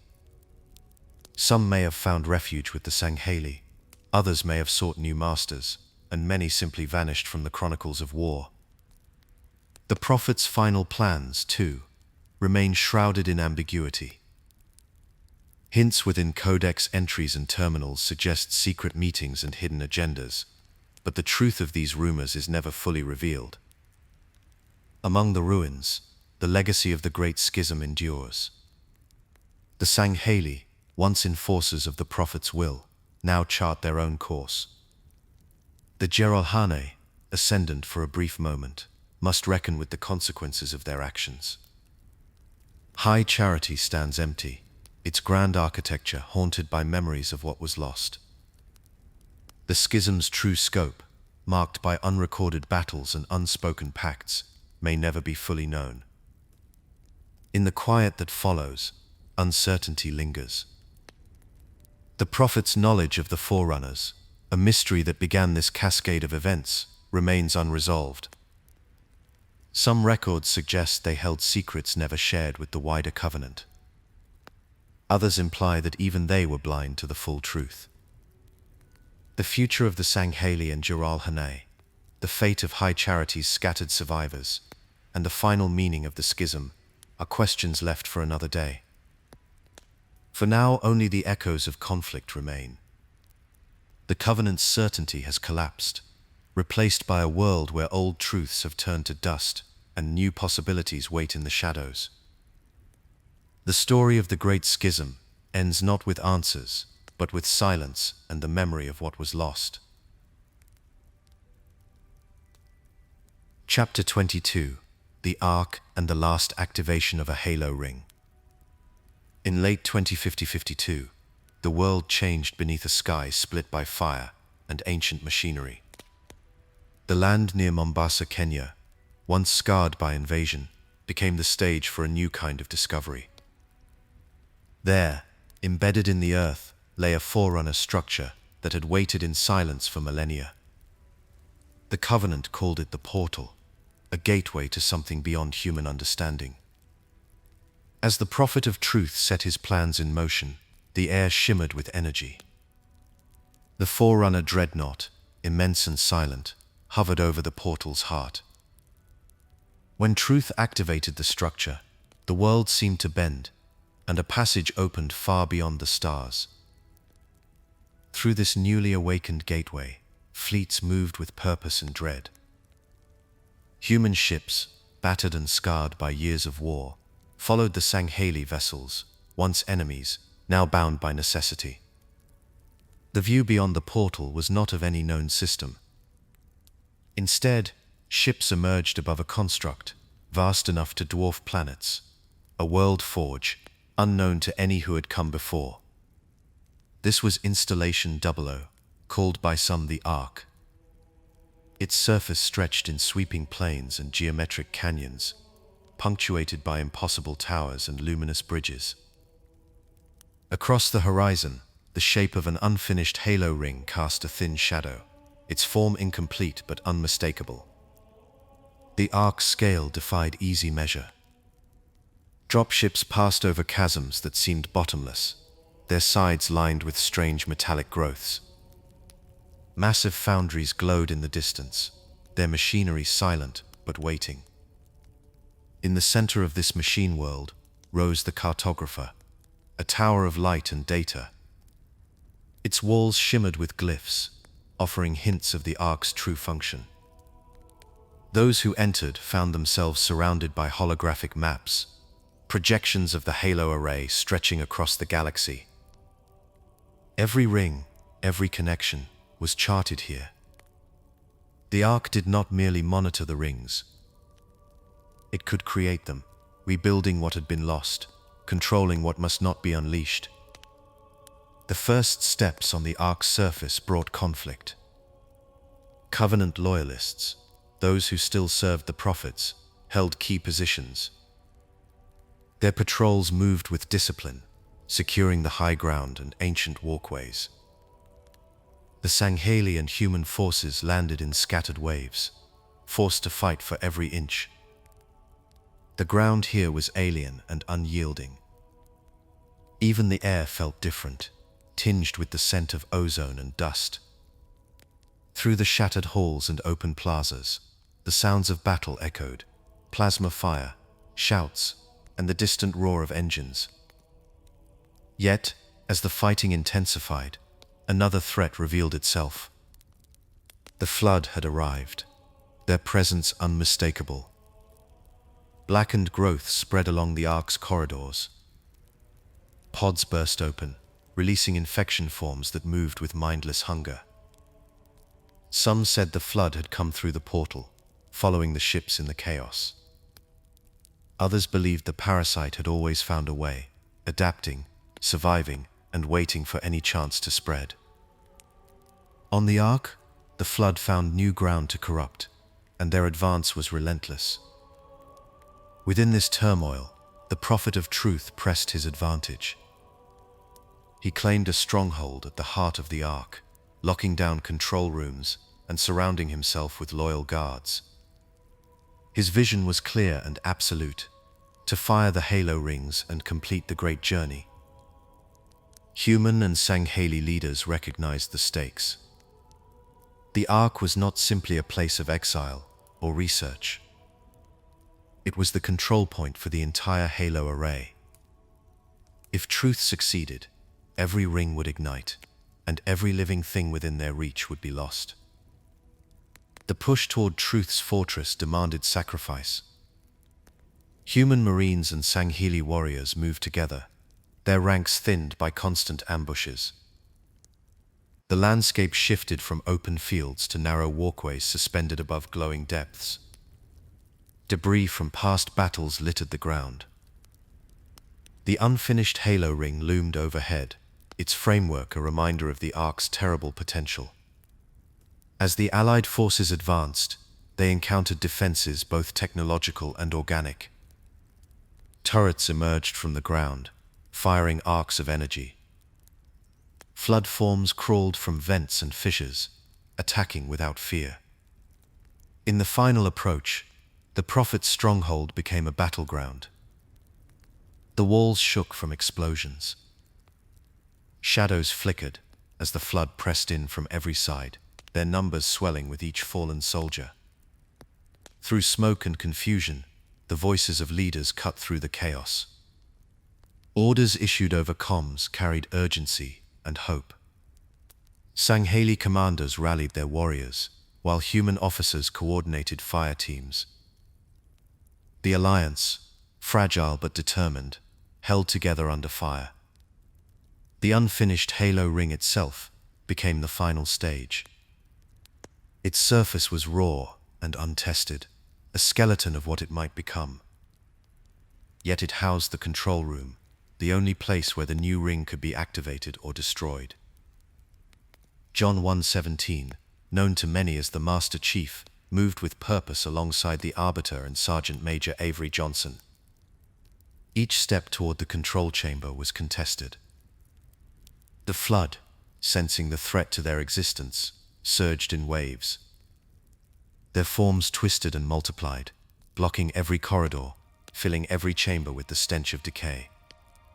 Inside the control room, the situation reached its breaking point. The walls pulsed with Forerunner light, and the machinery responded to ancient codes. The activation index, recovered from a fallen ring, was the key to the sequence. Sergeant Major Johnson, battered but resolute, prepared to activate the system. At that moment, 343 guilty spark intervened. The Monitor, once a guide and now a guardian of the Ark, refused to allow the ring's destruction. In his determination to protect Forerunner design, he turned against the intruders. Johnson fell to Spark's weapon, his sacrifice marking the cost of defiance. The final struggle was swift and violent. The Arbiter and John 117 fought their way to the controls. The sequence began, and the ring's systems shuddered to life. Energy arced through the unfinished structure. The ring, never meant to fire in its incomplete state, tore itself apart. Fragments spun off into the void. The shockwave ripped through the control room, and the Ark itself suffered catastrophic damage. Metal groaned, towers collapsed, and the ground split open. Those who survived escaped through collapsing corridors, the world behind them falling into ruin. In the aftermath, silence settled over the remains of the Ark. The survivors, few and scattered, found themselves adrift in uncertainty. The fate of Installation Devolution could not be seen from the shattered walkways or the battered hulls of fleeing ships. Some codex entries, recovered in the confusion, spoke of sealed chambers deep within the Ark, rooms that no human or Sangheili had ever entered. Their contents, whatever secrets or dangers they might hold, remained untouched. The unfinished halo ring, once a symbol of threat and possibility, vanished into ambiguity. Campaign records offered no clear answer. Whether fragments of the ring drifted in orbit, or whether they were lost to the Ark's collapse, was left unresolved. The Flood, too, left traces behind. Though their main force was broken in the final battle, signs of the parasite's persistence lingered in the shadows. Some believed the Flood would always find a way to endure, slipping into cracks and waiting for another chance. Terminals scattered across the Ark hinted at Forerunner technology that defied understanding. Devices hummed with power. Doors remained sealed, their glyphs unreadable. The purpose of some machines was never explained. In the quiet that followed the conflict, these mysteries remained, untouched and unsolved. As the last escape ships vanished into the stars, the Ark faded from view. For those who had walked its halls, the experience left scars and questions. The alliance between human and Sangheili forces had survived the worst, but at great cost. The destruction of the ring had averted disaster, but the damage done to the Ark could not be undone. The fate of those left behind, the future of the Flood, and the full reach of Forerunner technology remained uncertain. In the quiet that followed, the Ark stood as a monument to conflict and survival. Its towers, broken but proud, caught the last light of distant suns. Somewhere in its depths, machines waited in silence, their purpose known only to those who built them. The war had ended, but the mysteries of the Ark endured, their answers lost among the ruins and the stars beyond. Chapter 23: The End of the Human Covenant War. In the final months of the Human Covenant War, the galaxy became a place of shifting loyalties and desperate alliances. By late 250-52, the Covenant had fractured under the strain of civil war. The Sangheili, once the Covenant's honored warriors, now found themselves locked in open conflict with the Jiralhane, or brutes, who had risen quickly as the new enforcers of the Prophet's will. Across ruined worlds and shattered fleets, rumors spread of Sangheili ships breaking away from the Covenant armada. Human intelligence, battered but persistent, recorded strange encounters. Sangheili vessels no longer fired upon retreating UNSC ships, and in some sectors, brute-led patrols seemed to hunt their former allies with a new ferocity. The old Covenant order, built over centuries, had begun to collapse. This collapse reached its breaking point, far from any known star. The Ark, a structure of impossible scale, hung beyond the edge of the Milky Way. Its surface stretched under an alien sky, dotted with the scars of battle. Here, the final act of the war would play out. A joint fleet, hastily assembled from battered UNSC warships and Sangheili cruisers, arrived at the Ark's coordinates. The alliance had formed out of necessity, not trust. Orders were exchanged in clipped transmissions, and the tension between human and Sangheili crews never fully faded. Yet as the fleet emerged from slipspace, there was no time to dwell on old grievances. Above the Ark, the last loyalist Covenant fleet waited, commanded by the Prophet of Truth and his Girolhane generals.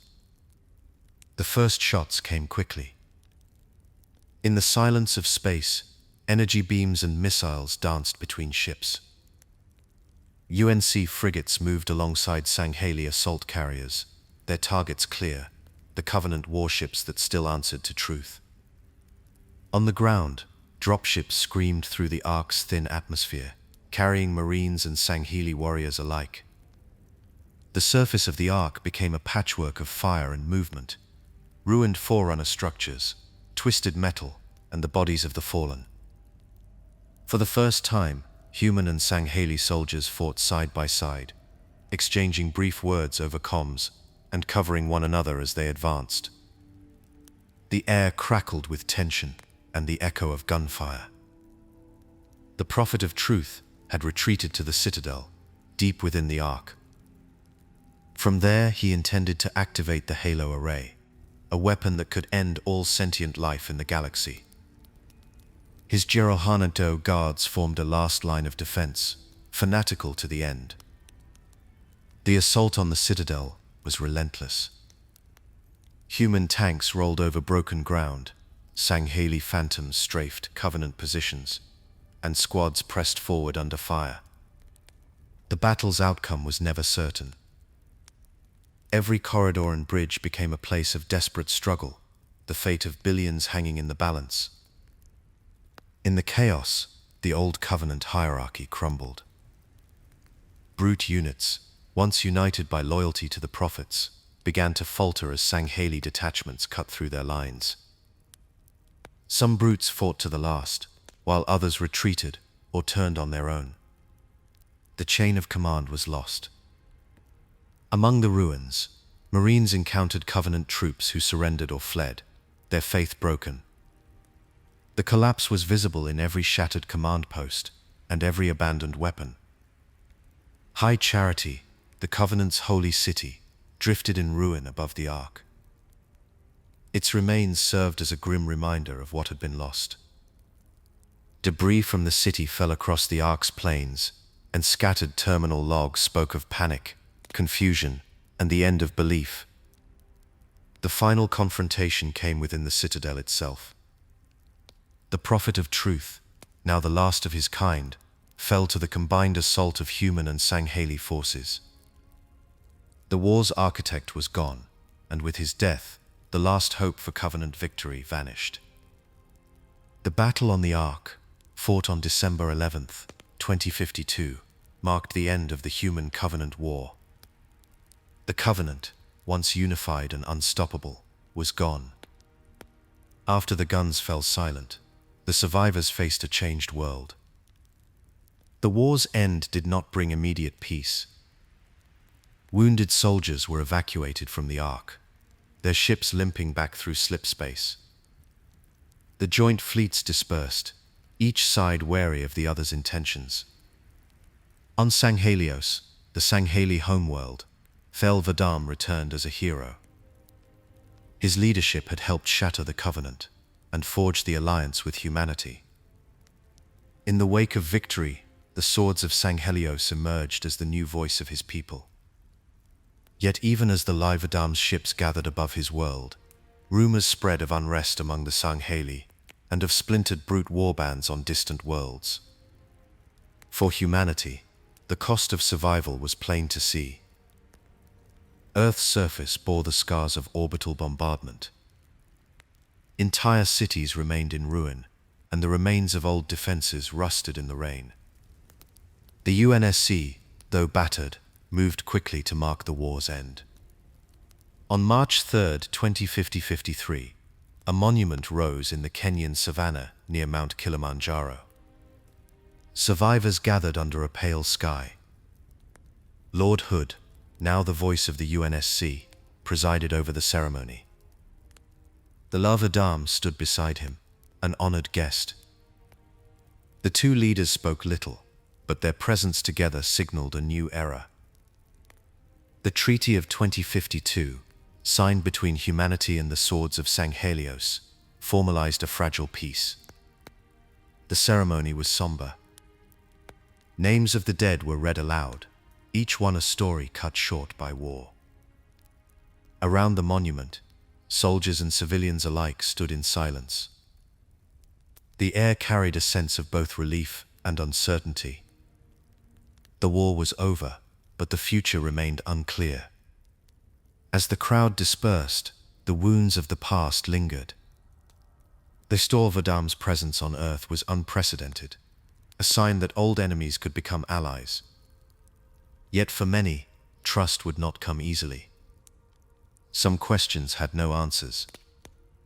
The fate of John 1:17, the Master Chief, was left unresolved. His last known act had been to ensure the destruction of the Ark's installation, preventing the activation of the Halo array. Afterward, his ship, the Forward Unto Dawn, vanished into slipspace, its final coordinates unknown. Cortana, his companion, remained with him. No record confirmed their survival or their deaths. Among the survivors, stories circulated of the chief's sacrifice, but none could say for certain what had become of him. The flood, the ancient parasite that had haunted both sides of the war, also faded from view. Terminal logs recovered from the Ark suggested containment, but no one could be sure. Some areas showed signs of cleansing fire. Others remained sealed, their silence raising new fears. The Ark itself, once the stage for the final battle, was left in ruins. Per the terms of the new treaty, neither humanity nor the swords of Sangheili would return to the remains of Installation 04. The long-term consequences of the Ark's destruction were not discussed. The galaxy moved on, but the scars of the Ark remained. In the days that followed, fleets regrouped and wounded soldiers returned home. Some ships never came back. Codex entries noted missing crews, lost in the confusion of retreat. Among the Sangheili, new conflicts began to simmer. The old Covenant order was gone, but its remnants still held power on distant worlds. For both sides, peace was fragile. The joint victory at the Ark had brought an end to open war, but it could not erase decades of hatred and loss. Yet even in the uncertainty, there were signs of hope. The monument in Kenya stood as a promise. Human and Sangheili leaders spoke of rebuilding and of a future without war. The March 3rd ceremony, though somber, marked the start of something new. Survivors exchanged words with former enemies. The Lamvadam's return to Sangheili was greeted with both celebration and caution, his people divided between those who welcomed the new alliance and those who clung to old traditions. On Earth, reconstruction began. The remains of orbital defenses were cleared, and new settlements rose from the ashes. Some mysteries persisted. The true fate of the Master Chief remained one of the great unanswered questions. No campaign epilogue offered a final word. The possibility of other Forerunner installations lingered in the background, but no records confirmed their existence or activity. The eradication of the flood was left ambiguous, a shadow that refused to fade. Among the survivors, stories of missing comrades and unresolved battles became part of the new era's lore. As the months passed, the galaxy settled into an uneasy peace. New conflicts among Covenant remnants began to flare after March 2050, but the era of total war had ended.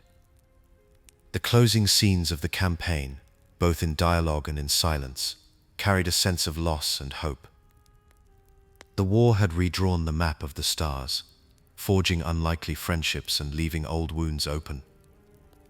In the quiet after the storm, the survivors looked to the future, carrying with them the memory of what had been lost and the fragile promise of what might still be found. Chapter 24: A Galaxy Marked by Ancient Decisions. The last echoes of battle have faded. In the quiet that follows, the galaxy feels larger and stranger than before. The familiar roar of Covenant fleets is gone. The once mighty empire has collapsed, leaving its former subjects scattered, uncertain, and free in ways they have never known. On Sangheili, the Sangheili gather beneath their own banners. The swords of Sangheili rise from the ashes, their leaders determined to shape a future that is no longer bound by the dogma of the prophets. The old Covenant's strict order has vanished. Now rival keeps and isolated enclaves mark the landscape, each one charting a different path. Some Sangheili look inward, rebuilding ancient traditions. Others turn their gaze outward, wary of the threats that may follow in the wake of war. The end of fighting does not bring instant peace. Instead, it reveals the true scale of what was lost and what remains unfinished. In February of 2055, the Unified Earth Government and the Swords of Sangheili sign a formal treaty. It is the first real hope for stability in a generation. On March 3rd, both sides gather to mark the official end of hostilities. The ceremony is subdued, shaped by exhaustion and the knowledge that old wounds do not heal in a day. The Covenant, as it was known, has ceased to exist. Its former species, no longer united by faith or fear, drift into rivalries, piracy, and uncertain alliances. The Sangheili are not alone in their search for identity. The Ungoi and Kigyar scatter to distant homes. Some become mercenaries. Others cling to fragments of the old order, uncertain how to begin again. On Earth, the signs of war linger. Cities wear their scars openly. Rubble lines the edges of new construction. Human settlements push outward, reclaiming ground once lost to glassing.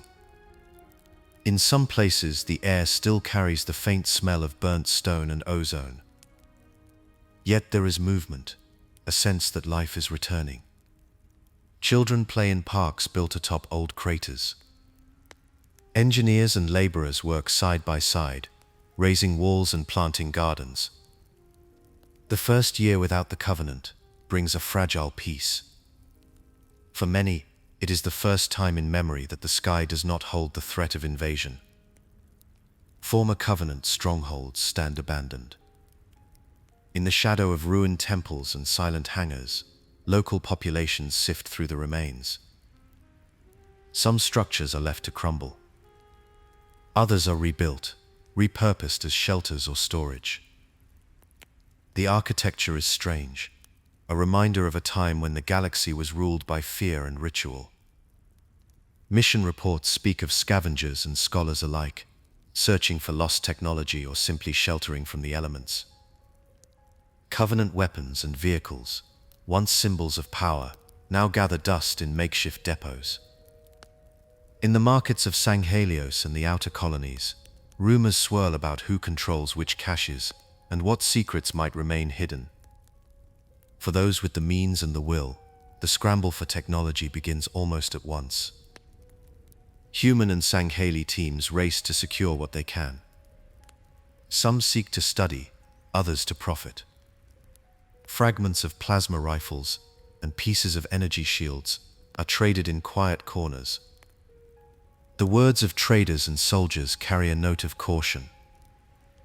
Covenant devices are powerful, but few fully understand their workings. Stories spread of accidents, of weapons that misfire, or artifacts that simply refuse to function.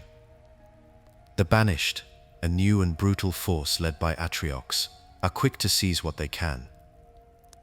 In May of 2053, a raid on Kostroda leaves Onai with news of Attrion's growing influence and his capture of Covenant assets. The smaller species, once foot soldiers and servants, find themselves adrift. Campaign records mention Ungoi enclaves struggling for independence. Kigyar ships slip into piracy, preying on unguarded convoys. Few have the strength to stand alone. Most try to adapt, seeking new patrons or carving out small territories where they can. Their fates are uncertain, shaped by old rivalries and the sudden absence of authority. Among the ruins, the atmosphere is tense, but not without hope. The air crackles with opportunity, but also with the threat of new conflicts waiting to ignite. Amid this shifting balance, ancient decisions cast long shadows. The Forerunners, gone for millennia, still shape the present with relics and mysteries that refuse to fade. The Treaty of 2052, signed in the aftermath of the war, establishes a wide exclusion zone around the remains of Installation 04. Neither humanity nor the Sangheili are permitted to return. The site is silent, sealed by mutual agreement, and watched from afar. Yet the galaxy is far from empty. Across dozens of worlds, Forerunner installations lie dormant or half awake. Terminal logs from post-war expeditions tell of cautious teams exploring the ruins of the Ark. Some structures hum with faint energy. Others stand dark and unyielding, their secrets locked away. Codex entries describe sites under close observation. Researchers, both human and Sangheili, set up camps at the edges of these ancient places. They catalogue what they find, aware that every discovery brings both promise and peril. Environmental details in newly accessible zones reveal scattered artifacts. Fragments of unknown metals, cryptic glyphs and machines that defy explanation dot the landscape. Some are recovered and sent to distant laboratories. Others are left untouched, surrounded by warning markers and the quiet fear of what might happen if they are disturbed. Competition for Forerunner technology grows intense. Mission briefings warn of the dangers posed by unstable relics. The Damascus Ordnance Commission, formed by ONI in May of 2053, begins the work of regulating MJOL near Gen 2 variants. These new armors, built on recovered technology, offer an edge but also raise questions about dependence and control. In distant systems, hidden installations are hinted at in item logs. The possibility of untouched sites draws explorers and opportunists alike. Each new find could tip the balance of power or unleash dangers no one fully understands. Within Shield World 006, a population of Huragok is discovered. These silent engineers move through the ruins, tending to machines older than memory. Human survivors establish communications with ONI ships nearby, sharing what they learn. The presence of the Huragok raises both hope and uncertainty. Their knowledge is vast, but their motives remain difficult to read. In the same year, Blue Team captures the Forerunner Ancilla, known as Intrepid Eye. The event is noted in official records, a reminder that the line between artifact and intelligence is often blurred. The Sangheili view these relics with a mix of reverence and caution. Once they worshipped the Forerunners as gods. Now, stripped of that faith, some approach the artifacts as puzzles to be solved. Others fear the consequences of meddling too deeply. NPC dialogue and campaign logs reveal debates among Sangheili leaders. Some argue for restraint, warning that the past is best left undisturbed. Others push for study and adaptation, convinced that survival depends on mastering the old technologies. Among humans, the mood is restless. Codex entries speak of excitement and anxiety. The ruins promise advancement, but also risk. Some see a chance to leap forward, to reclaim a place among the stars. Others worry about the dangers that come with tampering in matters not fully understood. The legacy of the Forerunners is not only a matter of science, but also of memory and fear. The machines and mysteries they left behind shape every decision, every hope for the future. Yet peace is fragile. Beneath the surface, old tensions simmer. Campaign epilogues hint at uneasy truces, The treaty between humanity and the Sangheili is a ceasefire, not a friendship. Both sides remember betrayal and loss. Rumors spread of on-eye operations near the Installation 04 exclusion zone. Some whisper that the treaty is already fraying. In July of 2053, Lord Hood arrives at Sanghelios to meet Thelvadam. The proposal of a joint human Sangheili task force is a gesture toward cooperation, but also a sign that trust remains thin. The fate of the flood lingers as a silent question. Codex entries and environmental clues leave the matter unresolved. The immediate threat appears contained. Yet no one can say with certainty that it is gone.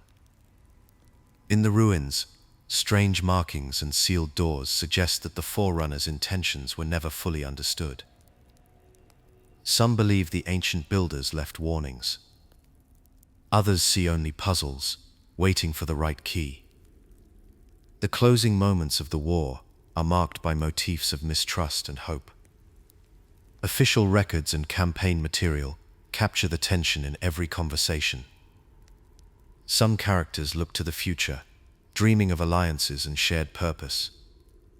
Others hold back, wary of old wounds reopening.